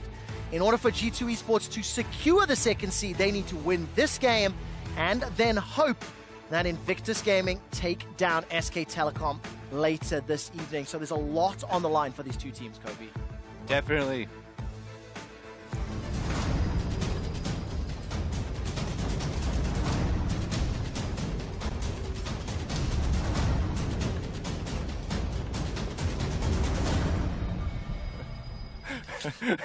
That always catches me just a little off guard there, gentlemen. Just a little off guard as we jump into NA versus EU. Team Liquid versus G2 Esports. G2 lost that game to Fong Vu Buffalo earlier today. They are 0-2, and of course Team Liquid have taken them down 5 times this tournament. it has created this crazy scenario where G2 can lose their second seed, but it's not over yet. We still have a full game to get through, and we need to see which team will get an advantage early on. Now, with the compositions that we're seeing, there's actually a lot of scaling on both sides. You look at Team Liquid and you see the Vladimir in the top side, you see the Kai'Sa in the bot, and arguably LeBlanc, she does actually scale very well when she hits 3 items, and her ability to poke and threaten a potential one-shot is very high as the game progresses. Meanwhile, for G2, they have the... Yeah, great point, Medius, but Caps has a better one. Caps asserting his dominance in the mid lane, I guess. That is the best thing I have seen yet. Man. I wasn't expecting that at all. Well, you were touching on scaling though, Venius, and Corky in the mid lane is a good source of that for G2. The general idea usually with Corky into LeBlanc, heading for that Trinity Force early on and having the burst damage to try and answer when she goes in with the distortion. And of course, Caps, he managed course, to a get little caught. waggle. A little, booty wiggle there. He actually got caught on mic check, talking and kind of calling Jensen out a little bit back to Lissandra. So when I see a little bit of taunting there in the mid lane, it just reminds me of a couple days ago. Yeah, there's always that extra edge of trying to play the mental game versus, EU versus NA. There's a lot that goes with these matches, and just trying to have a little bit of fun with it. We'll see whether or not it helps the matchup, of course, because as it stands, Caps is going to be pushing in the mid lane. Wonder's already getting some good trades onto Impact up top. And I already early on want to draw some attention to the mini-map, because you'll notice that as a bit of trading happens in the mid lane, you'll notice that mid lane does in fact have priority, and the bot lane has priority as well, which has allowed the jungler to go from red immediately into the river to secure bot scuttle. This means that there's a lot of bot map control in favor of Team Liquid, and this will further allow CoreJJ and Doublelift to continue applying pressure at these early levels. And we already talked about how they have this favorable matchup against a very safe defensive bot lane from G2. They can continue to scale up and be this big carry threat later on. And of course, G2 looking at these matchups, very well aware of this. They placed that control ward that you could see, or not a control ward, the regular ward in the brush by the Scuttle Crab, so they saw everything happen. And Jankos, with the extra level lead, does take the Scuttle Crab before Xsmithy gets there. And of course, during the draft, Vedius, you were mentioning how you wanted to see Jankos and Wonder try to double team up and try to get some sort of advantages for this Aurelia before the Vlad scale up. The wave pushed him pretty heavily. Jankos is now moving back towards his jungle as Jensen continues to push forward onto Caps. There's a little bit of a chase on, but with Distortion and Flash, Jensen will be able to escape a summer spell used. And that's a big part about the matchup, right? LeBlanc always using the distortion to play offensively. We just caught Jensen going in for the harassment, uses the full combo with distortion. That's when you gank.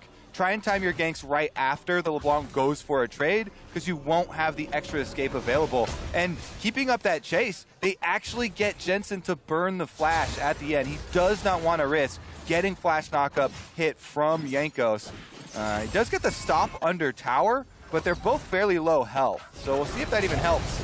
Oh, dangerous. That's a trade back and forth. First blood picked up by Xsmithy in the 2v2. Now Smithy's running from his life. Jankos gets the furious bite, but no reply. What did I ask of them, Vedius? Xsmithy and Jensen to work together. They do it here. At 4 minutes into the game, they're able to get the kill onto Caps. Jensen stopped the recall and then called Xsmithy over to come by for the second trade. And notice that Caps isn't running any defensive summoner spells. He chooses to go for the teleport. So this time around, when it looked like an over-aggressive play from Jensen, he converts it into a kill, knowing that his jungler is behind him. Jankos hasn't left yet. I'm wondering if he's going to dive. Doesn't fancy it. He might try and stop the back with a Prey Seeker. That's super high value if he knew where the recall was. Don't know if he actually had already shot it, but we'll talk about the positive side of teleport after this. So here it goes. Jensen goes in for the trade. He's got the ignite. Xsmithy gets there with the flag and drag flash to finish off the kill. So there's no opportunity for Caps to flash because Xsmithy preempts it and is able to get the flash himself to secure that knockup. But again, since you pointed out, Caps running this teleport, he teleports right back to lane, keeps up the pressure, is able to continue farming, and Jensen goes for that recall. And crucially, the LeBlanc doesn't secure the first blood, which means that in terms of the 1 versus 1 matchup, Corky isn't going to be too afraid. The only thing that Caps needs to be scared of is the experience disadvantage, which is slightly compensated for thanks to the teleport. Repeat gank here from Jankos. They're betting that Jensen goes aggressively again. but you need to save that distortion if you don't have vision, and you need to play to your strong side here. Really good pan by the observers. You can see the double control wards from Team Liquid on bottom side. That's the strong side we're referring to in this scenario that the LeBlanc should be helping. What a quick glimpse there of Jensen stepping forward. Didn't find any damage onto Caps, though. And as is customary, almost every time Mickey recalls the first time, swings around middle, drops by, clears out one of the control wards, instantly replaced by Core JJ. And no further setup. BF Sword picked up for double lift on his first back. Perks recalled and is running back to lane, so he's holding onto that teleport. He's got himself the Sheen and the Sapphire Crystal. And those bottom lane teleports are actually very important in this game. This is an Infernal Drake first Dragon spawn.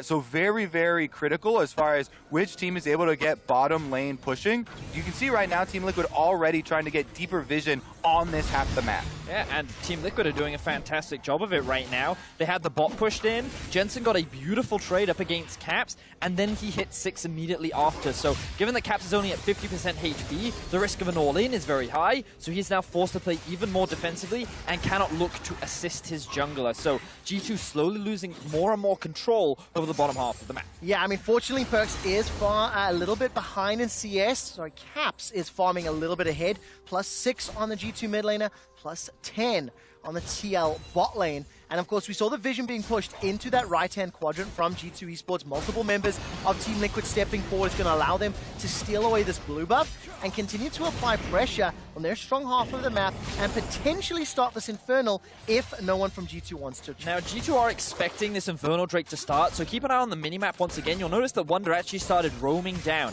G2 are talking about a potential fight, but with no real information on what's going on and noticing that everyone is actually returning to their lanes, they said, okay, we're going to back off. Wonder, you can go back to top lane. We don't need to force a fight here. And what just happened there, where we saw with the blue steal, as we pause here to see if Jankos will go aggressively, is kind of a consequence of G2 drafting the way they have in the mid lane and bot! Well, Caps is dead. Exactly what you wanted to see, Kobe! Smithy and Jensen working together to shut down Caps. A repeat gank there once again. Caps goes down. Was the flash available? It is now. But the thing that he wasn't expecting was that there would be a jungler right behind the chain securing a kill. The thing is, because he was locked under tower, once again, the flag and drag could set up for the CC, which was long enough to find that kill, and our Team Liquid can quickly convert this into the first Drake of the game. And again, another big bonus of those control wards in the river, allowing them that gank path to set it up. Now they've got the objective on top of it. And this is a very big snowball from the bottom half. Man, it is 1,500 gold lead, 2 kills, an Infernal Drake, and we're not even at 10 minutes on the clock. This is a fantastic start for Team Liquid, and the duo of Smithy and Jensen are working together exquisitely. Jankos showed his face. He got the flash in the mid lane, but this is a replay of just how quickly Caps went down. Yes, the chain is already locked him in place, so there's 0 chance of him getting out. And again, Smithy comes over the wall from the control ward, so there is no vision. Just a nice play by the duo. I want to keep referring fans' attention to the minimap because you have to keep your eyes on how much G2 is moving around the map. Caps has just picked up the package, and he was looking for a potential roam bot to maybe shut down the pushing double lift and Core JJ. Fortunately for Team Liquid, they had great vision already set up in the river, double control wards, meaning that a roam was very telegraphed, it was very well known, and no one ends up losing their life. So Team Liquid off to a very good start, but G2 obviously we touched on the fact that they do have very good scaling. Wonder has been pushing an impact a lot, but it hasn't accrued a significant lead. That minion wave will give him about a 6 or 7 CS advantage as Wonder farms under the turret. But teleports are coming back up for both Wonder and Caps. And if G2 want to make any proactive plays, they're starting to hit that point, levels and items where they want to. Yeah, the items are critical for this team. This is a triple Trinity Force lineup that G2 have drafted. Aurelia, Corki, and Ezreal all have the possibility of going this item. Yes, Ezreal can go with the Iceborne Gauntlet for the armor, but you know he is also facing double AP solo laner, so might want the extra burst damage of Trinity Force, and those spikes coming through are where G2 wants to actually take their fights. And I completely agree with you, Code, because when we talked a lot about this team during the regular season, it was actually the 15-minute mark onwards where G2 really turned on as a team. That's when they really start to look to be proactive, and that's where we're expecting these spikes to come through, as Wonder's now the target. Oh, take a look at that. Flash for flash. Wonder just gets dunked, shut down, and it's Smithy once again with the roam. And we talk about how G2 could potentially get to that mid-game point. Unfortunately for them, everything is falling apart in the early game. Smithy is turning on as a jungler, finding 3 successful ganks and amounting in a very substantial early game lead for Team Liquid. This already seems like Smithy's best game of the entire tournament here so far. Now he's turned his eyes towards the objective, picking up Rift Herald for the team as well.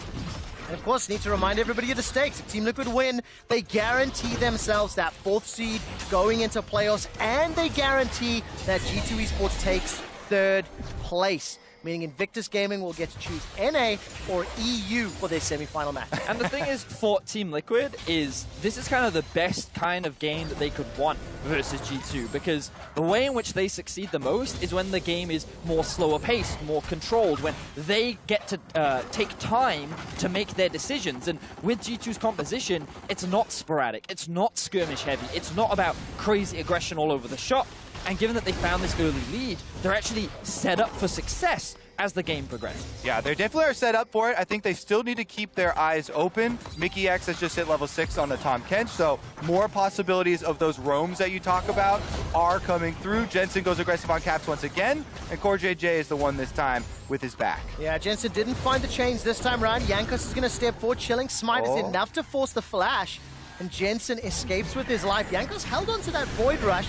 I hear the Rift Herald has been summoned down the bottom lane as Smithy, after helping mid and top, shows his face bottom. And just before the 12.5-minute mark, that bottom tower is going on. Jensen gets the solo kill onto Caps. Jankos finds one in reply with a Prey Seeker, but that was a solo kill for Jensen. Awesome outplay right there, but it's cut so short by Jankos finding the counter kill. Bottom side, a little bit more action as Smithy kills the control ward and backs off. Yeah, G2 Esports clearing out that minion wave to mitigate the chances of a tower dive. With Jankos now roaming towards this bottom lane, Smithy decides to back away, and I don't care if the celebration was short-lived. Jensen picking up the solo kill is what you want to see as a North American fan. Core JJ starts to charge up. The taunt will actually not find a target.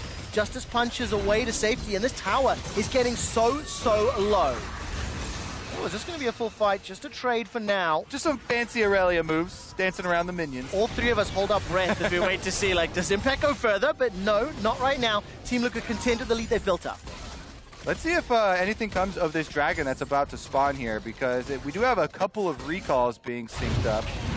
Replay instead. Jensen. Okay, so this is the one where he sees Jankos go to the bottom side. So Jensen's probably aware that Caps is going to try and force something under the turret here. Caps forces pretty hard, though. And Jensen taking the distortion back to dodge the big one missile coming out of Caps allows him to get the kill under tower. However, Jankos still there, gets over the back of the Raptor pit, and is able to get the assisted kill right back. That replay was, depending on your perspective, is very different. If you're North American, you're like, damn, Jensen completely outplayed Caps there. Whereas if you're European, it's like, how did Caps miss everything? He didn't land a single skill shot. Some fancy footwork coming out from the mid laner from Team Liquid as TL secure their first. And the funny thing, too, is the gold difference isn't that big because one of the kills is assisted, so you get an extra 50% gold, basically. In the meantime, though, that dragon is being taken up, and it's going over to Team Liquid. Tower was killed on the bottom side as well, and this is a very good pace for them at 14 minutes. A fairly significant lead.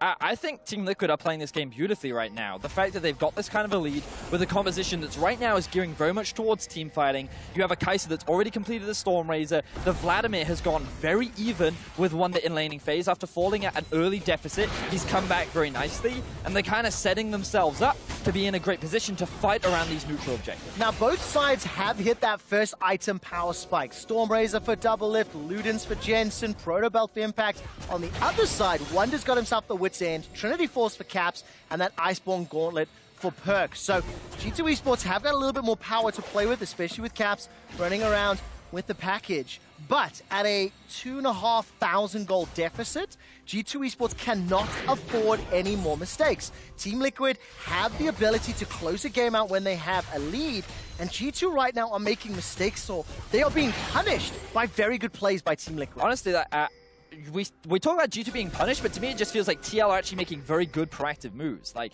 a lot of the decisions that they're making are just very clean, and the execution is very good. So a lot of props needs to go to Team Liquid, where the pressure feels on and they're living up to it. All right, Caps now gets jumped on once again. The dunk comes out, devoured by Mickey, buys enough time.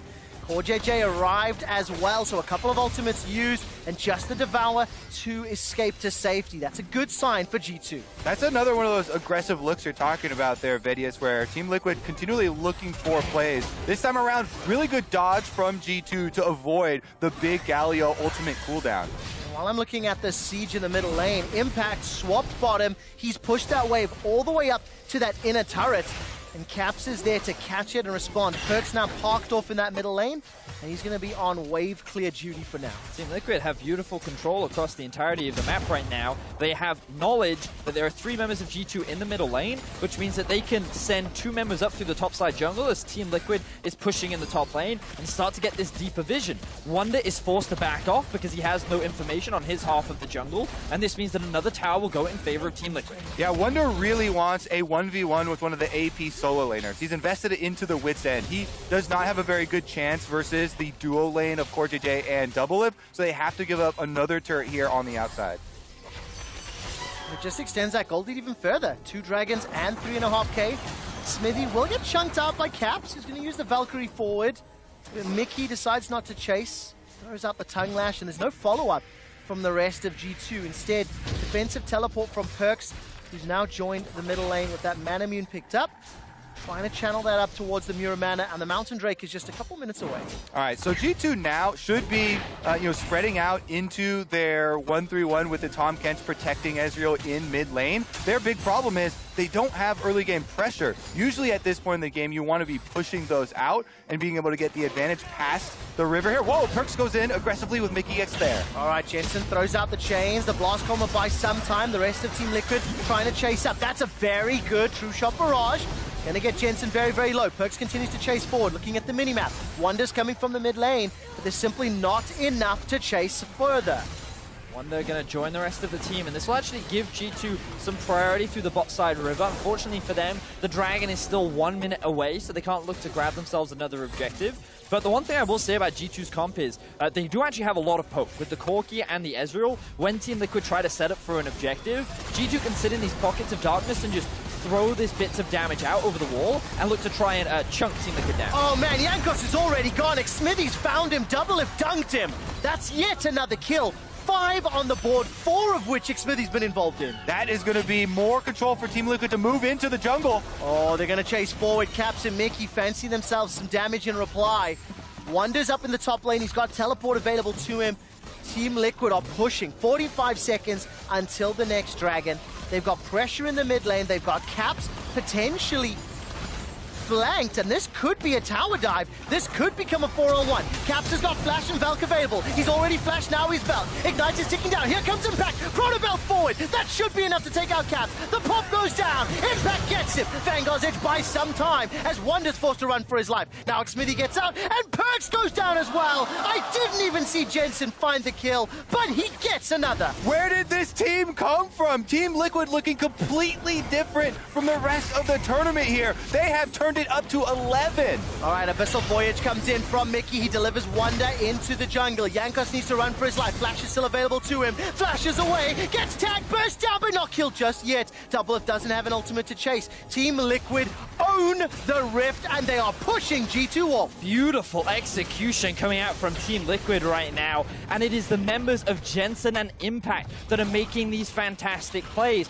The players, Impact, while having a great tournament, has not converted those leads into carry performances, and Jensen and Nick Smithy have been the primary controversy for this team, but right now they're looking fantastic, and they're looking to upset G2. I agree. I think that's the biggest point there. Smithy and Jensen have continually made these really big offensive looks, and they are paying off.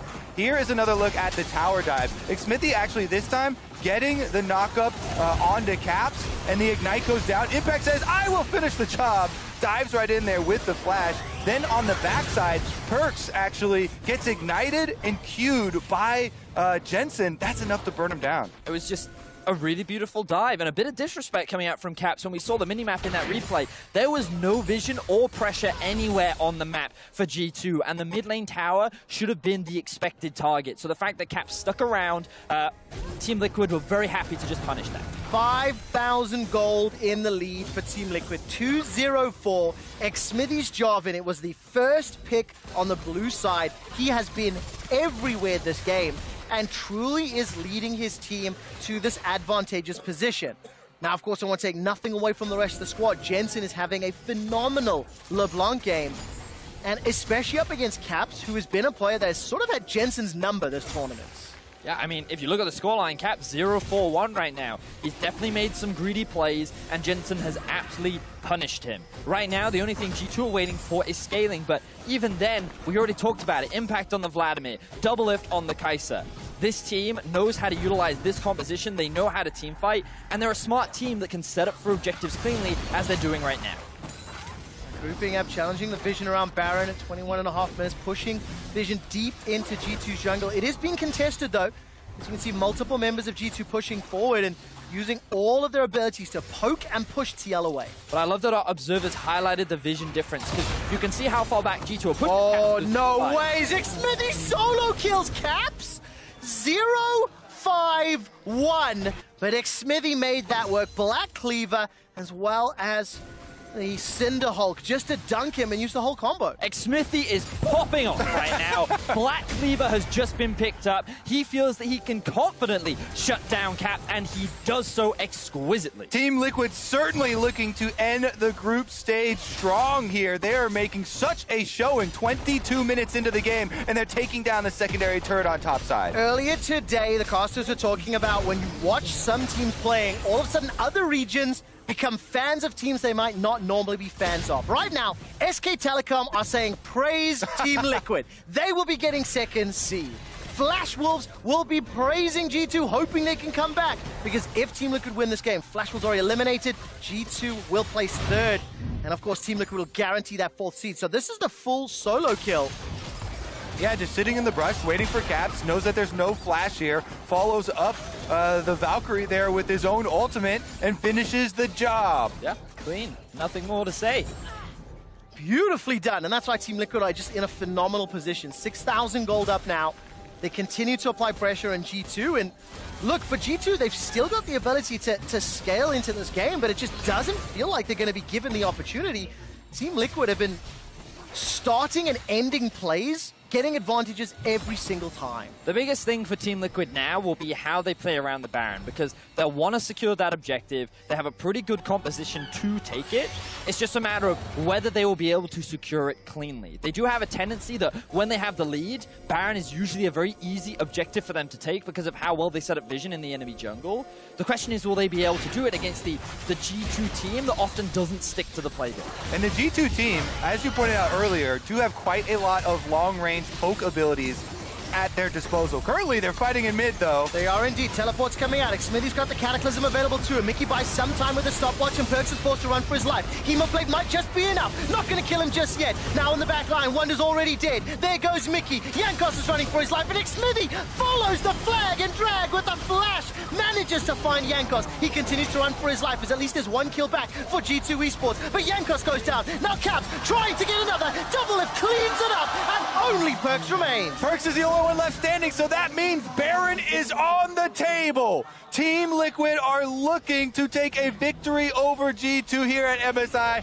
It's gonna be delayed though. No Baron started up. It looks like they're not gonna take the gamble. They don't want to run the risk. They're waiting for the health bars to come back. They're waiting for the teleport from Double Lift. He's gonna go back to base, spend his gold, pick up a couple extra items, and they're gonna look to secure this big objective. Rapid fire cannon completed along with the Storm Razor and the Rain Blade. It is too little, it is too late, and the observer observers giving false hope to all European viewers watching. G2 Esports went from controlling second seed to conceding it by giving away 2 losses to Fongbu and right now being obliterated by Team Liquid. So here we can see G2 trying to catch Core JJ out of position, but the Galio pretty tanky at this point in time. It buys enough time for Xmithy to join the fray and a beautiful flash dive from Impact onto the backline.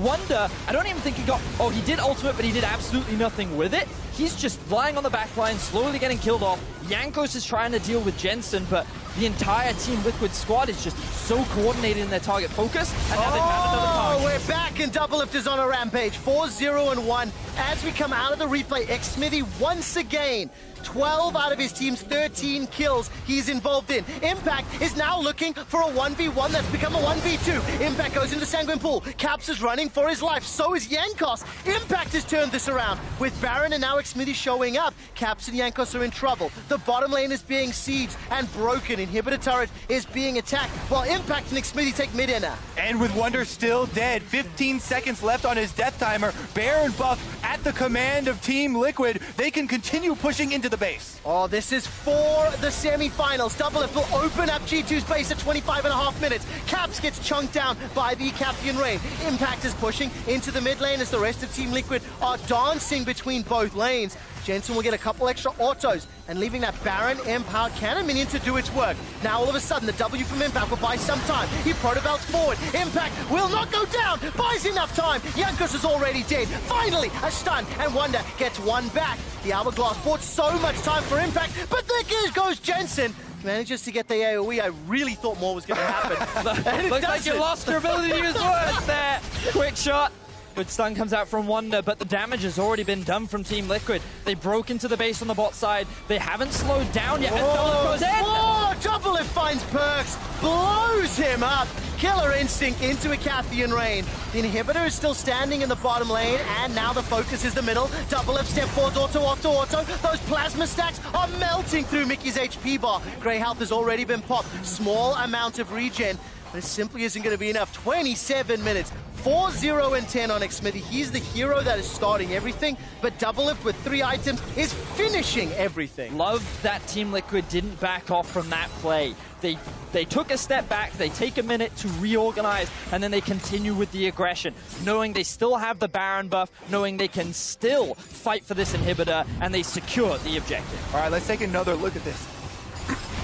We'll take a look at this. We'll have a look at this right now. As Impact, he's forced to use the Zonyas early on, but it's simply a matter of baiting G2 in as they find that initial kill onto Rek'Sai. This is where we see Corki is forced to go back to base. Team Liquid take a second to readjust themselves, and then they continue with the siege. Impact's plays got something caught in my throat here as Team Liquid dive in onto Perks. Doublelift taking that ultimate. Killer Instinct indeed, right into the base. Team Liquid want their spot in the knockout stage, and they want to earn it themselves. Oh man, earlier today, Team Liquid had a valiant game against SK Telecom, and now they are smashing G2 Esports. G2 5-4 coming into this. They lost to Fongbu earlier today, and now it feels all but inevitable with an 11,000 gold deficit that they will be knocked out of that second seed. And what a fashion to do so. G2 is defending now. Inhibitor on the bottom will be the focus of at least 4 members of Team Liquid. Jensen is coming in from the mid lane, and Caps is sitting on the package. So that Valkyrie could be beneficial, but the truth is there are so many squishy members in G2 that if a fight breaks out, I feel like Team Liquid can just kill them before anything else happens. I mean, just look at Jankos, only just now hitting level 13, and he's going up against level 15 Doublelift, level 16 Jensen, level 16 Impact. Just the level differences alone is enough to melt through G2, let alone the item. And there's 2 GAs on the side of Team Liquid. The Hourglass sitting inside Impact's hands. Caps is getting a couple autos off, and look, all credit to G2. They're holding on to this inhibitor. The Caps is going to use that package defensively, try to put down the Wave clear. There goes Smithy. Here comes Double Lift. His killer instinct in. That's the first kill on Perks. Impact will be finishing us up. That's a triple for Double. He's looking for the quadra. Maybe a penta. Not going to be enough just yet. His Impact is taken out into the fountain. Caps and Yankos go. It's a 5-on-2. Team Liquid, surely they've done it. That's a dash forward. Here comes the rest of Team Liquid. Caps goes golden. Nexus turret falls. Caps flashes away to safety. Cordia J's going low. He's taken out by Yankos. Jensen gets one in reply. It's not done yet as Caps is trying to get the damage out. The Nexus turret is broken, but with a GA and a Fed Kaiser, Double Lift and Team Liquid advance to the semi-finals, eliminating G2. What a turnaround for Team Liquid. On the final day of group stages, they show up the biggest. Big performances from all members, but Smithy, what an improvement. Absolutely dominating the early game. And then with the draft of Kaisa, Galio, Vladimir, amazing team fight to end out the game. If they win early game with this composition, they are going to steamroll ahead. 4-0-15. He was involved in 19 of the 20 kills that Team Liquid were involved in, even getting a solo kill down on 2 Caps. Exquisite performance from Team Liquid. They executed upon their draft beautifully, and most importantly, Kobe, the Smithy-Jensen duo. They found that early lead, and they ran away with it. And of course, the question I have to ask from earlier, yes, earlier today against SKT, Team Liquid just kind of rolled over. They actually didn't do a whole lot. This game, extremely proactive from minute one, everywhere on the map, and they make opportunities. This is the Team Liquid that has to show up in BO5. At the last possible second, Trevor, the fire has been lit. Well, we'll have to see what they can do. For more on how Team Liquid picked up that win, let's leave it to State Farm Analyst Desk. Thank you very much. Quick shot. We'll hear from Double Lift in just a few moments. But first, we have to talk about that victory for Team Liquid. Redemption from last year's MSI when they had control of their own destiny, weren't able to push it forward. This time around, they take it before even having to play a tiebreaker. Big sigh of relief. Woo! Feels good.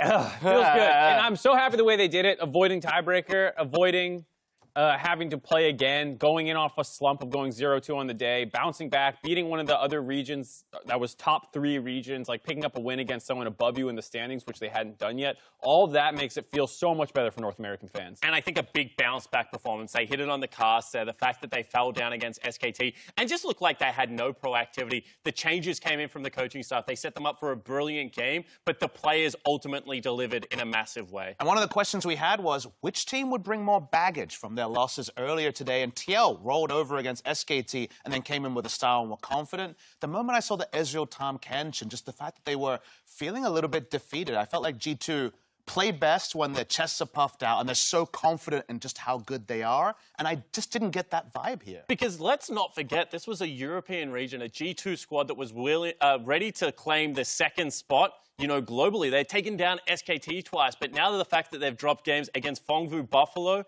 2 in a row and the now Liquid loss makes fans and, you know, analysts going to start questioning the validity of that statement that has been made throughout this tournament. G2 locked into third now, TL picking up fourth, but I want to reference the draft point because on the side of TL, they've done what we finally asked for. Prioritized a champion for Smithy that gives him agency in the early game, and he utilizes it to perfection, getting Jensen specifically ahead. Well, it's what we were saying at the top of the day, the fact that sometimes Caps does blow up in laning phase. And, you know, this was not him just griefing or anything like that. TL played very well. Nice counter gank here to set this up. At the end of the day, you're watching players like the First Blood here, and you feel like Smithy is ahead of the play and his mechanics are on point. You can say that about none of the first 9 games of the tournament for him. But here, with that agency, with, like you say, not just a level 6 jungler, he comes up in a big way. Yeah, and Jensen as well, saying he'll carry Double Lift out of groups. Had a monstrous performance. Just jukes 3 out of 3 skill shots out of him and kills Caps underneath his own turret. And that was kind of the last gasp almost that we saw out of G2. From no point on after that did they feel like they were in control. And just as a small point, you know, I mentioned no player was looking confident. I thought Caps was. He was trying to make things happen. But it was kind of notable how when I watched G2 domestically, if Caps is getting caught, other people are making the plays because, of course, Smithy's not in their lane. It didn't feel like that here. So Caps was almost an anomaly in how G2 played. It's like what you said, like who learned correctly from their mistakes? Okay, no more Hecarim, let's pick J4 for TL. And then for G2, our bot lane died a lot in the mid game. Let's pick the safest thing possible. And that was probably the wrong lesson because now Doublelift has a free laning phase and got a 7 DCS lead. And that was the thing that impressed me, right? It was everywhere on the map. Impact on Vladimir had a good performance, and then their bottom lane popped off. The fact that Doublelift and Core JJ had their standout performance against G2. And just the ability to generate such a huge lane lead. They took the turret with a Rift Herald and were able to rotate around the map, always in the play in that mid-game position. You know, Kai'Sa and Galio are very good at joining these fights, and they utilize them beautifully. Those are familiar numbers for NA fans domestically when it comes to TL and the bot lane. So it's good to see them generate those same kind of numbers here on the international stage. And I feel like, Mark, midway through that game, we started to see Doublelift kind of fall into his groove. Gets a solo kill here, outplays a skill shot there in a team fight, and a little bit of that confidence starts to creep back in. Yeah, I mean, that's what, like you said, NA fans are used to seeing. And you could tell that that was not who was on stage 2 days ago. It was not that confident Doublelift. It's been the Doublelift we've seen at International before, where he falls onto the back foot. And it took a little bit of time to ramp up in this game, and maybe it's just item power spikes for Kai'Sa. But later on, he started making really aggressive plays. I mean, when the jungler gets ahead, like this happened in this game, it just all slid into place, right? It felt like everything that you prepared based on domestic TL was capped off from Xmithy getting so far ahead. We've been leveraging criticism at both Xmithy and the team for putting him in hard places so far in the tournament, but this 10th and final game of the group stage, MasterCard player of the game for Xmithy through and through. And let me tell you, as a jungler, if you can sit there and just whack a mid laner to death one-on-one, you feel pretty good. But it was also the cerebral plays coming out, the reads, the predictions, and the ability to catch people out of position. Very well played. In the same game, he put off an EQ flash for First Blood and a prediction on a Corki flash. Like, this is just Xmithy playing at the highest level. He went the Electrocute, and then we saw the Cinderhawk. That seems a little bit scattered, but it allowed him to do a bit of everything. And the moment he got those early kills, he said, I want to be a tank, start turret diving, and the good times will roll. You usually need to commit your goal to one thing. I want to one-shot people. I want to be a tank. He got so ahead, he could commit to both and solo out the mid laner and be the front liner. With our knockout stages locked in 1 through 4, I want to kind of take stock of where the teams are, because I think,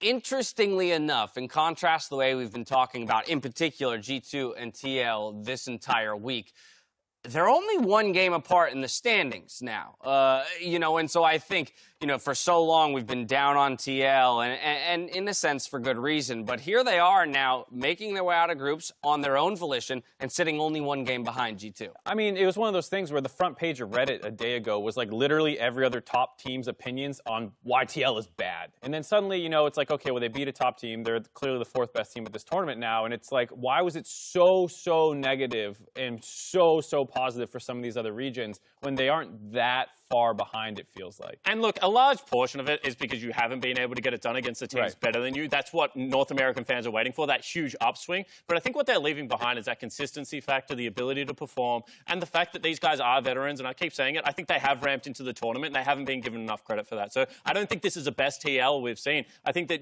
they're going to continue to build towards the best of 5. And the final small point is like the manner of the victories, with innovation and things like that. Although that was a stomp.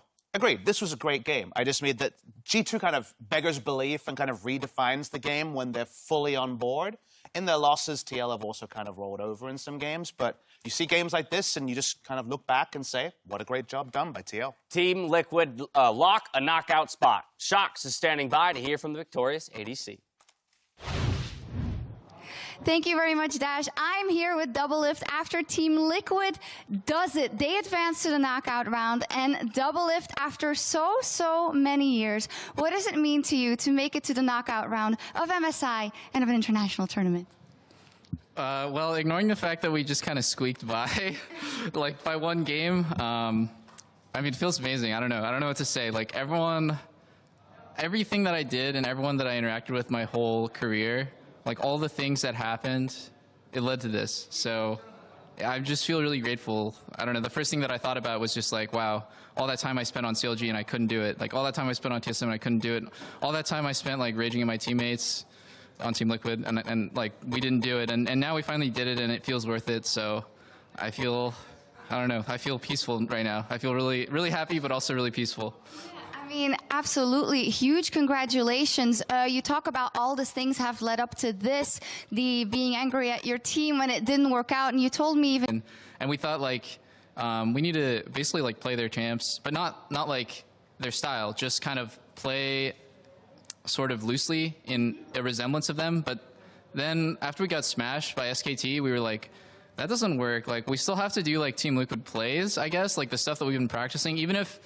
I would say, like, some of the plays that SKT is looking for and IG is looking for is stuff we would never realize. And so trying to, like, be a crappy imitation of that is kind of the wrong way. So we went for, you know, like Team Liquid style, which is buff invade, heavy dragon control, and really just choking out their mid laner because Jensen's really good. So I think... I don't know, in the middle of that game, I was like, oh my god, Jensen's popping off. Like, I need to stay calm, because if I throw this game, I'm going to be really, really depressed for the rest of my life. So I was like, yeah, it was just a really good game from us. Yeah, it was an insanely good game. Tell me, does it feel just a little bit sweeter because it was NA versus EU? Yeah, definitely. I don't think it could have been any more perfect. Like, NA versus EU, it's been a while since I won against EU, so that feels amazing. It's absolutely fantastic. Is there anything you want to say to anyone of your choice? Of course, your fans that have been supporting you for so long, but also maybe your teammates and everyone in the Team Liquid camp. Yeah, just like, I want to thank everyone that I've ever talked to, and, you know, everyone that I ever, like, struggled with as a teammate and as a player, and everyone that, like, kind of stuck with me through my failures as a person, as a player, and all the fans who, the same thing, like, how disappointing for 7 years I can't do something. It's really, really easy, but I finally did it, so thank you guys, and, you know, hopefully we'll crush it in the knockout stage. Yeah. I mean, I do want to follow up because we need to get our feet a bit back to earth. Now, you know, you got this, but you owe it to everyone to step it up even more in those knockout phases because, you know, it was an up and down group phase. So, you know, what's next on the dockets? You do have a couple of days. You said in the beginning, we're going to win. How much has that wavered? How are you going into those knockouts?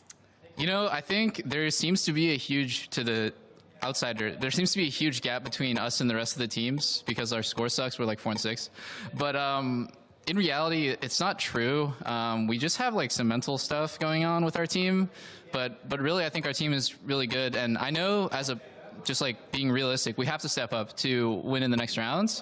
But when we get going, like we really do get going, I think the problem is it's getting going. Our team has a really slow start. So I think we're just working on that, and we will level up for knockout stage. We have to. Okay, fantastic. Looking forward to it. Congratulations, Peter. Team Liquid makes it to the knockout phase of MSI after a fantastic game. But we have more left to come. We're going to take a quick break. When we come back, Flash Wolves versus Fangfu Buffalo. Don't go anywhere. Oh, dangerous. That's a trade back and forth. First blood picked up by Xmitty in the 2v2. The way they have in the mid lane and bot. Well, Caps is dead. As Wonder's now the target. Oh, take a look at that. Flash for flash. Wonder just gets dunked, shut down. It's going on. Jensen gets the solo kill onto Caps. Yankos finds one in reply. Is ticking down. Here comes Impact. Protobelt forward. That should be enough to take out Caps. The pop goes down. Impact gets him. Vanguard's edge buys some time as Wonder's forced to run for his life. Now Xmitty gets out and Perks goes down as well. Oh, no ways. Xmitty solo kills Caps. Oh, we're back and Double Lift is on a rampage. 4-0-1. It's not done yet as Caps is trying to get the damage out. The Nexus turret is broken, but with a GA and a Fed Kaiser, Double Lift and Team Liquid advance to the semi-finals.